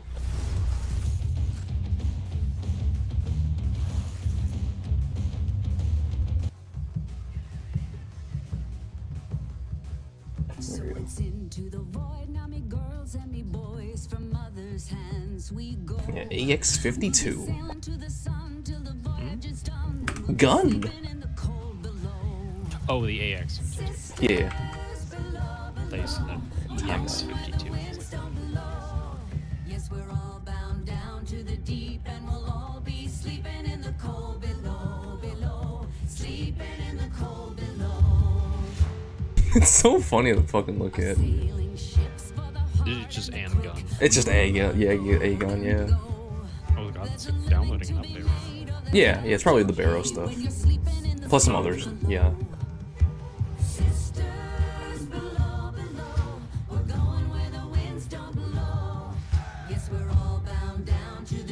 Because like with the size of the update, I can't imagine they're gonna have like 1999 like be playable tonight. So I mean they could. They could. You could take it down for maintenance and then. Oh yeah.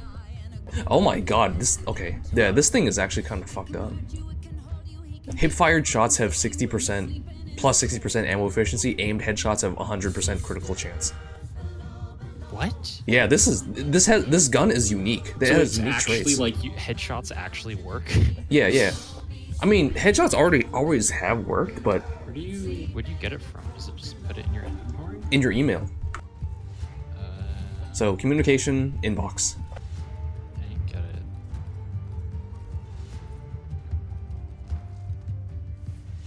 If it didn't work for you, then you might have to like disconnect and then reconnect your thing real quickly. Disconnect and reconnect. Yeah.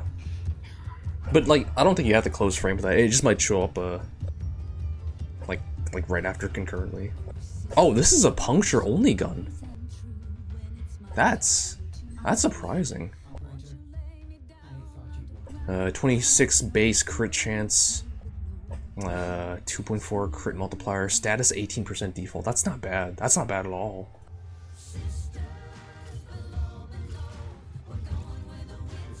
Okay. Galvanized scope. Galvanized magazine.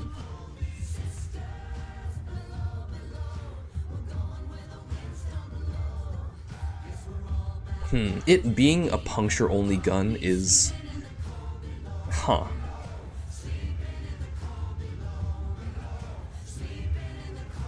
Wait, increases critical chance of damage taken by up to 25%. Wait, they also gave me Loki Prime? It might have been maybe because like you watched like a previous event or something. Older one, yeah, it's just never connected. That's funny. Did you watch like a Tenno like Devstream or whatever? Maybe at one point. That's hilarious.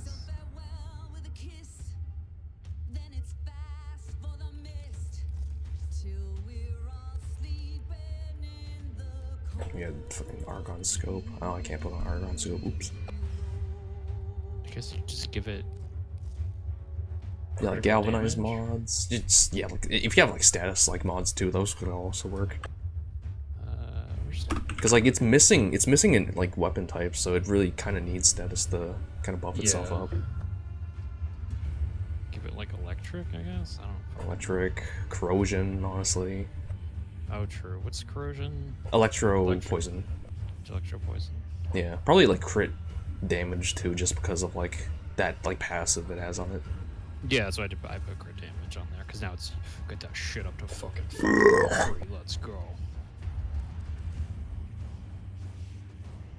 Yeah, like it being punctured, it doesn't have any negatives, so that's great. Ooh, hammer shot would work really nice on this.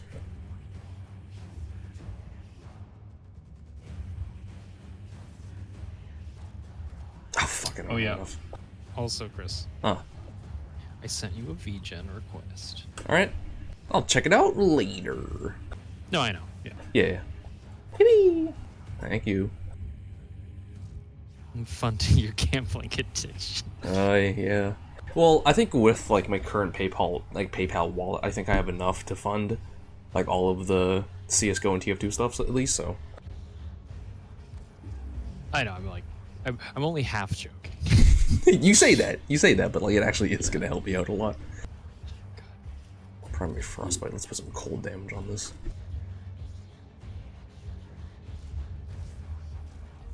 You know, I still can't get my drifter to look good. Like, I like playing as the drifter, but like, yeah, none of the faces they did like match the kids. Like, that's the thing, though. Like customizable faces is still just kind of like they're working on that. I don't like the whole. Yeah, I don't know. I wish they just gave us like sliders for the pieces. They didn't make us do the whole like thing. Instead of like mixing two faces or whatever. Yeah. Yeah. Cosplay Contest! Starting right now! Right now. Now! And welcome to the Tennocon 2024. Oh. I think she like wasn't supposed to be talking. Yell fucking Shut up! They did that to like the other lady during the push her off the stage. Jesus. There is a large platoon of Grenier Marines stationed here. Leave no one standing.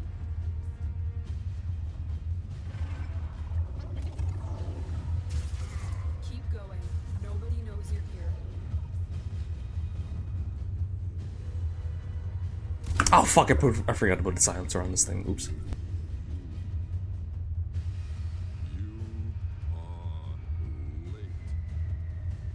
I feel when you're late.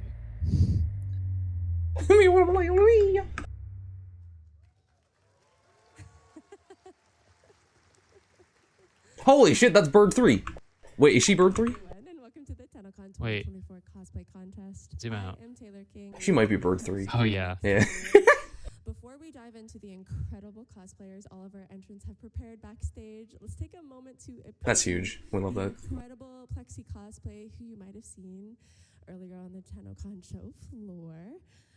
This is their second ever Tennocon with us, and truly an iconic appearance, I must say. Do you want to introduce yourselves and talk about how it's been for Tennocon for you? My name is Candace. This is Sean. He is my husband, and we are a duo part of Plexi Cosplay. I am cosplaying as his faithful servant. Obviously, this is Albrecht and Trotty, and I am Lloyd, and so this seemed like a very good match. We love Tennocon. We love Alright, that's being badass. here. I actually started before ever coming to Tennocon by cosplaying Titania. Oh. Which you might have seen online during COVID. And then we got to take part with Hacksmith last year where I was the Moa.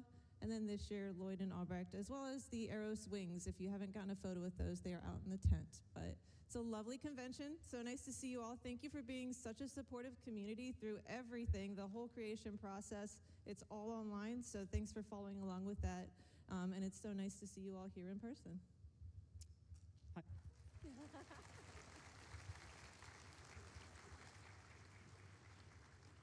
My name is Sean. She referred to me as a duo of Plexi Cosplay. That's far too generous. She is everything that is Plexi Cosplay, and I occasionally help her with some engineering and wiring challenges and things like that. But Candace is truly a born artist, and everything that she makes is absolutely beautiful and incredible, and I don't want to take too much credit. I'm just the eye candy today. Yeah, that's an amazing Lloyd cosplay. Absolutely incredible. Thank you so much, Mr. Lloyd. Oh shit! And It's Paul Owie. for joining us on stage. If you don't mind taking Yeah. the carry off. I didn't notice it was like the side profile of it. Absolutely. Now, okay. Speaking of incredible cosplays, I am joined by Disfusional Studios as my wonderful co-host and our judging consultant this year. You may recognize her as Aoi from Warframe 1999, but more importantly as our Tennocon 2023 cosplay winner. Disfusional has been a prominent member in the Warframe community for many, many years now. So let's take a moment to look at some of her previous cosplays. She did a Lotus, I think, right? I believe so. Oh, hell yeah. Maybe she didn't.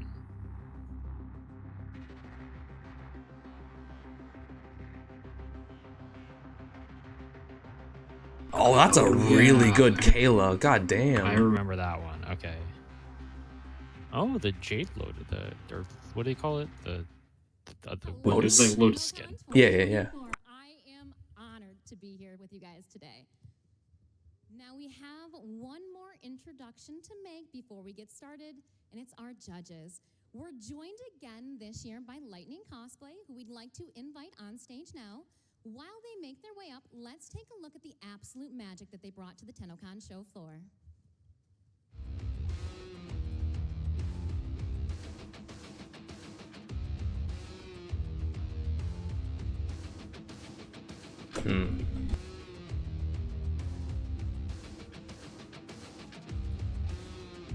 God, really just fucking crazy. That's sick. Yeah, like the facial scar. That prosthetic is nice.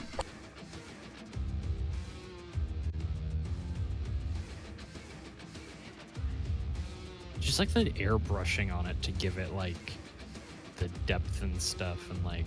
Yeah. Well, it's probably a combination of that plus like alcohol brushing too.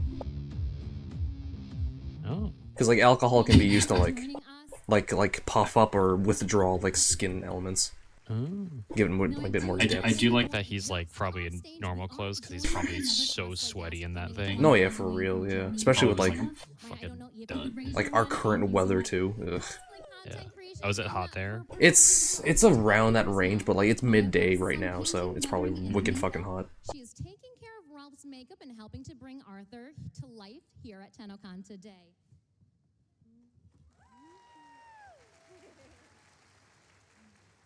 Ralph, if you could please take a moment to introduce yourself and tell us what you're looking forward to with our cosplay showcase today. Sure. Hi, guys. I'm Ralph from Lightning Cosplay. Unfortunately, Laura can't be here with us today because she got sick very last minute, which is very sad, but she says hi, so I don't know where the camera is. Where's the camera? Is this there? Where's the camera? Yeah! Hi, Laura. Yeah, hell yeah. I hope she sees this. Yeah, so when DE reached out to us last year and asked us to create the Lotus and the Deck Soldier costume, we instantly found Oh, she was a Lotus. of Warframe and especially the character design. And but soon, same goes for Arthur. Soon as we started to create the costumes, we realized how hard it actually is. You know, and this is why I have a huge respect for all the people who face the challenge to cosplay these characters, which is amazing for me. It's crazy. Yeah, even like that, like the kind of like half joke cosplay, like the cardboard shit. Even that goes hard. Yeah. Incredible. Between his appearance and the IT outage yesterday, I feel like we're truly back in 1999. It's crazy.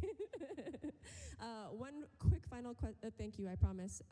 Shout out to Kaz and Skyers who assisted in prejudging this year. They weren't able to make it. They have a workshop. It's fine. We love them. But I'm sure they're here in spirit and they have, given their thoughts and wisdom to us. Anyway, that's enough. Ralph is seated. It's time to get this party started. Alrighty, let's move over here, I think. To kick this show off, we have our non-competitive showcase. These entrants are here to present their cosplays and show off their hard work, but are not competing for our Yeah, I like that they have like a try-hard category for cosplaying. And show us their spotlight. Phenomenal. Yeah, I like that. It's just like, just come out and show your cosplay. Yeah. Hit the music. Without like the pressure of being like judged against like other. Yeah. Starting off, we have amateur cosplayer as Prisma Excalibur. This is his first ever cosplay featuring EVA foam, clay foam, and acrylic paint. Give it up. Oh, it's huge. Oh, I had. Yeah. Yeah, even like single prop is just like it's a huge endeavor. Oh yeah. I'm actually gonna, I think, go make some food. Get hungry. All right. I'll be right back. Love it. Thank you so much, amateur cosplayer. If you want to just head off this way, or that way, that's fine too. Next up, we've got Gage cosplaying as their version of Drifter. This is Gage's own operator, including the dyed hair. Oh.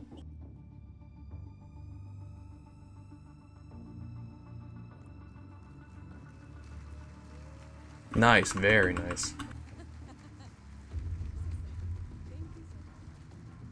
Alright, next up we have Dark as Gilly Grizzly. Don't tell Steve, but I'm pretty sure this is what Bromius would look like if we gave them access to a Warframe's arsenal.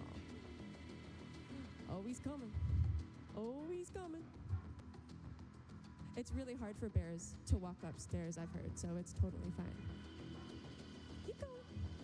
Yep. There he is. Give it up for Dark. Holy shit, alright. Yeah!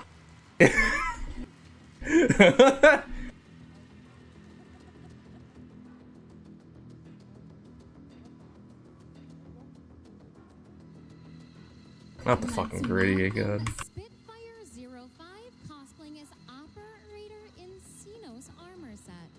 This is Spitfire's own operator after a month of work. Thankfully, customizing in-game is much quicker.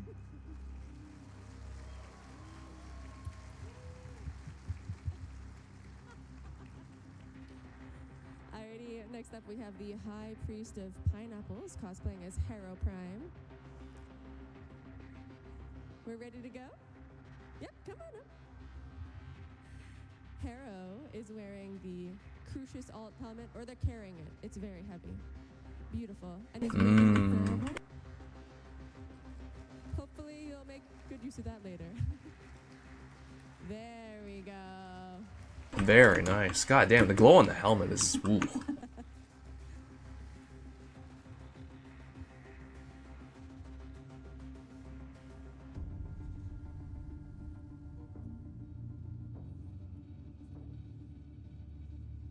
Next, we've got Zach B cosplaying as the Drifter from the New War. This Drifter is wielding a 3D printed Sirocco in addition to the original outfit worn in the quest.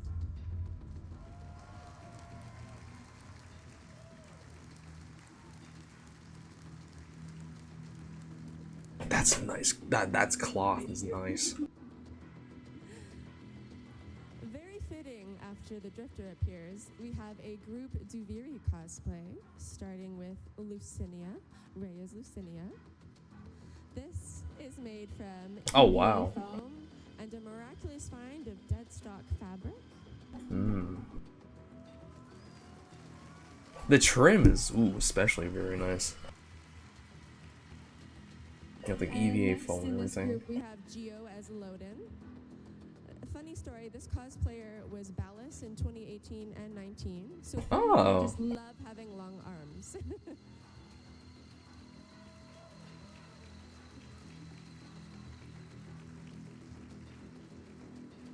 I like that, yeah, like they showed off like Duviri characters, or like showcased a lot of them.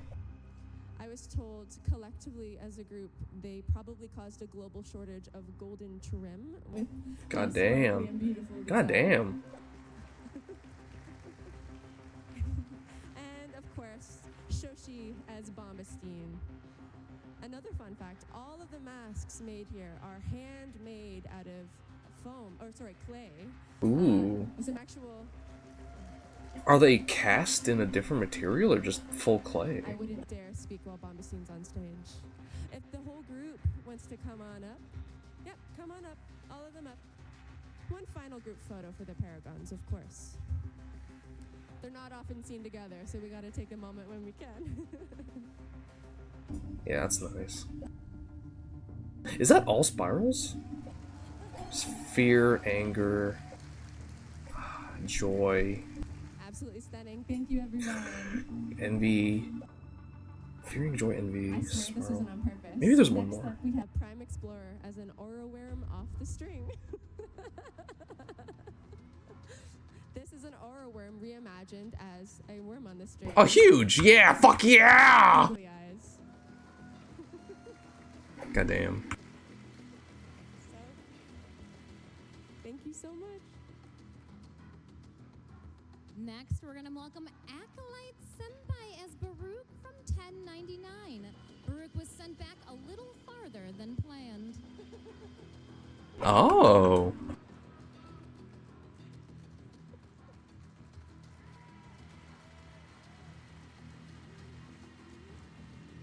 Absolutely incredible.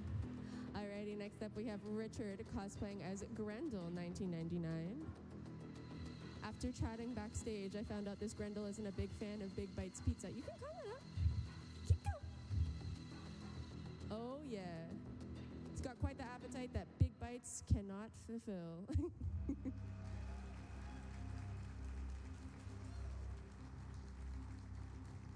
Hell yeah. Thank you so much. Let's welcome Bethany as Valkyr, featuring the cheetah helmet and hysteria claws.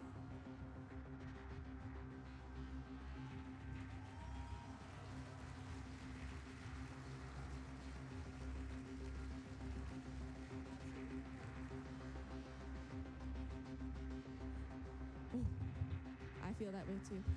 Alrighty, we have Hobbs cosplaying as Mirage Prime. This cosplay is made out of cardboard, fabric, and repurposed materials, and clearly has gotten the infection that's been around the Tennocon. Very nice.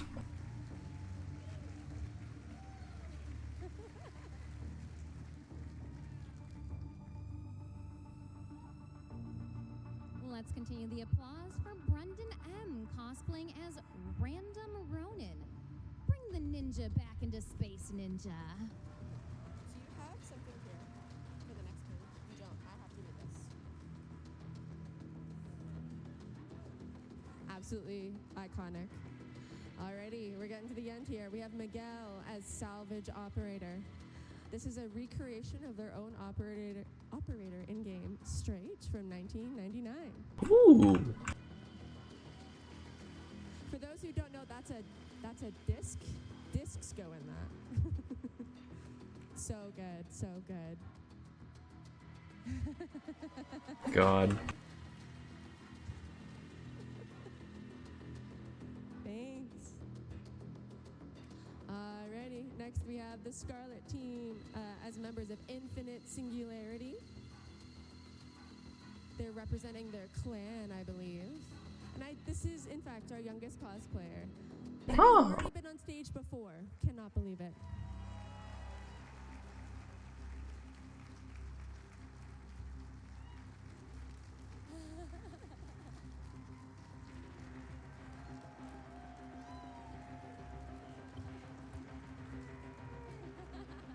Thank you guys so much.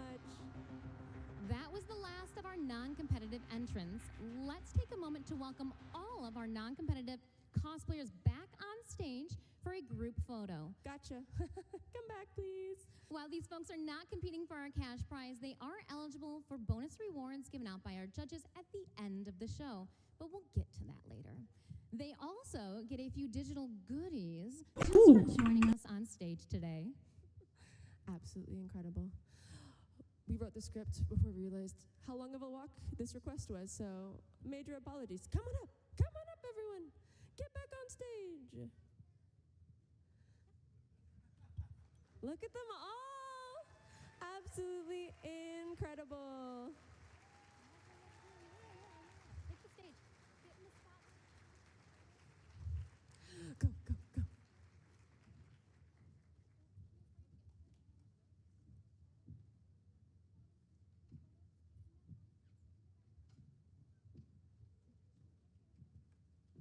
Almost there, almost there, almost there.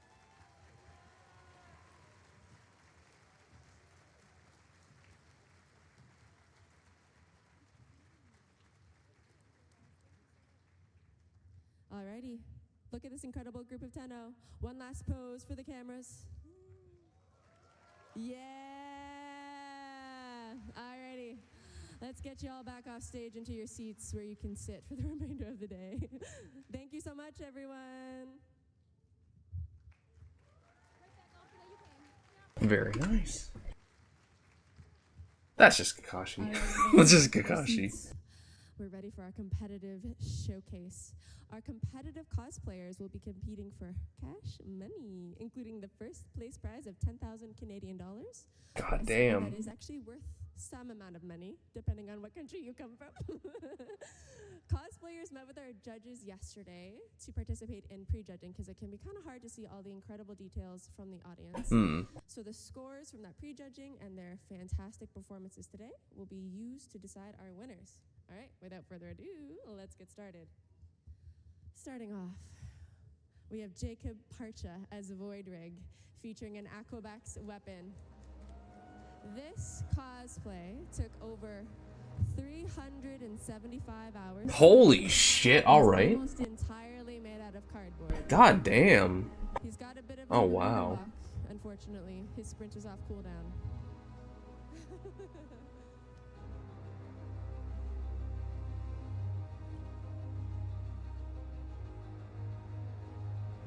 It also takes him a significant amount of time to get into and a significant amount of time to move. But Jesus Christ. absolutely worth it. What an incredible piece.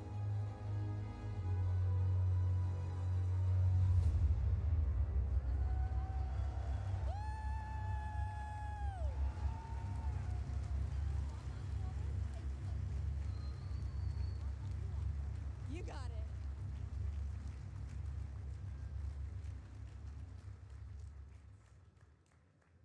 Now, Jacob, my dear, you drew and cut every piece by hand. How did you even know where to begin with this without having blueprints? I actually did. When I first decided to come to Tennocon and participate in the cosplay, I knew it was going to be Voidrig, because not only is it super aesthetically appealing and awesome, but it's something that had never been done, on a scale that had never been done. And from an anatomical perspective, it was quite challenging. I didn't realize just how difficult it would be to fit a human body in Voidrig structure until I tried it. So that was the hardest part. As far as more specifically answering your question, I did have blueprints. That was the first thing I did. I blueprinted out the exoskeleton and a little bit of the plating. All the detail was already ready to go in the game.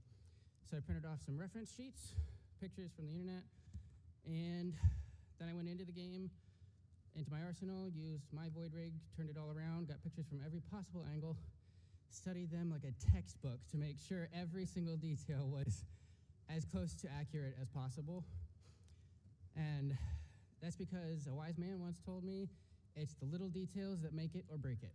So that's a philosophy that has helped me to grow not only as an artist, but as a man, as I try to use it in every aspect of my life, not just my artistic projects. So thank you for that, Mr. Geo.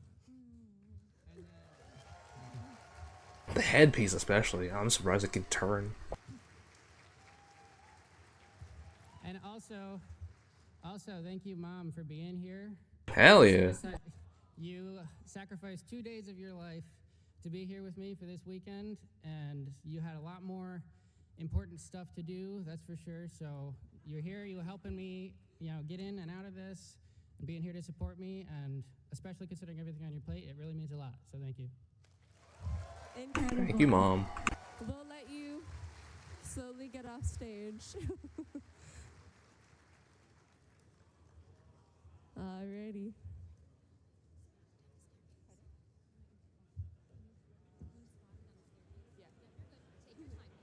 There's no rush. I promise you. Absolutely phenomenal.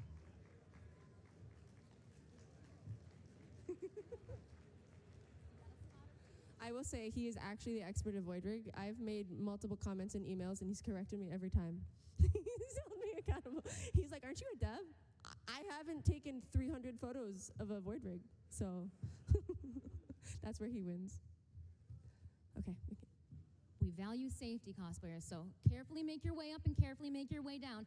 Next up, we've got Shandor as Frost Heirloom.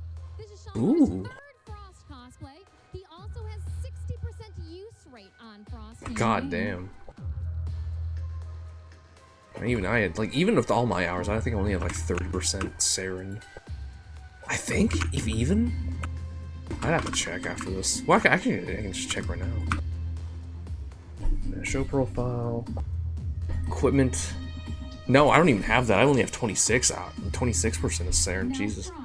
Tell us a little bit about the making of this cosplay, if you can, through the helmet. I can actually. I was going for a much more organic look than previous costumes I've made. So a lot of this is pleather and much more fur materials and things like that. It feels like not very Warframe, but that's what I really like. They're really pushing things in a direction that makes them look very strange and alien in the same way that the Warframe started as. So I really wanted to make this much more organic looking and kind of less synthetic. Very cool. And if you guys have a moment to check out all of the textiles in this cosplay, take a look up close in person when they're on the floor.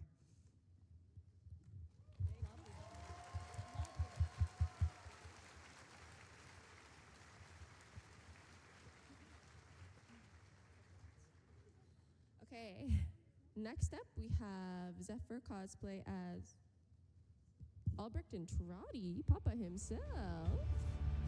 If you can believe it, this is their first time sewing, and this also features EVA foam and painting details. Ooh.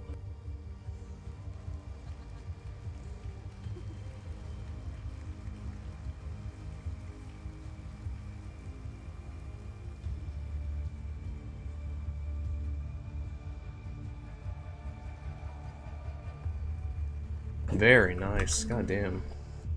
Thank you so much, Zephyr. What inspired you to cosplay? Oh yeah, there's still a lot of good shit. We just started with the paid, or like the actual like money portion of the cosplay contest. Oh, the like hardcore ones. Hardcore ones, yeah. What did I miss? So for the the fun cosplay, they showed off like the guys from Duviri, like the 4 aspects or whatever. So they show off like Bombastine, like the other people, Loden, basically like the 4 rotation of like whoever runs there. There was a lot of like operator stuff as well, like drifter operator, which makes sense because like there's so much freedom in that. You just kind of like make whatever you want.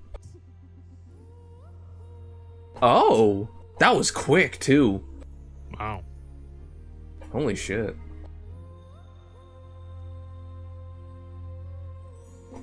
Wait, is this is Jade, right? No, I think it's something else.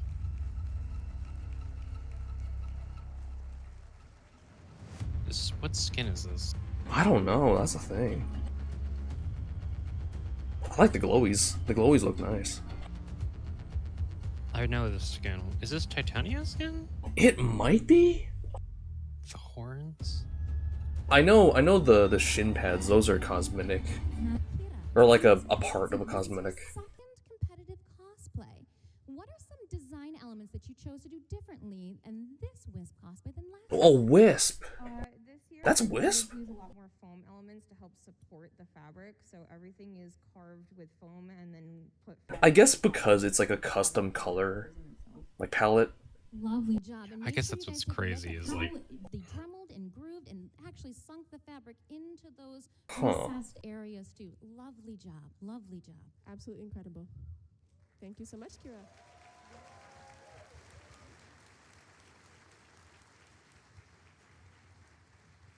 I'm not seeing this one anywhere. Am I? Next up we have Magic Oh, is it a Eyes, Tenogen? It might be a Tenogen for Wisp, yeah. Yes, Wisp Zamiru.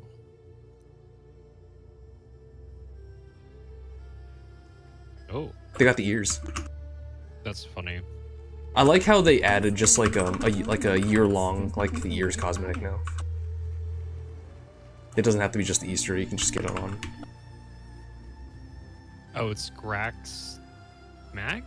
Yeah. Or Nova? I think it's Nova. Yeah, Nova with like the shards on the back. Yeah.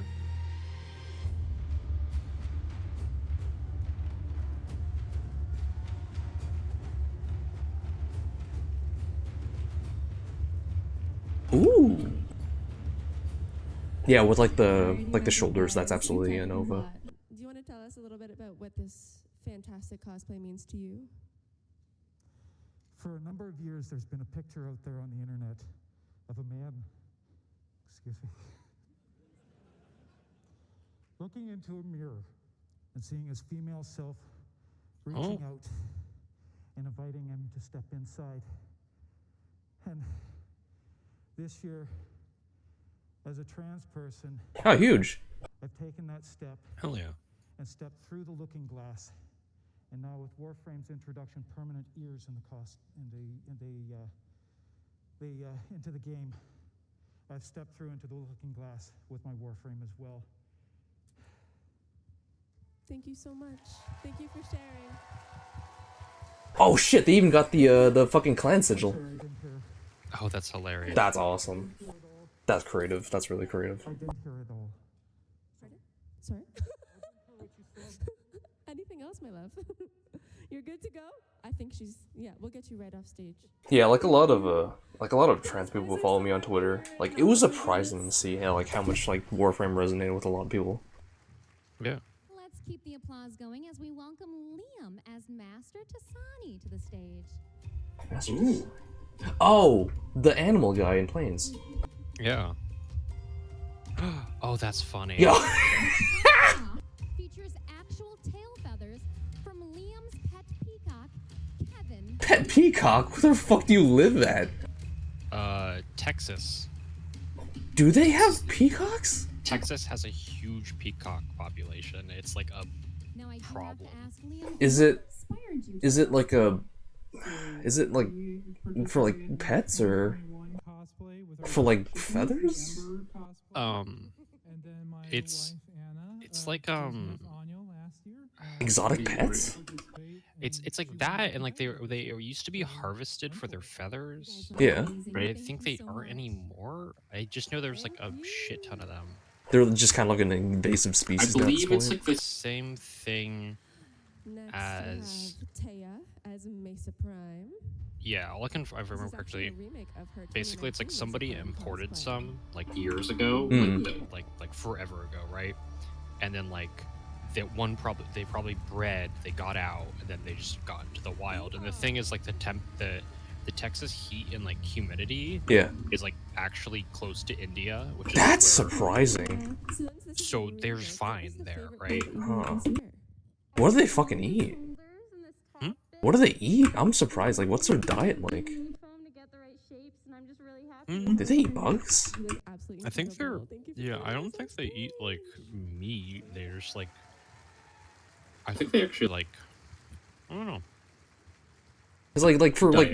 like omnivores mostly eat plants, flower seeds, seed heads, and insects. Oh wow, okay. Can be known to eat some reptiles and amphibians. But I know like a lot of birds, like exotic birds of prey, they do like fuck around with like snakes and shit.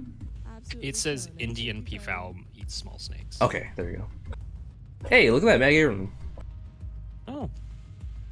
Good choice of fabric for the shiny bits. Damn, they're stiffed up.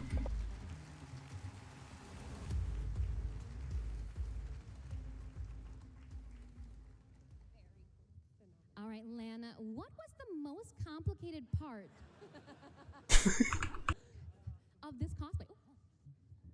The most complicated part was, if anyone saw my back, it's really hard to see, but it was the engraving on the back, which is the very intricate lotus symbol. And I had to use 2mm craft foam and a soldering iron and trace that, and it was very hard without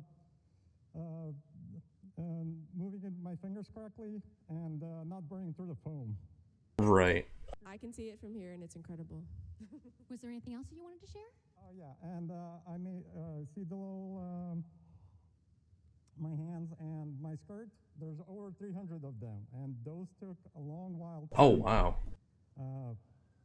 You have to cut them out. I had to use an embossing tool to get the divot, and then put them all together into these 4 pieces.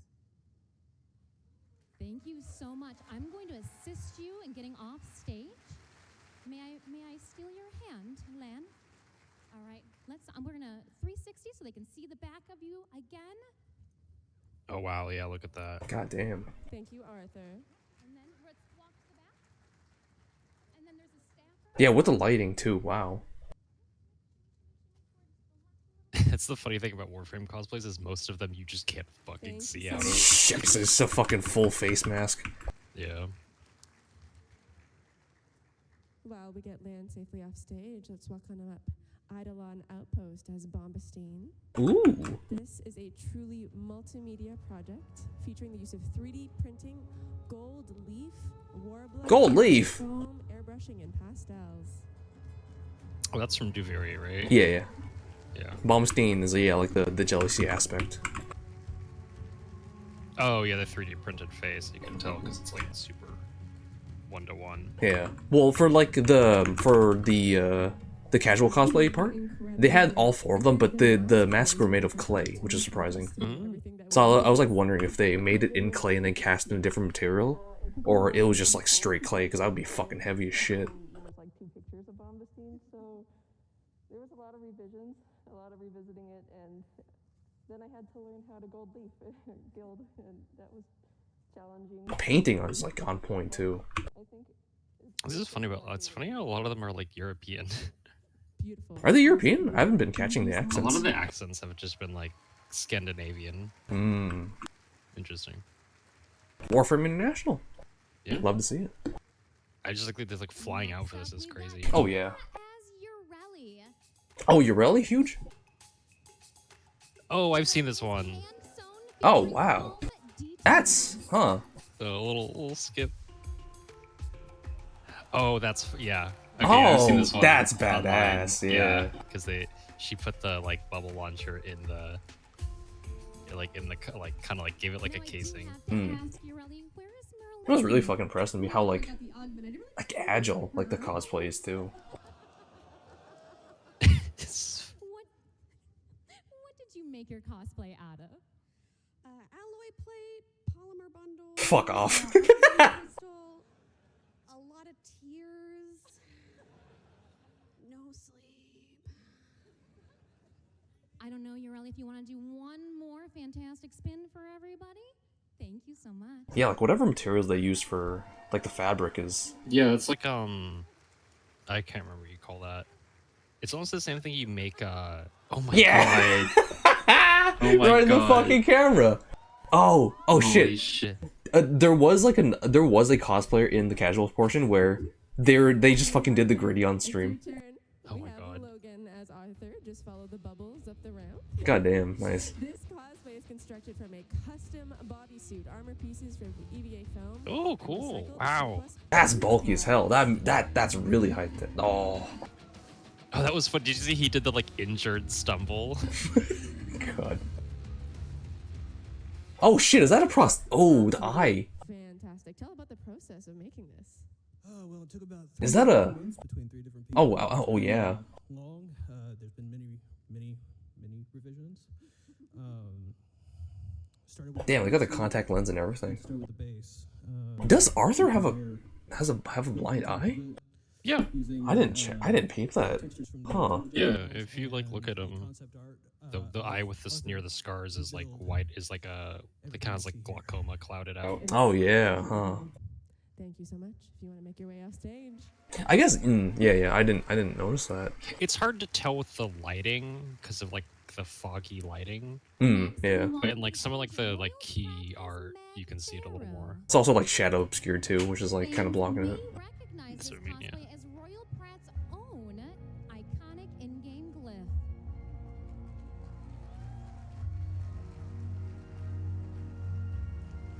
That's a mag, baby.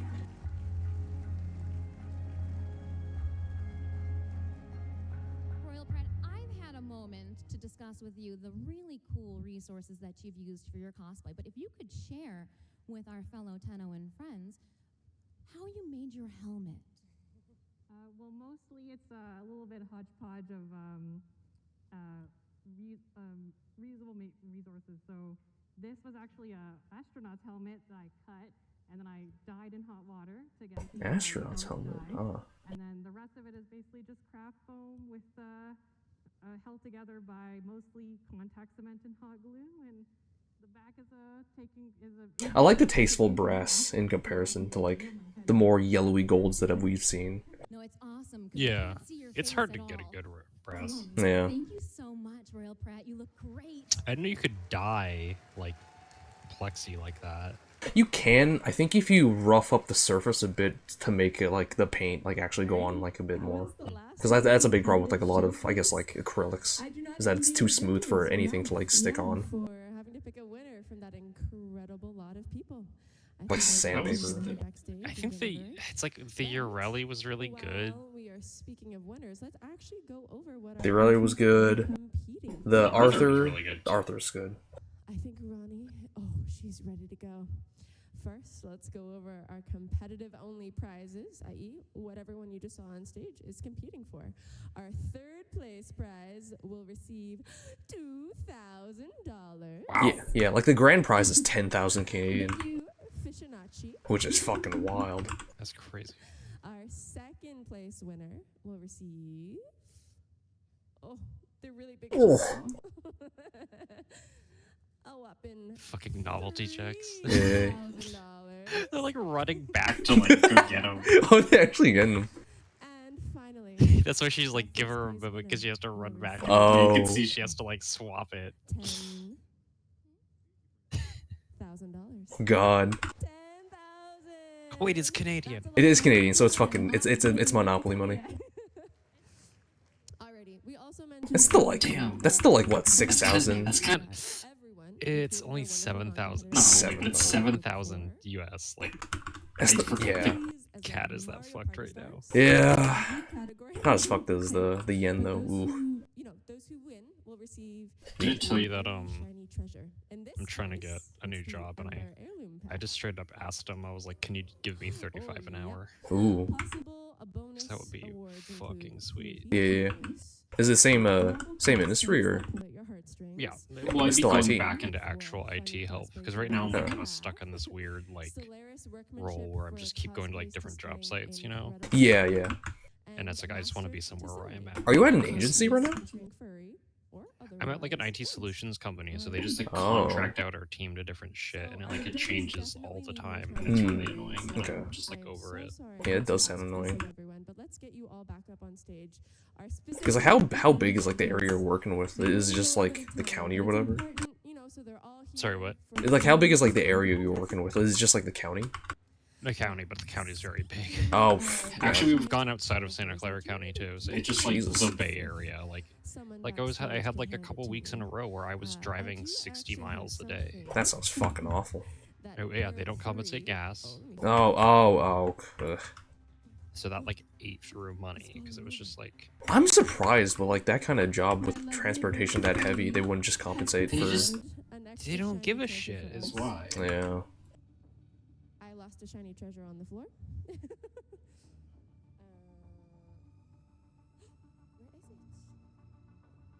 New rifle isn't bad, but it's heavily relegated to just headshots only.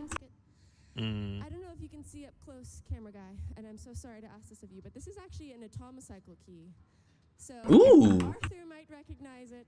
You might recognize it later on. He did a little dance. That was like Mikey. You might have seen Reb wearing one around her neck, but there are very few of these in existence, and so we do have a. Oh, are they giving them out? Right behind our lovely cosplayers, and we're gonna pull a name. And if your name is called and you're here, you will be taking this home with you. Oh, it's huge.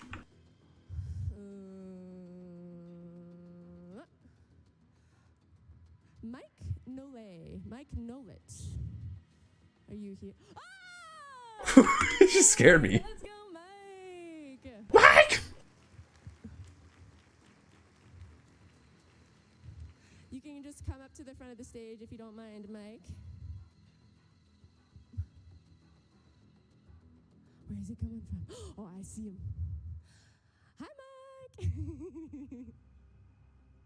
Now, Mike! to try and start the atomocycle that you see on the stage floor, it will not work. Do you want to come up on stage and receive it? You're welcome to. All right, introducing Mike cosplaying as a Tennocon attendant. Hell yeah. There you go, Mike. Yeah. You can just head on back to your seat. Thank you so much. Alrighty, I don't know how much. Okay, we still have people come. No, of course, of course.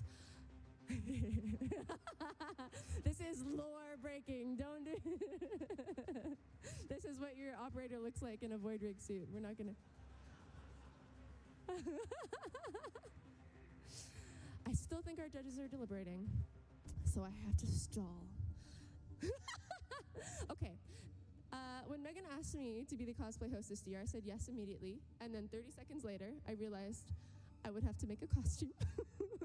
I will give you the long and short of it, but after many, many months, I have grown to appreciate the creativity, the skill, the patience, everything that goes into this, but most importantly, the resourcefulness. I will tell you, my tail feathers are pampas grass, which you might have in your aunt's house in a vase somewhere.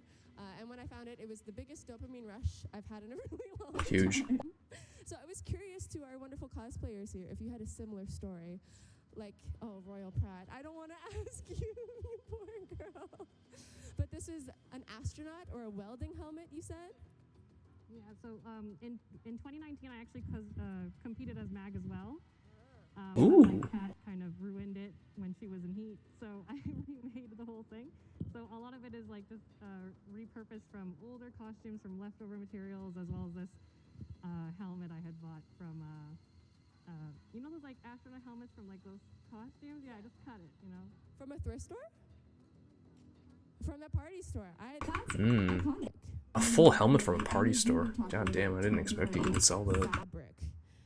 See, I was like thinking that it could have been like part of like a motorcycle helmet, like visor or whatever. But I don't even think they have like visors that I big. am very particular about my references, so I was going back to YouTube and. Oh, right, you also missed the Necromech cosplay too. That shit was fucking wild. Wait, what? Yeah. Did you do professional tier? I don't remember, but like it was heavy. Yeah. Sometimes a little dusty brown, but I think I settled on something that had a really nice texture and it kind of interacts with light pretty neat. It looks straight from the game.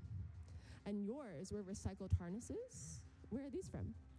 Most of these are actually military surplus that have been deconstructed and then reconstructed into a more along the lines of what Arthur. That makes sense. Yeah. Where did you get this from? My dad's attic. That's the real winner. That's what I want to hear. How about That's you? recycling, baby! I know that you have very, very meaning. Like, what part of the void did you have to go to get all of this? I just jumped on a worm, and they took me wherever. I had no idea, man. Gathered some stardust. God. To Marlena, and she was like, "Yeah, I got this." And then we bunched it together. Canonically, Marilena is your seamstress? Shoot. Alrighty. I'm not trying to split that prize money. That's true. Damn. How about you, my dear Bombastine? I have shower curtain. Shower curtain! Oh. Oh, that's hilarious. Yeah, because I guess if you want something like long and that hangs. Yeah. Oh, it's the clear sections is all shower curtain. Oh. You were all off the hook. Right, okay. More importantly, we have to come up with our prize. So I will just wait. Oh, there's a Necromech. Yeah, there it is, okay. Okay, so it was professional. Yeah. I was like, Yeah, like the head there turn. was also a Mesa. Was there Mesa? Oh, at the very end, yeah. I think I was like checking. Is that a Frost? Or no, what is that? It is a Frost, yeah. Funny enough, that Frost has been in the cosplay contest for like 2 other attendances too. But like it was like a different skin every time. Oh, Frost lovers. Yeah, 69. huge Frost fan. Get hard, get cold. There you go. So you were taking home an Ember heirloom pack. Huge. Absolutely beautiful work. Our next winner is Gilly Grizzly from the non-competitive. You better believe it. The audience's response to your cosplays stole our hearts. But they're giving a prize to a non-competitive. That's very nice. Yeah. Thank you so much. Who's the? We'll just let him come up on stage. Oh man. What was this person's cosplay? I don't remember. There's been a lot of good ones. Oh. I don't remember. What is this? It might be an operator? Oh. There's a bunch of Is wild. it a YouTuber or something? I don't know. There's a bunch of wild. That's a Friday Nights at Freddy's. There's a bunch of like wild like drifter like personal cosplays. Because there's one that's just Kakashi with like the Naruto headband and everything. Absolutely incredible work. And I guess like yeah, it makes sense because of the ninja, putting the ninja in Space Ninja. We have not been about Space Ninjas like in Warframe for like a long while. Let's be real. Yeah. That dear Anna is truly the winner of it. Got Ninja Fly Free. Congratulations. T's and I looks nice. Really nice, especially like the headpiece and everything. What is happening? It's the vulture. Do I know what they trying to do? You kind of like yell, put in the beak or whatever. Yeah. Yeah. This is the one that you missed out on. All 4 paragons or the aspects. So I only have 1 medal on stage. We do have more backstage. I promise I will get it to you. Apologies for that. Absolutely phenomenal. I don't know if there's actually going to be a paradox having 2 Bombastines on the same stage. Jesus. Although it seems very fitting that he would win a reward twice. I feel like that is absolutely what he would do. So, look at. Yeah, these are the ones that have the clay masks instead of the plastic ones. The void rig at all. If you guys don't mind moving down just a little bit, thank you so much. And so like I said, we will get you more of these backstage. I only brought 5 on stage for me. So we'll give it to Loden. That seems very fitting as well. Congratulations. They will all be winning the same reward. So yay! Masterful job, everyone. All right. The moment of truth. The $10,000 winner. Winners. We'll start with 3rd place, which is Shondor as Frost Heirloom. Huge. No, nice. Oh, Frost. Okay, wait. Frost Heirloom. Okay. It's so funny. Yeah, they have to walk so slow because they're like, Yeah. Don't try and give them that. No, you can't hold on to that. Come on, dude. Thank you so much, Arthur. That's why I'm so impressed with like the Ureli one because like it's so agile, it's so mobile. Like it helps that it's like mostly like fabric, but incredible. Yeah. Yeah, I like that she did like kind of like the half mask to see out of it. Yeah. If you just want to shimmy over just a little bit, we'll get him moved over just a little bit. There's something funny about casual Arthur, just like in like the sweatbands, just chilling. Yeah, and gamer Arthur. Why are they so huge? That's a good question. Yeah, they're like, why did we do the novelty check? Jesus. What are you gonna do if the Necroback wins, dude? Ah, yeah, they're gonna have to hold it for him. Goes to Jacob as the Void Rig. There we go. God damn. Yeah, what are you gonna do? Happy Yeah, birthday. Right beside you, Jacob. What are you gonna do? He's that guy who's gonna. Ah, there you go. Congratulations. God. Incredible work. And our first place winner. Fuck. As Ureli. Oh my god. Marilena would be so She did proud. really good with the fabric, is the thing. Absolutely. And the custom bubble blaster. The bubble blaster just adds so much to the cosplay. Yeah. It's taller than her. Fuck. That's so Morelli, if you think about it.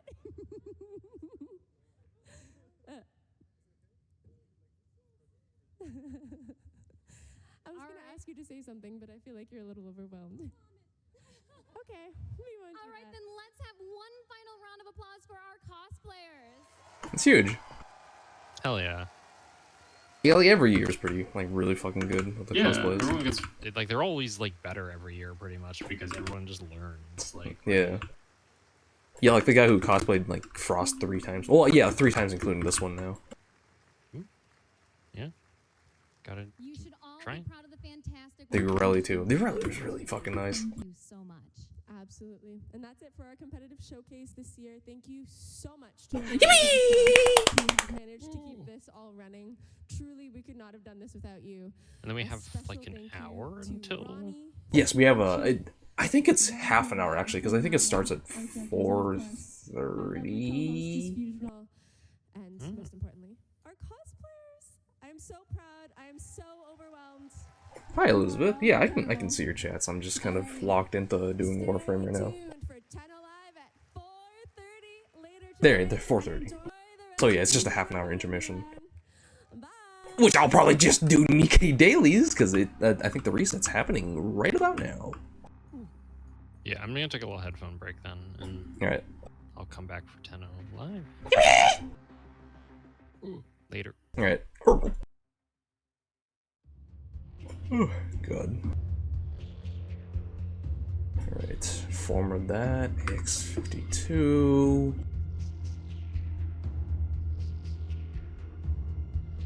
Anything collect? Oh, former, right.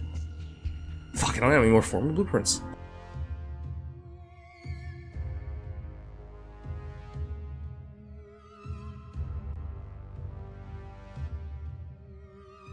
Alright, time to open up EK. It's loud.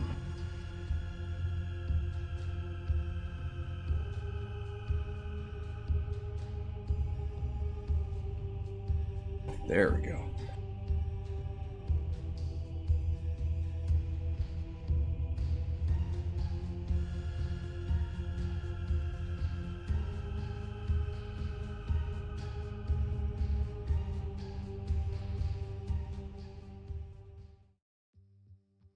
Sup, Tenno? 90 Zach here. Wondering how you can get your free virtual items through the internet? Just from watching Twitch or Steam? Let me tell ya. Safety's off and destroy your enemies with the AX-52 rifle. By watching Tennocon between 11 a.m. and 4:30 p.m. Eastern Time, you'll receive this gun absolutely free. That's a lot of gun for not a lot of work. Yippee! Once TennoLive begins at 4:30 p.m. Eastern, that drop is totally going to switch to the Sarin Prime. Watch for 30 minutes and you'll receive this Prime Warframe for free. Spread those spores and watch those damage numbers go up over $19.99. Never gotten a Twitch drop before? Tell the fam to get off the phone and hop online. Linking your account is wicked easy.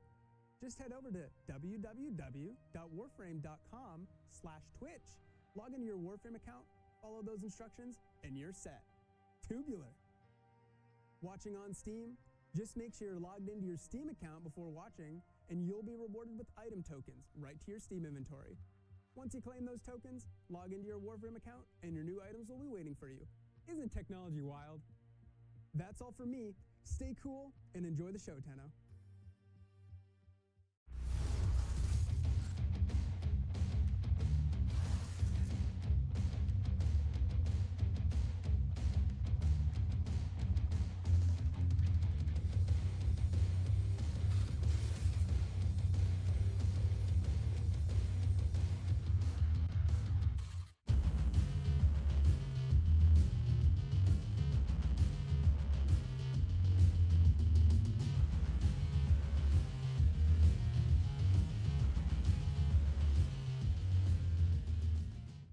Looking for entertainment that shines from the comfort of your own home? Enter Glow Oops. Video.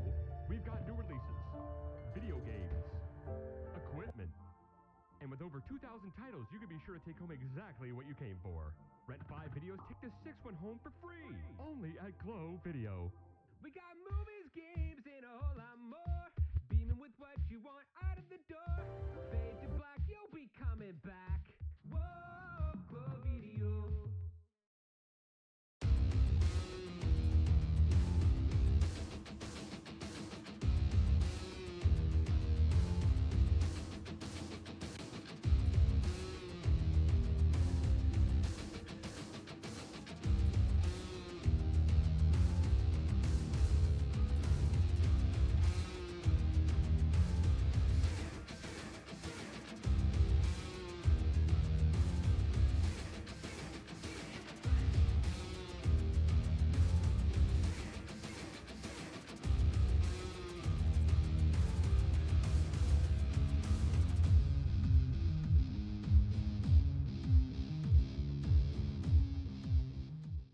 Hi everybody, my name's Sean Slater. I'm the voice of Tagfer in Warframe. Thank you so much for playing. It's so exciting to be part of this. Yeah, I'm surprised like how, what is it? This is how like every other like Tennocon has just like built upon like the previous one. Or yeah. And it's like that's a fucking 2-day event now. It's just crazy. Which is wild because yeah, like now they got like workshops and everything that people are willing to like attend, which is nice.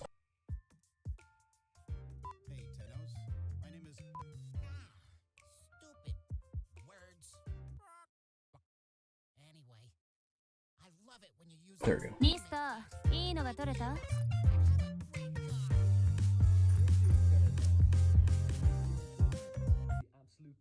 Let's put that on mute for now.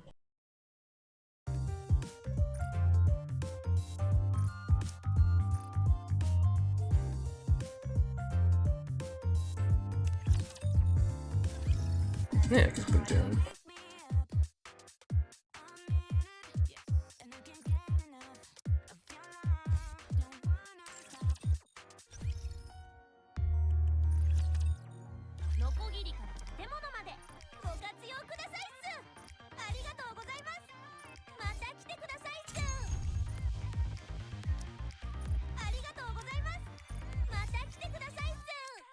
Yeah, maybe I'll just fucking have the audio for Tennocon this up.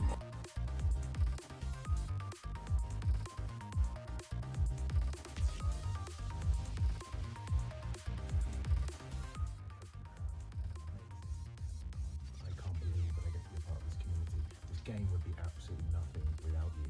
So thank you for welcoming me. I can't wait for us to go on this journey. So let's celebrate it together and have an amazing time.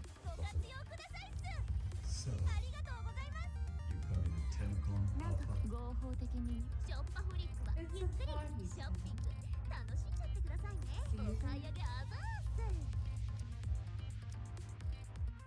Looking to improve your existence with larger-than-life deals? Run on over to Tag Titan Electronics Megastore. The only place to download your best cyber stuff into the new millennium. Check out our latest and greatest machines, guaranteed to fast-track the cyber speeds of your favorite interests, like listening to music, watching videos, and a whole lot more. Now with a $99 rebate on all Kekby processors. But hurry, this enormous offer ends tomorrow. Why 2K? Why not 2K? Tag Titan Electronics Megastore, where the future is big.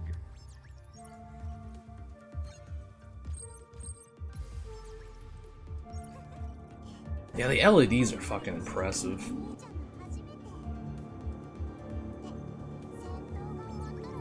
Oh, it's loud.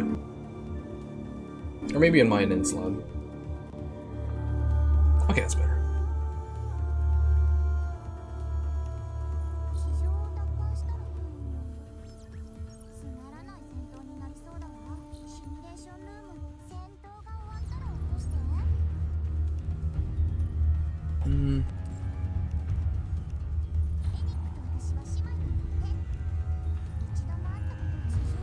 Cowband looks, yeah.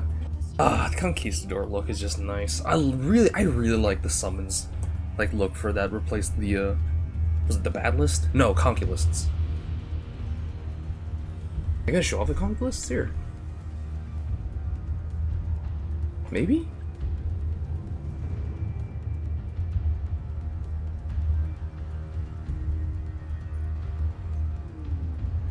Ah, I'm not gonna show it off, damn it.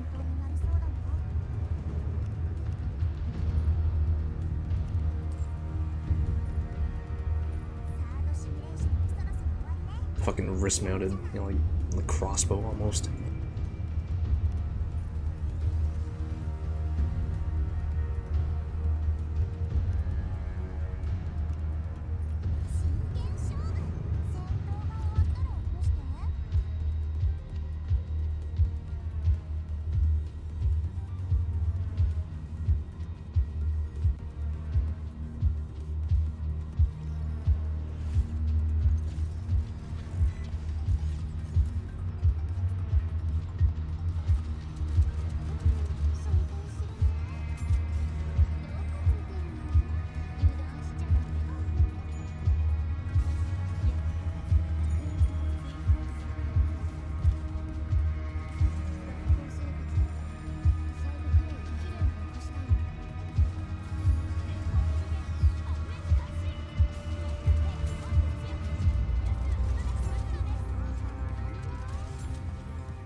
made it easier than ever to get connected and stay connected. With only 4 compact discs, you can get all of internet at your fingertips. Create your very own Stuff Space page. A space to put your stuff. Virtual message for you. Feeling overwhelmed? Don't worry. Here to help you is our virtual assistant Drippy for all of your KOL needs. No need for waterworks. Drippy is here to help. KOL. Get connected. Stay connected.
I'm audio lead at Digital Extremes. I've been here for coming up on 10 years and here to talk about the music and sound effects for Jade Shadows. They kind of do a pitch for her landing, and then I guess you'll take that middle section as the loop, right? Exactly, yeah. I'm Mark Perquin. I'm a sound designer on Warframe here at Digital Extremes. I've been here for just about 5 years. We'll get those shouted as well as like an awe. I've got a choir background myself, so when I heard that there was going to be the choir frame, I asked Eric if I could take the sound design.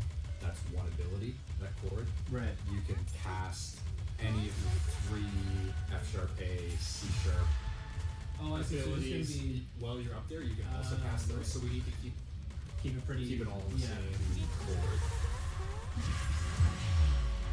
When Mark was kind of workshopping his ideas for the choir, he had wanted to record a live choir. We were going to do it separately, but after I'd spoken to Matt and we decided to record a choir for the music, then we thought it was just a natural progression to do a session that included both the music and the sound effects for the Warframe. So we wanted there to be that choral aspect for sure, but we also wanted there to be a bit of dissonance. And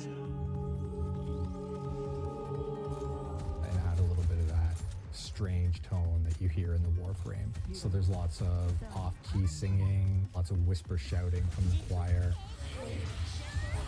So we kind of played with all sorts of different vocal effects, chords, and notes.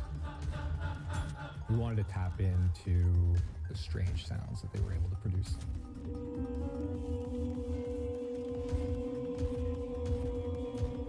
The choir is so talented that whenever we would suggest ideas or want to try different ideas, they could reproduce that very quickly on the fly. It felt like sort of having your own live synthesizer, except they're human beings and they're amazing. Cool. Was the tuning of those chords okay? All good? Eric definitely had some great direction as to how he wanted the frame overall to sound. I had some specific ideas for the 4 abilities that I wanted to hear, and then Matt was able to pull that all together in a very musical way and in a way that fits with the music that we'd also recorded for Jade. All of the notes that you hear in the frame's abilities are all in the same key and in one chord actually that fit really well with the music that we'd already recorded.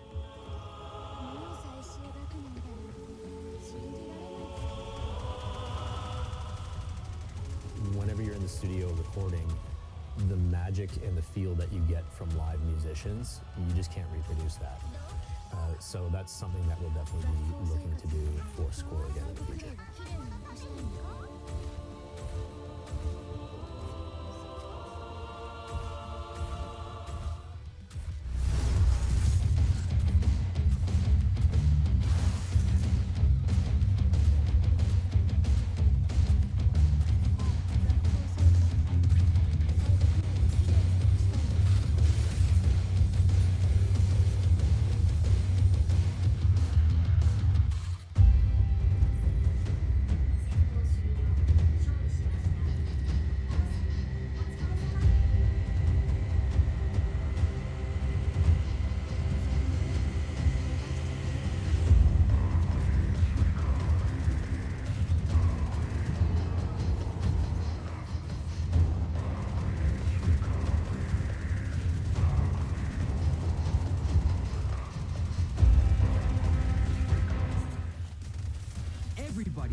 There's nothing like a delicious slice of Big Bites pizza. And it's perfect, just before online hits the stage. My favorite bite? Pepperoni with extra cheese, of course. What's yours? Let's connect over a slice of Big Bites pizza. 今日の野外授業はここまで。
Hey, 10 more minutes until the TennoLive.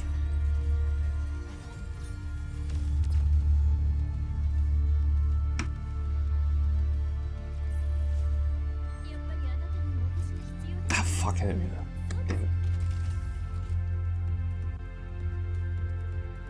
One more.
Ooh, journey, yeah, okay. Let's see if we can upgrade anybody. Probably not. I don't have anything right now.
Hey, there we go.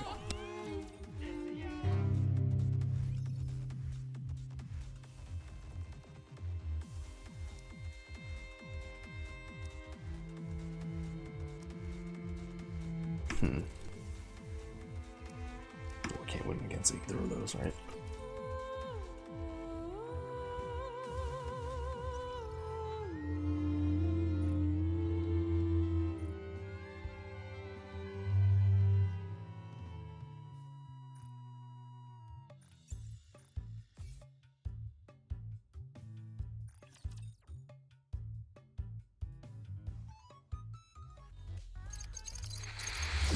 Oh!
I need to take a piss.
Hey, I'm back.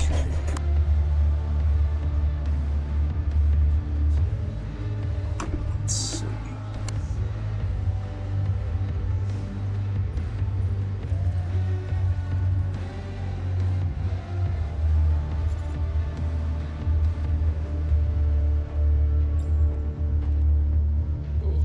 Oh, hell yeah.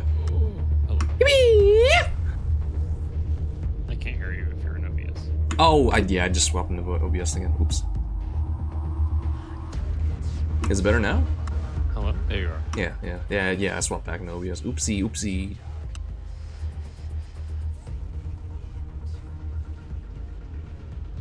Oh, good. Yeah. 5? Oh, it actually is now, okay. I guess they're still counting it down, so. Oh, that's odd. OBS or Discord doesn't capture while I'm in EK either, huh? I wonder if there's just like a bunch of programs that like Discord just doesn't like.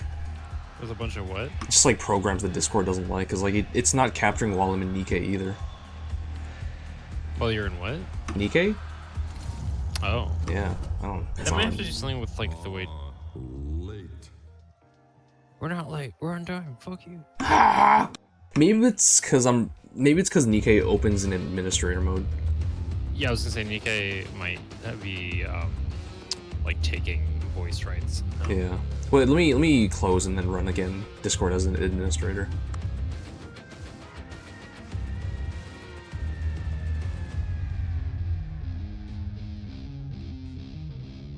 Welcome to everyone. We have people who've traveled from Argentina to Japan, from Singapore to Utah, to places all around our region, to places all around North America.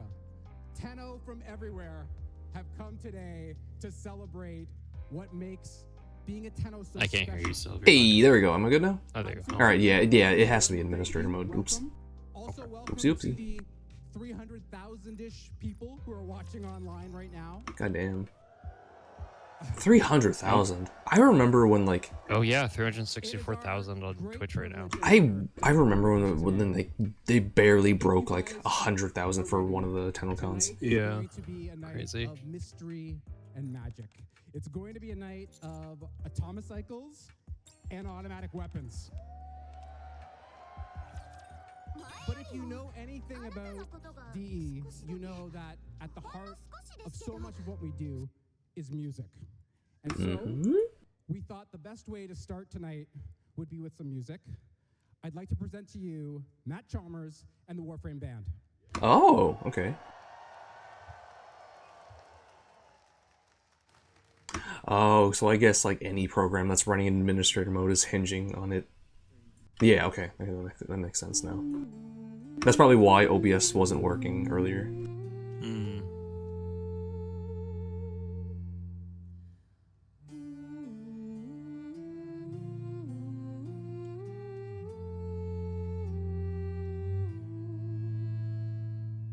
God, what a time from like when we first heard this tune in the, what was it, Second Dream? Or would maybe?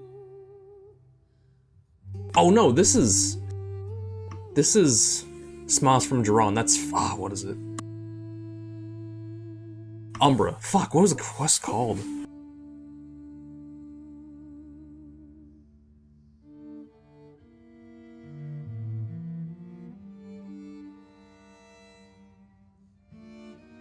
The Sacrifice, that's what it's fucking called.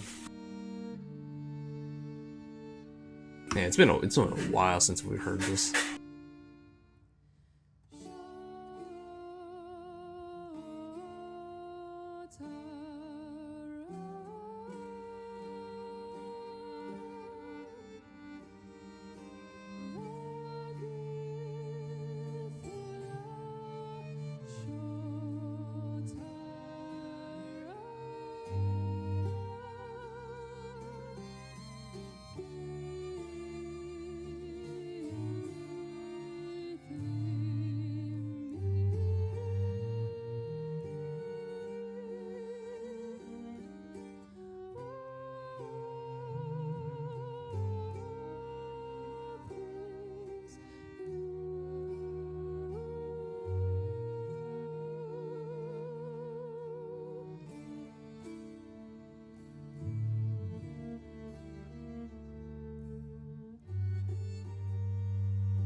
There's a Germa thing happening.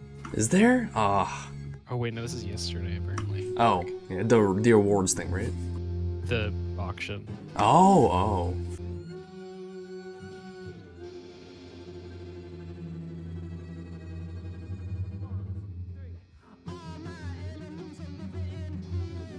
Oh, the fucking Gauss Prime announcement trailer.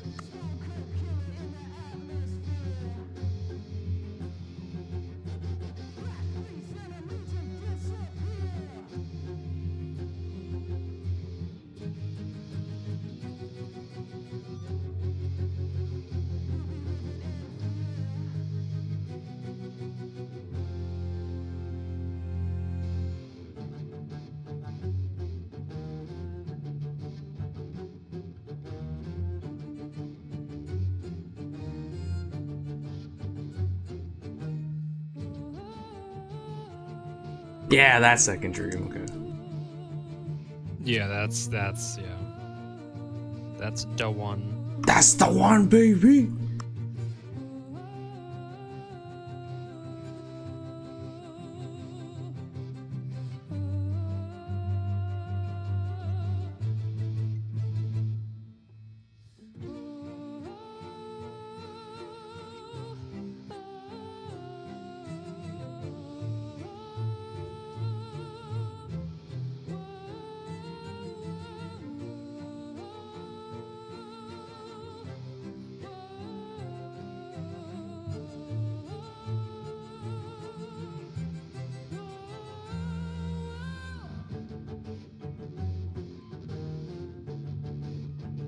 What is this interlude? I don't know.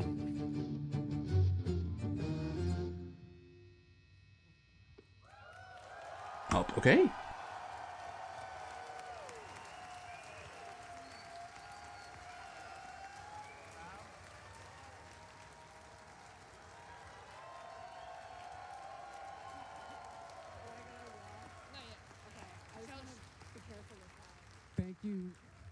Thank you so much to Matt Chalmers and the Warframe band. Hell yeah. Yeah, like I don't think we've ever heard like a live performance there. Maybe actually no. There might have been one last year actually. I can give you all permission to be very loud tonight.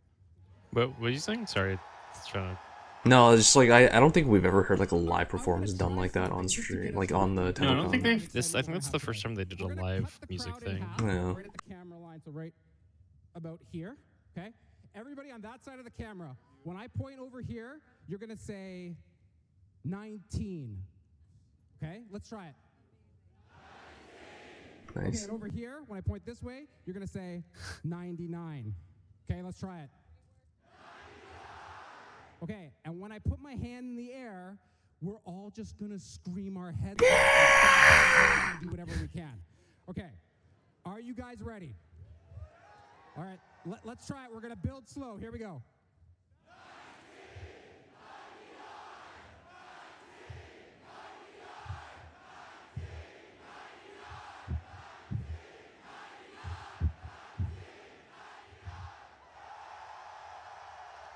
Nice, nice. All right, you guys are ready. This is great. What a year we have had in Warframe. We kind of started off spooky after the last Tennocon.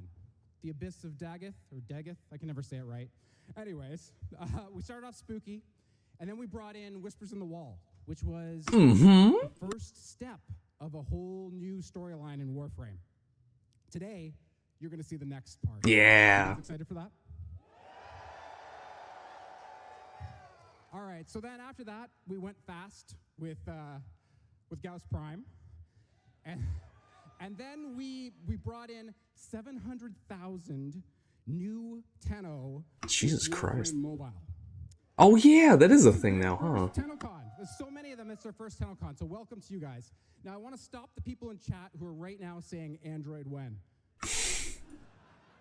Soon. Oh, okay. All right. So after that, we did a Warframe that's near and dear to my heart. A Warframe that loves books with Dante. And then our creative team showed that we can still birth ideas that'll surprise you and make you laugh. All right, okay. okay. And that's what Tennocon is. Tennocon is a celebration of all that's happened this past year and everything that's happened along the 11-year journey that our game has been. 11 fucking years, goddamn. If it wasn't for you guys. It is your energy that keeps Digital Extremes going. And I think I'd like to take a moment to talk about the incredible people that make the game. The staff at DE. They work tirelessly on the updates, but even tirelessly to bring an event like this together. So if I can get you to be loud just another time for the staff of DE.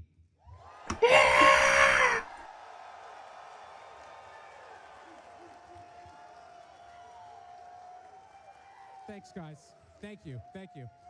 And this is the type of energy that we all get when we come to Tennocon. We meet with you in person in the autograph line, or we meet with you online, and we get to have this kind of shared experience that builds all of our energy. And here's the thing. You guys give all that energy to us, but TennoLive is our chance to give it back to you. So I'm going to ask one more time. Tennocon, are you guys ready for TennoLive?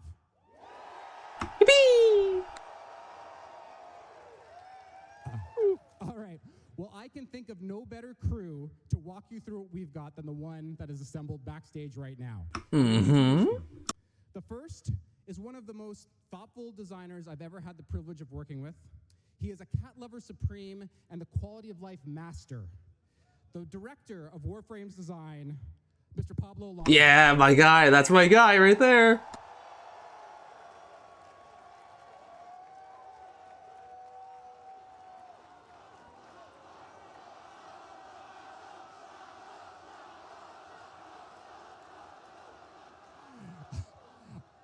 All right. Our next gentleman, you should not be fooled by his title, because it implies that he does not work on Warframe almost every day, because it seems like he does. He is a man we call the Tastemaker, and he is the creative director of Soulframe, Jeff Crooks.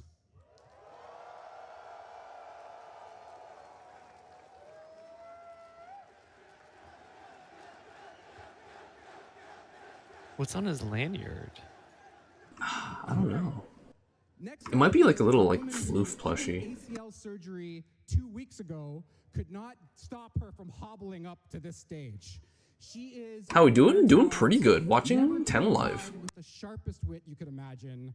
Your host and the community director of Warframe, Megan Everett. Hell yeah. Wait, she had surgery? Apparently they said she had ACL surgery 2 weeks ago. That's Oh. crazy. Oh, that's why she has the brace. Right, right. All right, next we have the creative backbone and visionary for our company, yet also the panelist that's most likely to say something that's going to make me blush. He is the CEO of Digital Extremes, Steve, baby. Steve Sinclair. The man. That's the man, baby.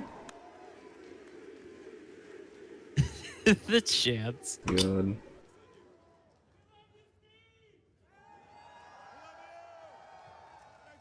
Oops. There you go. And last, I have a force of nature. She started off as the community voice and the voice of the Lotus, and now she is the voice that leads the entire development of Warframe. Please welcome the creative director of Warframe, Rebecca Ford. What a crazy, like, career path, right? Well, like community director to like creative director of an entire game. That's fucking wild. But like for how much like I get like drive. Oh, she already looks like she's gonna cry. Yeah. Cry! She's the crier. Do it!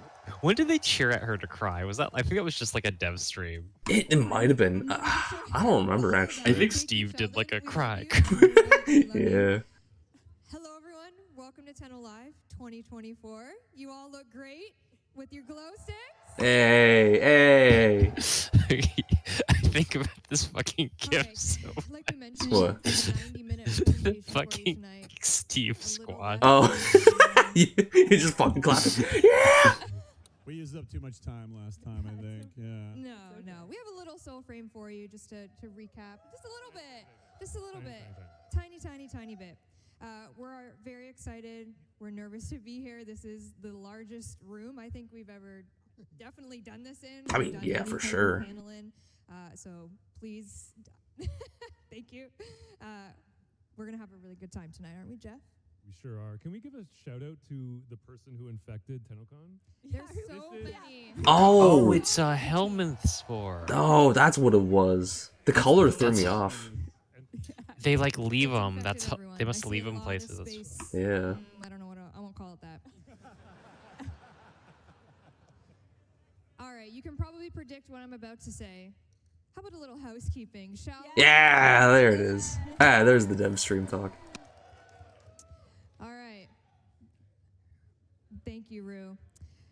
Wanted to just bring it back again to the charity component that is Tennocon 2024, and again thank all. Yeah, of you. like every fucking year they have the charity, and I think they amped up like the amount of like money they donated this year, which is nice. Kids, so a round of applause again for all of you for making this happen. That's huge. We love that.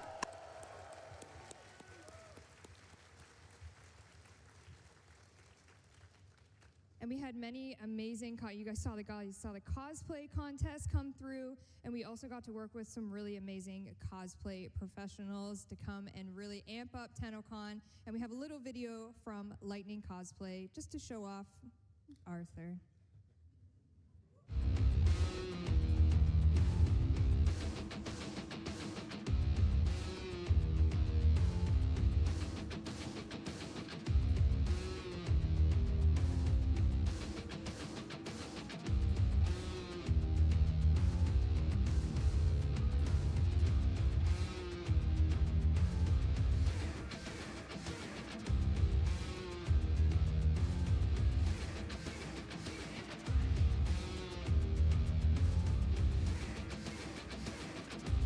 Yeah, that Arthur especially is fucking nuts. Goddamn.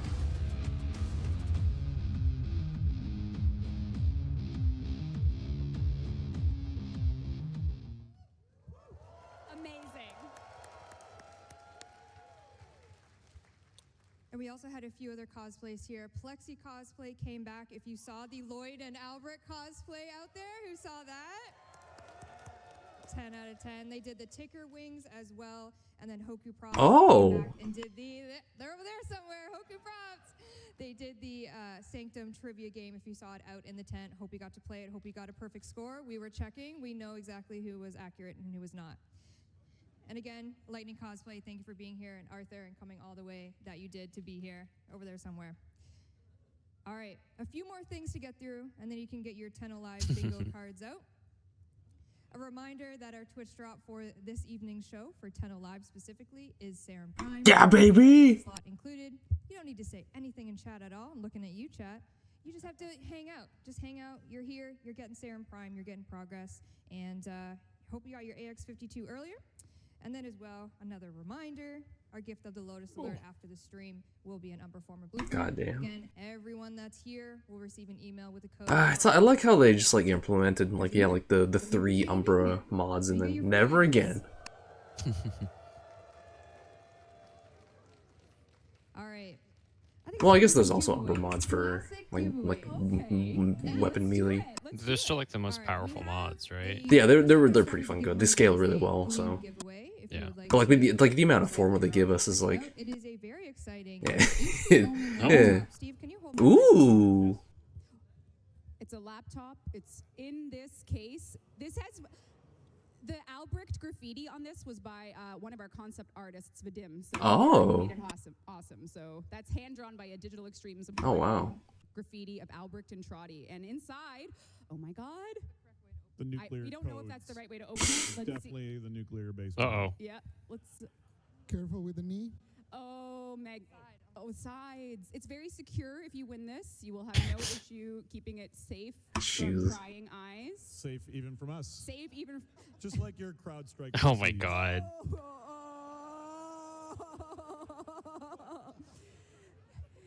Yeah, yesterday the entire demo PC and infrastructure. Actually, you know what? Shout out to our IT team who kept Tennocon. Yeah, goddamn. Yeah.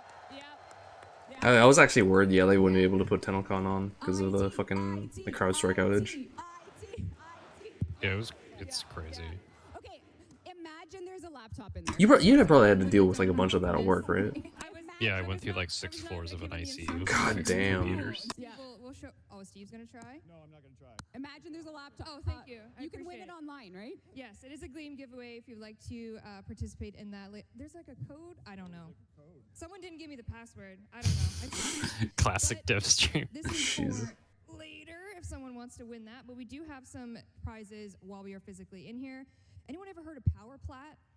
Oh, how much are they gonna give this time? To someone in the audience, maybe, perhaps. 100,000 plat. Jesus. Honestly, Here's hoping. I've been doing this for 9 years with inflation. It should probably be like 130,000 plat. God. All right, 130. 1 million plat. No. Okay, no, you're set for life if you have that much at that point. No. $1 million. Really? That's how easy it is? It's bribery? You just bribe them? Hey, if it works, it works. That's all it takes. All right. Okay, I had the Power Plat winner. Danny is standing by over there. I'm going to give her this, and she's going to come and try to find you in this massive audience to make sure that this is really you and you're not fibbing. All right, the winner of 1,000 platinum. I'm going to say your in-game alias and not your real name. John Steelheart. Here, John. Right there. Oh shit, hell yeah. Long way to go, babe. Yeah, I like with like the streamers or like with the batons and everything, you just see people. That's so funny. John, he's over there. He's okay. Now everyone. Oh, over there. Hey, there we go. The light. Is that you, John? In the middle there.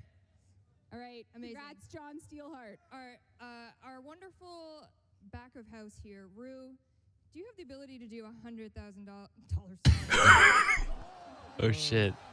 Oh shit. $100,000. 100,000 platinum. Can you do Power Plat giveaway on Twitch? Hell yeah, we can. All right, we're gonna run that. And while we run that, let's do another 100,000 platinum giveaway here for the audience. Can I get a? Can you read that? Kiwi V? I think. Yeah.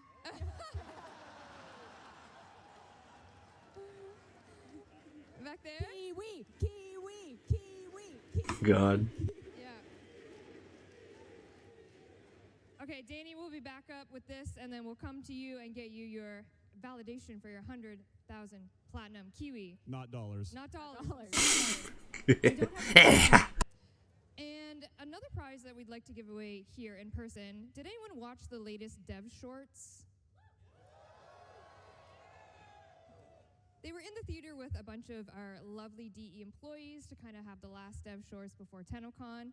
And Reb brought out the Entrati notebook that is here at Tennocon. Yeah, that's cool. And we have a bunch of developers that have signed it for you. So this is a signed, fully lovely DE folk signed Power book. pots. Let's see who's on there. Oh, I took up a lot of space. Man, if I had that, I'd never fucking use it. I didn't shrine that. Oh wow, we have everyone. I see QA, the narrative team writing. Oh, this is. Can I have it? No. Oh. No, you cannot have it. All right, the winner of this DE signed Entrati notebook is Bloody Moons. Ooh, sounds like a Can I get a vampire. Bloody Moons? Bloody Moons. Bloody Moons over there. Bloody.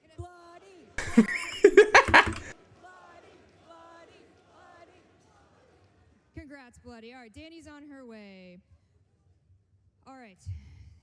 That's enough of giveaways for right now.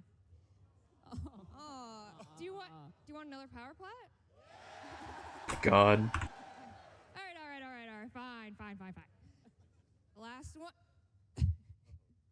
Yes. What does it say? Oppenheimer? You say Oppenheimer? Can I get a Schnitzenheimer? Wait. Oh, Schitzenheimer. Can I get a Schnitzenheimer? Oh, Schnitzenheimer.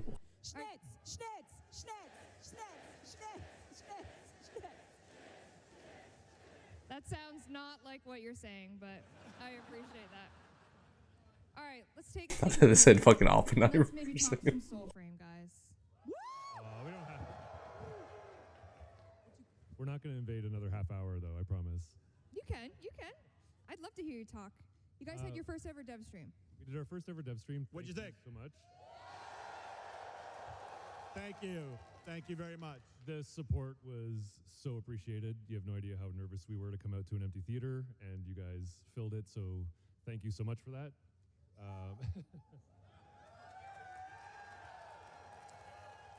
And everyone's invited now. If you're here, you're in the Preludes with us now. Hell yeah. Thank you. And for the people who maybe missed the dev stream or the people watching online who didn't get to see it, we just have a quick little edit of what is currently in our live dev Preludes build. And yes, something you'll get to experience soon. Yeah, great. All right, let's hit it, Rue.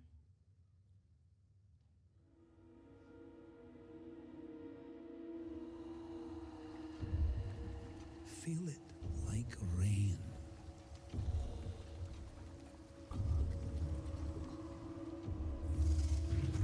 Breathe it like wind.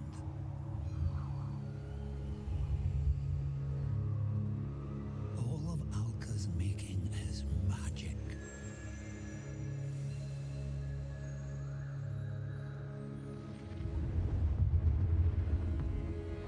So wield it.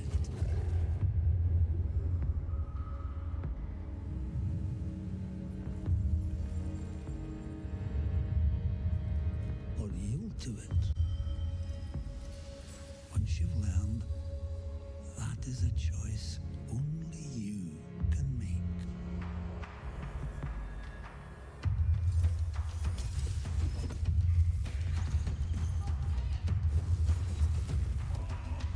Gotta love the overhand throw. Even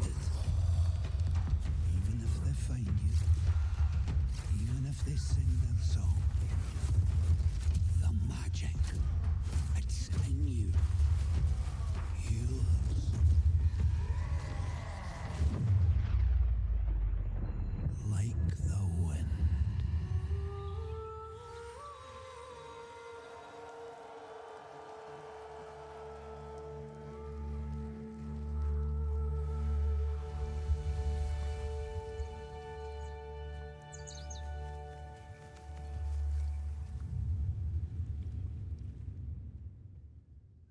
All right, let's hear it for Soulframe, everybody. Hey.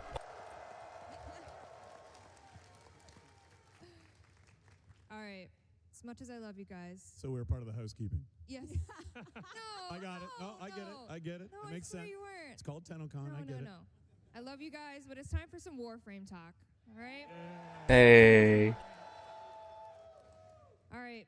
First up, guys, we're going on tour. Oh, what? We're coming back to Gamescom. Oh, okay. We're coming back to Germany. We haven't been. When's the last God, I time thought we- they were gonna do like just like a tour of live shows.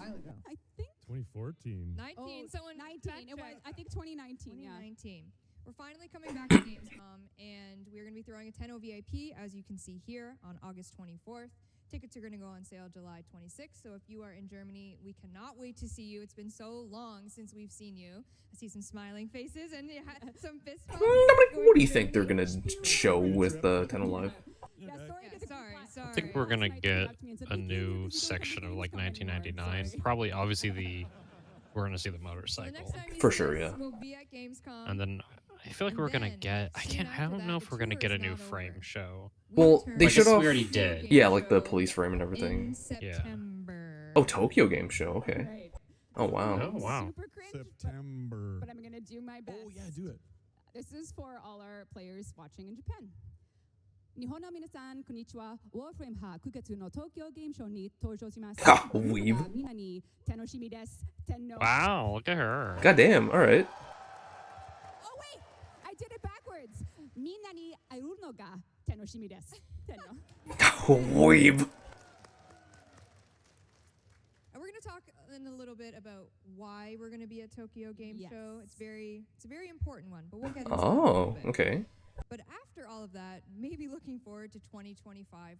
Oh, this is a stretch, but imagine them like releasing a fully voiced Japanese version of Warframe, or at least like They Japanese could one localization. day, but yeah, that's a lot of work. Yeah. So, yeah. I haven't survived this one. Yeah, so CrowdStrike, whatever you have planned for next year. Fuck. Don't do it then. Thank you for the promo. No. July 18th and 19th. Wow, okay. Next year, TennoCon 2025. 10 years of TennoCon. Right back here. A 2-day party again. And just put it in your calendar. You'll learn more later. We just wanted to get organized. And Wow, ahead of time. they really started doing Tennocons like 3 years into Warframe. Before we jump into Yeah. Well, the goddamn. updates that are coming for Warframe, we want to talk a little bit about cross-save. Yes, so we launched cross-platform save after many years of demands, and last year we were so excited to release it. We released it well into earlier this year as well, and there's one way we want to make it more robust, which we're currently working on, and we intend to give you more news soon, which is a way to expand trading, because right now we find that players are unable to really hit the trading market depending on some restrictions or how we've set it up. So next time you hear from us about this, we will hopefully give you all the information you need about really making cross-platform trading more robust, more inclusive, where we're allowed to do so. And if we don't, I think my boilerplate was Steve will write a 10-page apology. So it's one or the other. Who used cross save? Who used cross save here? Yep. Awesome. We were afraid that no one would. Yeah. So I'm glad to hear it. All right, and Sheldon stole your thunder about Android. Yeah, no, Thanks, I'm dude. glad. Thanks, Sheldon. More time Android for us too. to- We're working on it. Yeah. All right, let's talk about Warframe's next 3 updates. Oh. 3. Oh wow. Not only that, our next 3 updates. Oh my God. This year. This year? Yeah. Yes. So That's okay. This is you, baby. All right, thanks, Meg. All right, so the next update we're going to release, we're going to be hitting all you guys with a prologue-style quest. So Whispers in the Wall has ended, 1999 is to come, but there's some unfinished business in between. So we would like to debut the Lotus Eaters. What? So the Lotus Eaters is a prologue story quest that is going to do a little bit of stage setting for 1999, and it is releasing on all platforms this August. What? It's coming up. Yes, so you will get but a taste of a little bit of story development and plot in this moment that will come in August on all platforms. And it is not coming alone. This update has a very spirited... There it is. There. Goddamn. Yeah. I was gonna bring it in with a bellowing sisters. Oh, wait, sorry. No, it's fine. As a crowd, when I start like the S, I want to get the, well, I guess a world record for people saying sisters below, below. You know the song. So 3, 2, 1. Sisters below, below. We're going where the wind don't blow. All right. That was it. Wow. Yeah. So, yeah. Sevagoth Prime, Epitaph Prime, Nautilus Prime are all coming in Lotus Eaters. But then Gilly Chat Prime. Oh, that's part of the deluxe skin. Oh, we'll find a way. That's Hydra. We'll find a way. Oh, now there's 2. We're taking Prime requests right now. God. Don't worry, guys. There's primes after it. There's lots of primes to come. Don't you worry. The year won't be over. Guys, this is August. There's still a whole year ahead. Got a lot to do. Speaking of, what's after August? What's after August? September. Unannounced 2024 update. Oh, wow. Yeah. If you're wondering, yes, creative direction, unannounced 2024 update goes hand in hand for a name. This is the update that we will be debuting to the world from Tokyo Game Show. This update is really gonna, well, we'll talk about it a lot more in Tokyo, but we have a lot to tell you about what's in it today from a QOL side of things. So our unannounced and a deluxe skin side of things. Any Caliban enjoyers in the chat?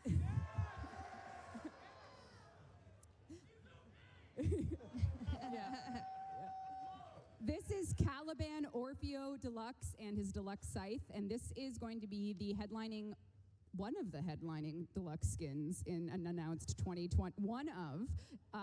There's others. We'll talk about them in Tokyo. And yeah, this is Caliban Orfeo coming in unannounced 2024 update. Gorgeous. Wow. Amazing work from the team on this one. Yes. And like you mentioned, we will have a handful of quality of life coming in this update. And I look to my man all the way at the end there. Hello. Hey. People have been asking me about this all day. Apparently someone leaked it. Wasn't me. So, Caliban rework coming with the update. Well, there you go. I fucking knew it, yeah. Oh, wait, no. Wait, I said that they're gonna make Caliban easier to fucking farm for or whatever. They're just gonna give him because they're reworking him. Yeah. Like, yeah, maybe now people actually have a drive to actually get them, because, like, yeah, fucking armor. Get a base Caliban for free for a limited time. In that Well, there you go. God. Even I don't have fucking base Caliban.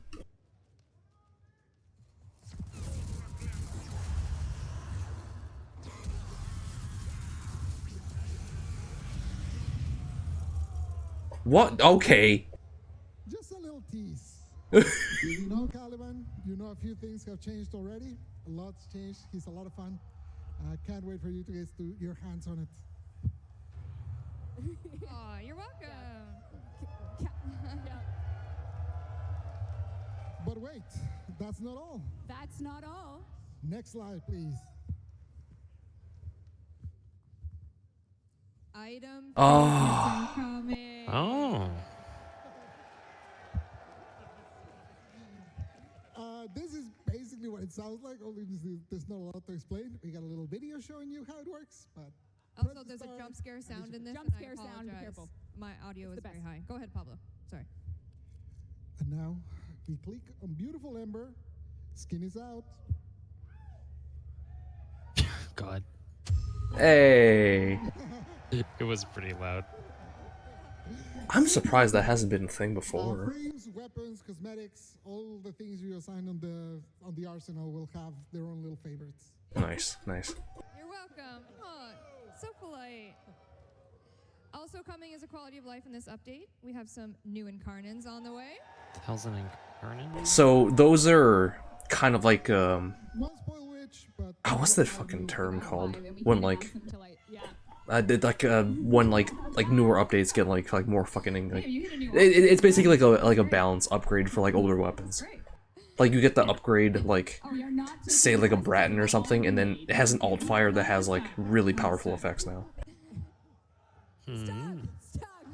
Stog!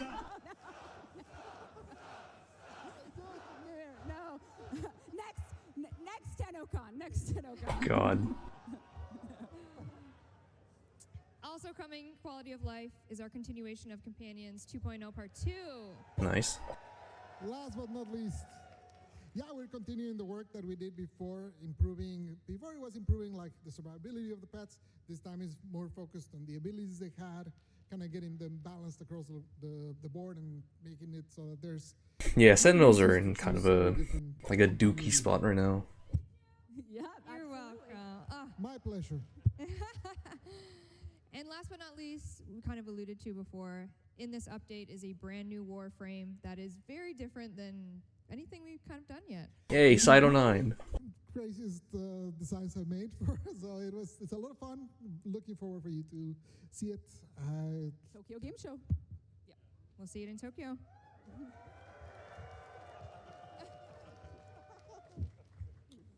Oops. That's all right. All right, shall we talk some 1999? Yippee! Do you like anime? No, you can't just say that. God.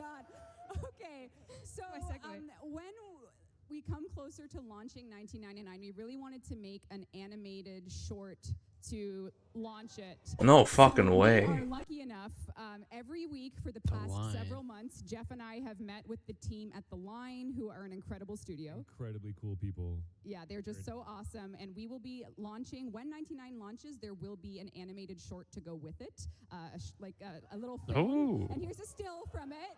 Yeah. God damn. All right. It's not too bad. Yep. And I just It is a still. Wait.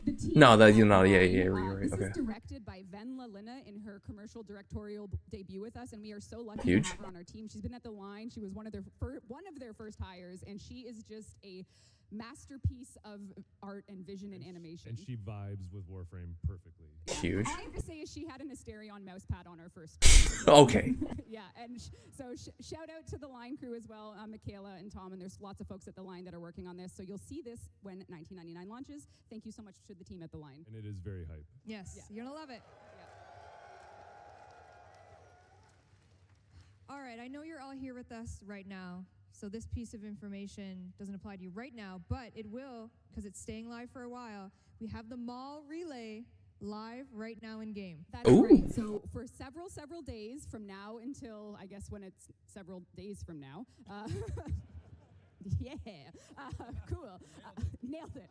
We have the themed Holvania relay, which is a place in 1999 in an Earth not quite like ours, and you can explore, meet characters, you can take screenshots. It'll be up and ready for you to explore with your Warframes and your fellow Tenno. You can go into some serious speculation on 1999. Hell yeah. Yeah! Yeah! I'm sorry. I love your enthusiasm. I love it. We already have a piece of 1990 in game for you to play with your fellow Tenno. So those relays are up. I know I saw Megan with our live ops up earlier. Did you just see me do? Yeah, are we good? I think we're good. Okay, I think for the now servers we're are good. great. All right, for now we're good. Thanks, team back keeping everything up. But yeah, there is a experience for you. It'll be up. Don't miss it. Yeah. So if you're online right now, log in, head to Earth, and check out the mall. Believe it. No hot tub. No hot tub. Sorry. That's where I got my hat, though. Okay, so am I setting? Okay. Well, it's very nice to see everyone at another Tennocon, and as we have, a very, very vocal, demanding Tennocon this year. We have voice actors. Is this what we're doing now? Yes, all we right, are, baby. Okay, I'm ready. Sorry, I'm very unorganized. All right, we have an incredible voice cast bringing you talent from around the world for this year's Tennocon. So I'm going to talk a little bit about these voice actors and what it will mean to this room tonight and in the future, because we have a very special day today. Of course, Alpha, Amelia, Ben, Elsie, James, Kevin, Melissa, Nick, and Treve have all joined the cast. Some of them are here with us today, and yes, yep. But one of these voice actors is doing their video game debut today, and that is voice actor James Conlon, who for years has been waiting with Make-A-Wish to be a voice actor. Oh, huge. You are going to hear James Conlon's voice acting debut in our demo tonight. So James Conlon, yeah.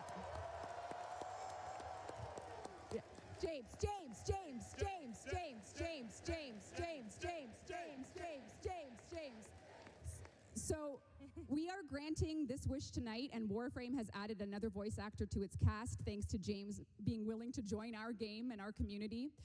We are going to, as we play the demo, once James's character Ollie has said his lines, we're gonna be looking for cheers. We'll cue you up because there's going to be some like questioning of if everyone's done talking, because of course Ben Starr's Arthur has to banter with James because you never know what's going to happen. But when this happens in the demo, we would be very grateful if we could be James's first fans for his voice acting work to grant this wish. So thank you. Yep. Hell yeah. Yep. And he's here with us tonight. Hell yeah. With the voice, his fellow colleagues in Warframe, James is here, and we are granting his wish tonight. Thank you for joining us, James, for Tennocon. Thank you for lending your voice to our game.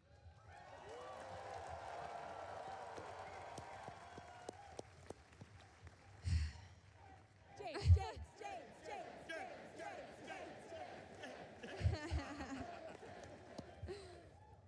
All right, is it time? All right, yeah, it is, okay. I have 3 watches, none of them work, but I think it's time. Okay. Oh, she does have 3 watches. He would not appreciate if we're late. He would not want us to be late. So before you go, Megan, let's just start. All right, anyone want to help set the stage for what's about to happen? An incredible demo worked by a ton of talented people. This couldn't be done. You see us all here, but there's a big team in this room and back at the office working that made this real and that made this possible for all of us. We're super proud of what we did. Megan is going to take it to the finish line. Yep. Limping. Yeah, you got this. Megan will be doing a hands-on, just about 20 to 25 minutes, depending on how slow we go. It could go either way. And she's going to give you a live gameplay demo. Nice. Of the very first quest mission in 1999. So you are going to be entering the world of 1999 and taking a look. You might get some questions. You might get some answers. I'll be doing a tiny bit of talking along the way to really let everyone understand the features that are coming in this update. And of course, a huge thanks to everyone at DE. The Soulframe team did a lot of heavy lifting for this update too. So huge thanks to everyone. Warframe 1999 is an update that we are very excited that we took a lot of risks with. Megan is going to show you that today. All of your support in what we've been trying to do has been very grateful, and we are privileged to be presenting you this update today here at Tennocon. So thank you for coming, for showing up. Thanks for showing up on Twitch, wherever you're watching around the world. Megan, take it away. Steve, Jeff, anything you want to add before Megan limps over? Fill the air. We love you all. Make sure you cheer for Megan. Yeah. It's amazing. We love you.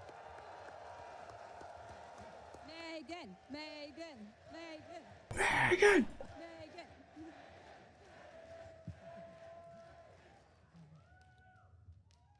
All right.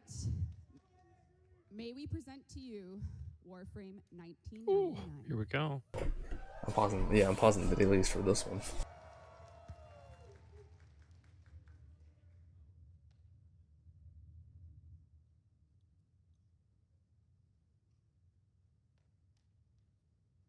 You're going to do great, Megan. Good luck.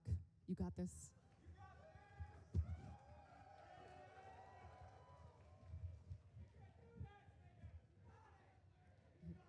All right, here we go. Shh. Phil. Oh, Tech support?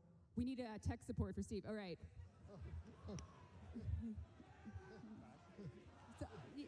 IT. Oh god. That's not a blue screen, is it? Oh no. No, it's not. It's not. Or is it? No, it's not. All right. Live demo is live. Yeah, we do be doing our live demo. So if we're actually, I can pull up Twitch chat in the meantime. Let's see how many Clems may just be in chat. In Twitch chat. Oh. Clem. Yep. Incredible.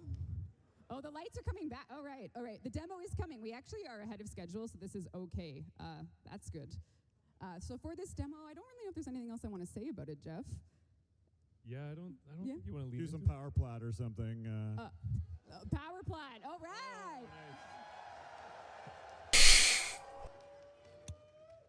Wow, 9 Tennocons, and this is the first time we've had to pause a demo. What could it mean? All right, our next power plat. Yeah. All right. Wait, no. Why don't we give away a Sevagoth Prime access? Oh. Yeah, okay. Oh my God. All right, Danielle, I'm sorry to improvise, but hopefully you're somewhere. Is Danielle around? Kaz is here. All right. Oh, yeah. All right, the winner of the first ever Sevagoth Prime access, Slice. Oh, and the key, Kaz, really? Oh, okay. This is a handmade solid silver Atomi cycle key. Solid silver, So wow. that will also be handmade by our Handmade by lead Kaz. weapons artist, Kaz. This is also what I'm wearing on my necklace.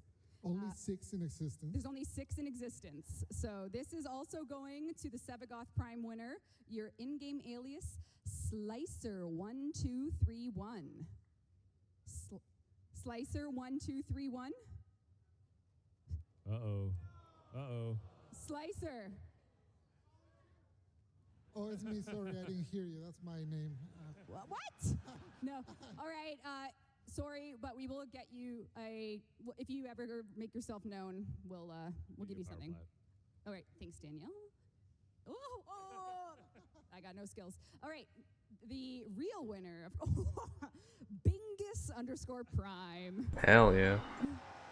Hey, fucking rigged name. Bingus, make yourself known. Bingus! All right. And the key. All right. That is Bingus Prime's first Tennocon appearance. You'll hear more about normal Bingus next year. I got to say I helped. Yeah, all right. So Steve has saved Tennocon once again. All right. Steve. Jesus. Let's go, 1999. Let us show you once more 1999. Megan, hit it. Oh man. Oh man, come on. Please. All right. Mm-hmm. It's December 31st, 1999. Let's say goodbye to the old year with a track you all know and love from global sensation Online.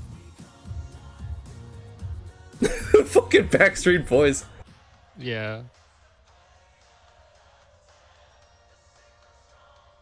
Oh, that's why they were chanting online. That's the name of the boy group.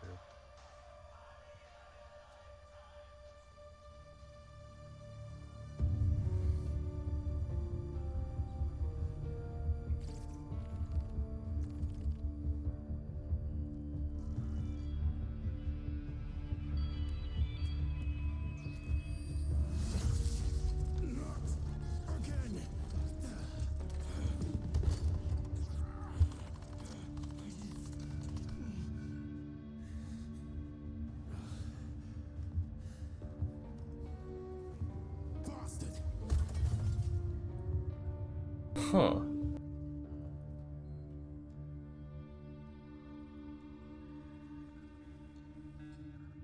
Welcome to 1999. This is an Earth not quite like ours.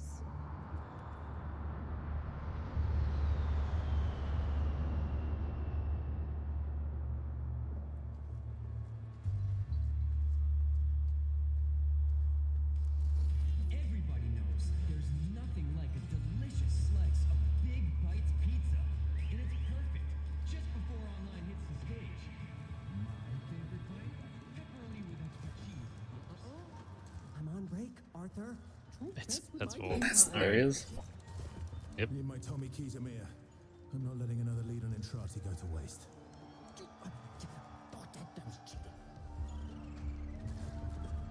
Over here. You. Yeah, you. Ollie! My moves are so hot, they have their own fans. You can't handle the heat.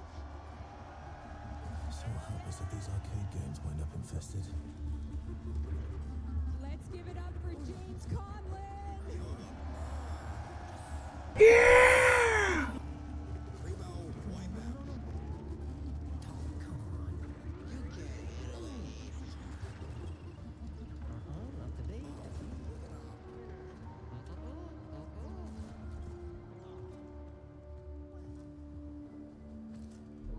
keys better not be in that mess. Learn to hotwire. Jeez.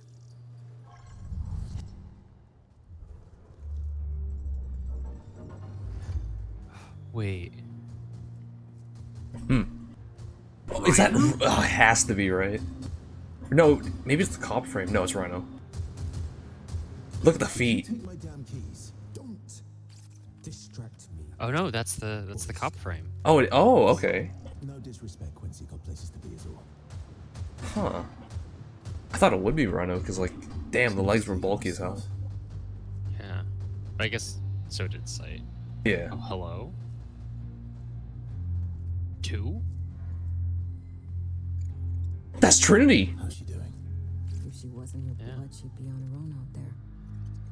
Got a lead in Intrati. So was arse deep in tech. And then likely. I'm going after him. I think so, with the ponytail, yeah. Letty, look, if you've taken my keys again. Yep. Well, there you go. Because Nyx was also in the original Dark Sector. Yeah. Wow, they got the full fucking cast. Wow. Show off Saren, please! 1999 update. That is the Hex.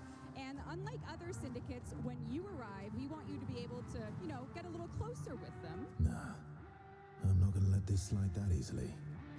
So for this syndicate, because we are in 1999, and when you arrive, we figure you should be able to use instant messengers and build a romance system. No fucking way. No fucking way. So if you play your cards right, one of those 6, including Arthur, could be your New Year's. You get to have sex in Warframe? Oh my god. Fucking Reb put a dating sim in.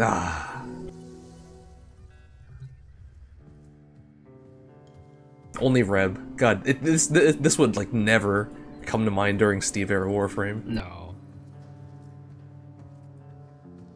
That's so fucking funny. Oh, they've all got different bikes. Hold up! Hero boy. You're going after Dr. E all by yourself. Yeah. You're not going without backup, Arthur. Forget it. Yeah, I bet you didn't even pack a med. Oh, you get to make your own squad, maybe. Guys, it won't be like last time, I promise. Okay, plan A it is. I'll take point, make the rendezvous solo. Aoi, Amir, Oh no. back up. Letty, you and Eleanor hold the fort here. Keep the Jennies running. Saddle up. Let's ride the devil down.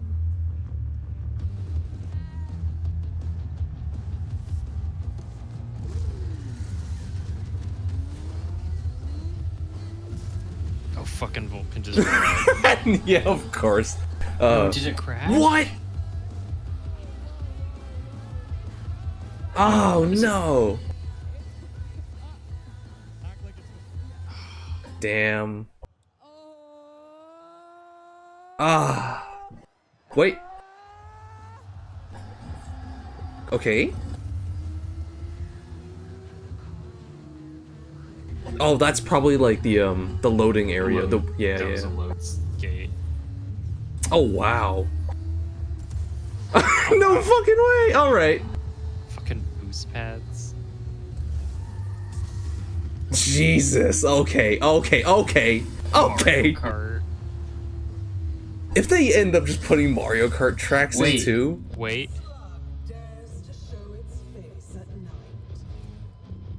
That's Saren. That's Saren.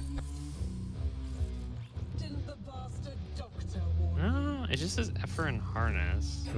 I think it's supposed to be like a she's supposed to be more of a Grenier type. Maybe, yeah.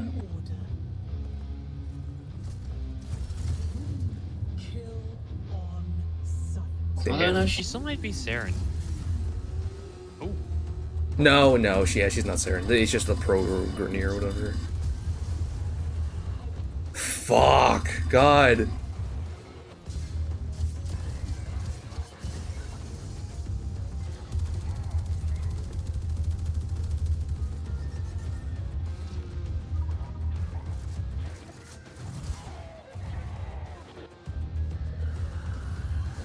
Cool.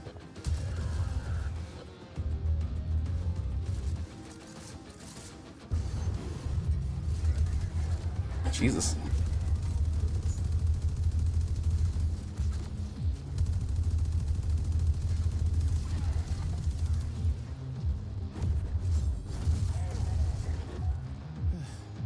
Where do they find these people?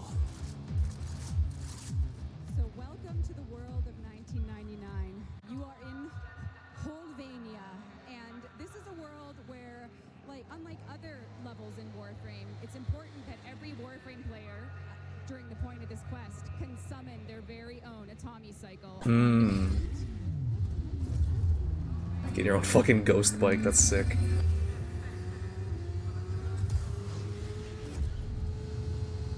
Oh, I really want to see Arthur wipe out on the bike. I want to see him ragdoll. Oh. We can kick off. Yeah. Okay. Pity. We could have been allies. Yeah, I don't think she's Saren. Put that thing down.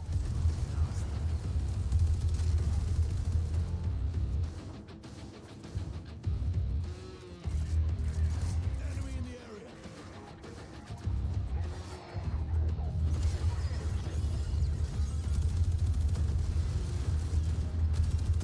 Huh.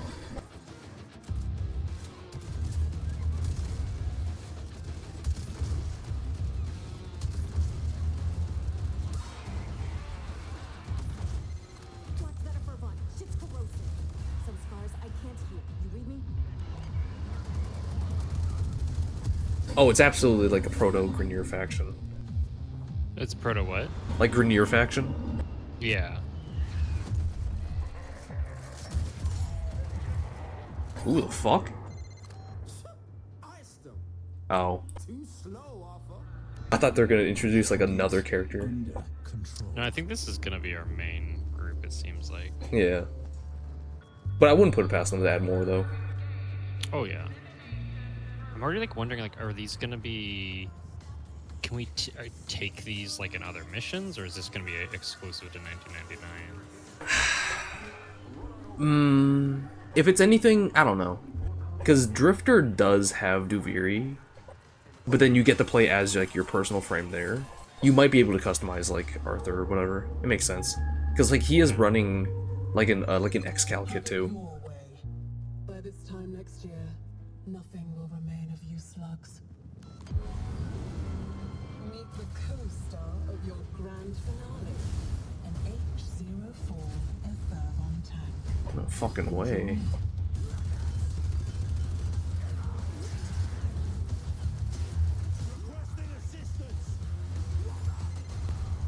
This music is like Combi Christ core. Mmm. Which is sick.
Right, okay, so with the tubes that the RPG has, it makes sense like that the like the grenade launcher they showed off earlier also had the tube aesthetic. No. So it's probably like like a confiscated weapon he stole.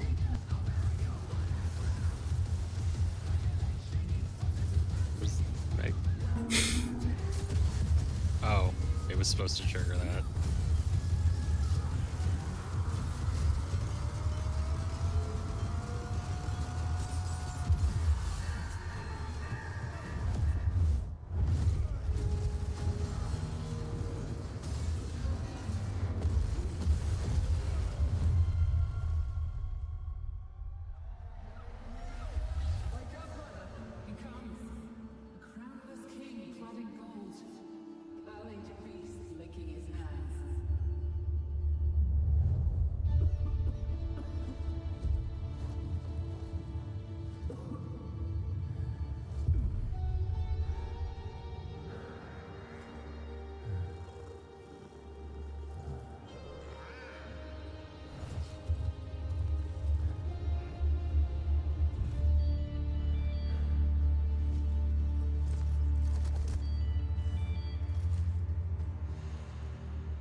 here, deep in the tech rut.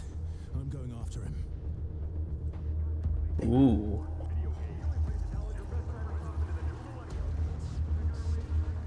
Huge flood vibes. Huge fucking, yeah, like, what is it, the Halo 3? Yeah. Good night.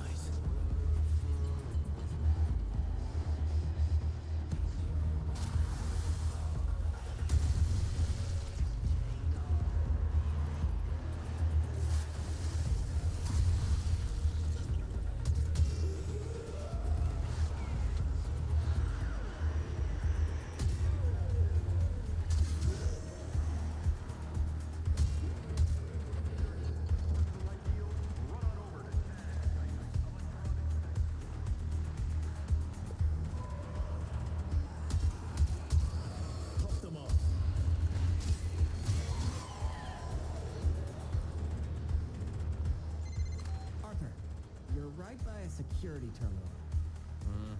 Bet my butt it's got a coda-worm injector. You want to risk it to control some tech rot?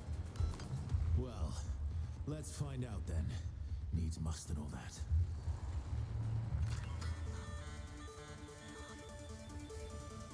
It's fucking worm.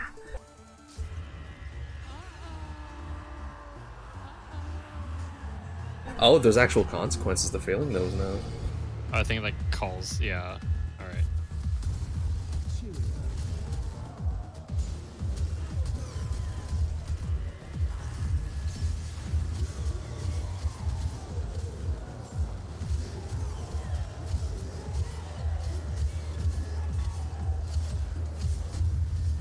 I can't tell if that's a different Excal that moveset.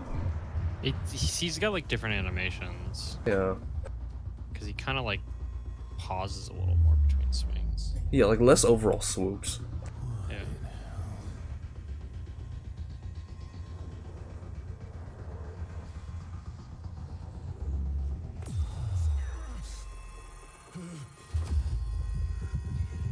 Contractions minigame! Bringing it back. Oh? My God. Oh, I love little shop of horrors. Hell yeah. Oh! That... Ooh, imagine that's Helminth. Imagine what? Imagine that's like a Helminth, like, proto or whatever. I think it is. Oh. What the fuck? What? No fucking way.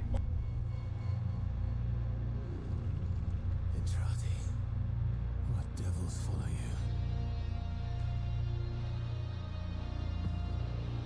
I think it is a proto helmet. Wait, that might be us. They just played the, Smiles from Jiran music sting.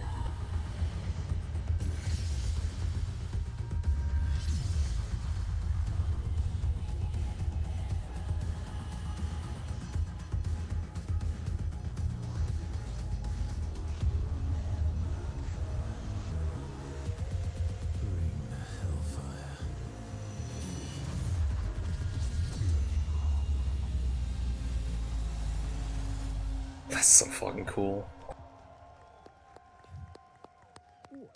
Well, as you can see, 1999 has its fair share of mysteries, a world not quite... Oh!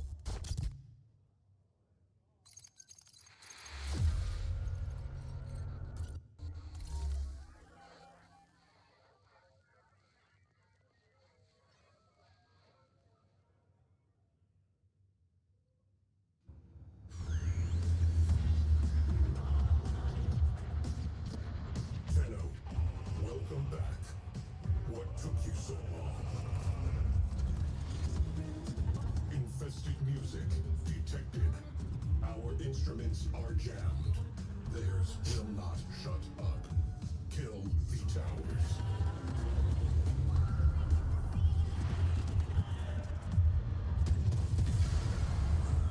Please, keep showing us your support.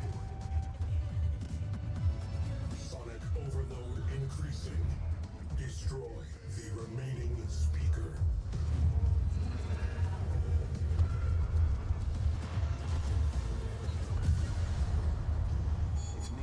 gives us one more passive-aggressive smile. I'm gonna snap. Beat drop. Arcwing cannon online. Rush the stage. Huh.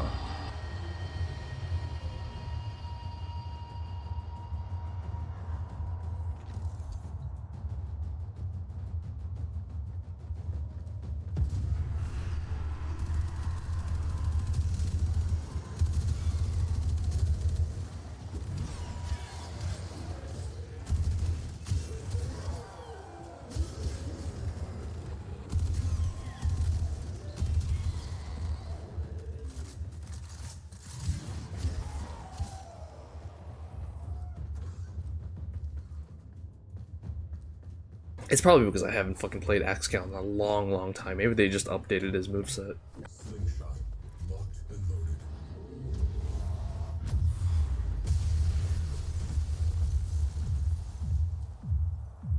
All right, we are back in the Origin system. Maybe that little infested worm from 1999 has festered. But as you met all of the proto frames, it would be a missed opportunity for us to not give you a new tier of cosmetic. With the release of the proto frames, you have the option to have Warframes Ever 2 fashion frames in one mission with a custom emote with a fully voiced Gemini skin. Huh. Oh.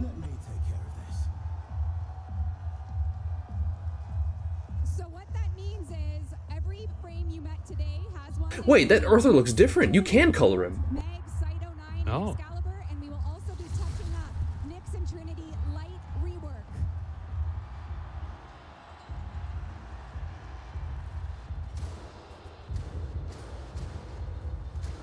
I've got one question for you. Are you having a good time?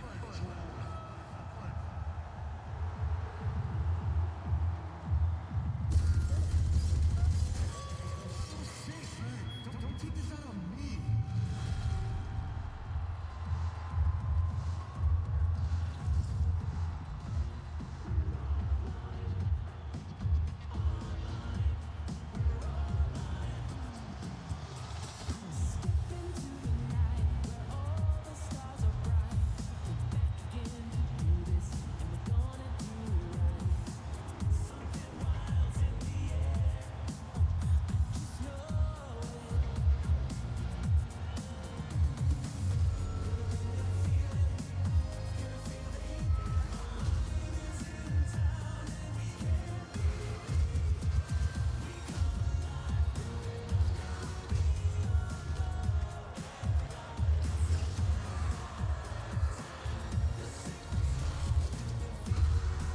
Oh my god.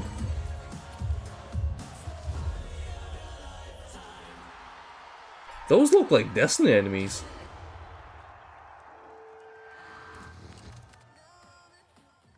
No fucking way. No, come on. Next week? Oh. Ah. Okay, it's this year.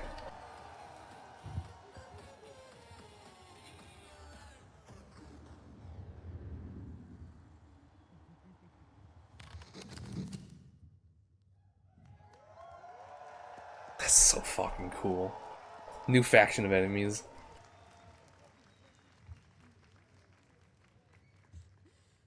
Warframe 1999 coming this year to all platforms. Shout out to Megan for the demo.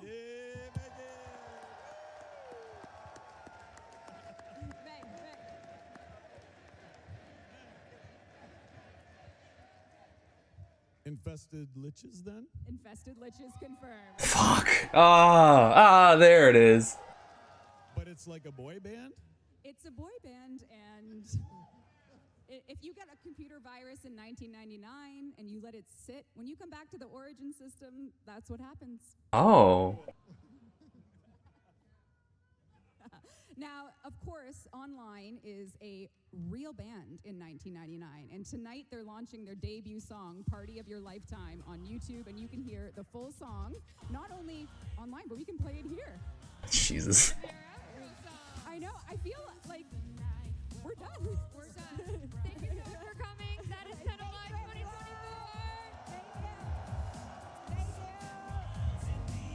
Thank you.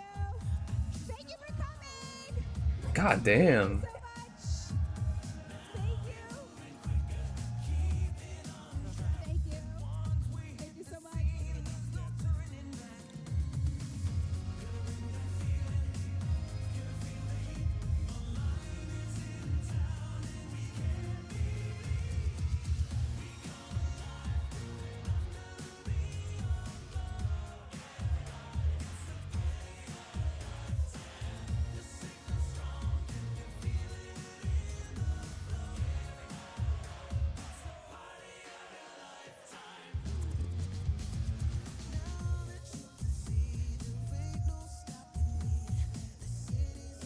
That's surprising. Cause like I'm trying to think like how they're gonna tie, what is it, like going back in time to like bring, cause like like the sentient or the fucking the infest that we saw in 1999 is the same as the one we just saw, but it's not like the same faction of infested. So maybe it's like maybe they're just like fucking isolated or whatever. And then they did mention infested liches. And then, what is it, the whole, like, getting the fucking cookie virus in 99, so, like, maybe depending on what you do in the past, it's, like, it fucking carries over back to Origin System or whatever. God damn. God damn. Oh, they did it again! Oh, they did it again. It was really good. That's good. Really excited. 1999 looks really good. I didn't expect them to, like, have, like, a full fucking squad of, proto-frames. Yeah, I was expecting it just to be the Volt Mag reveal. and Excal. God damn.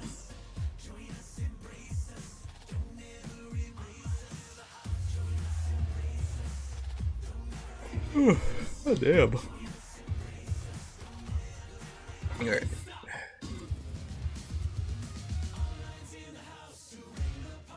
Alright, I want to get headphones off. Yeah, it's fair. Goddamn. Alright, that's it. Good streaming. Hell yeah. Dominic, yeah, since you weren't here on Wednesday, I did mention with Aaron that I was going to be running, like, maybe, like, Nikkei summer rolls, like, maybe, like, within the middle of the Fortnite stream, or, like, at the end of it or whatever. Because, like, the day after is when it fucking ends, but hey! Wednesday, the 0.5, the portion of the gambling stream in total. That's it. Alright. Good night! Later. Yippee!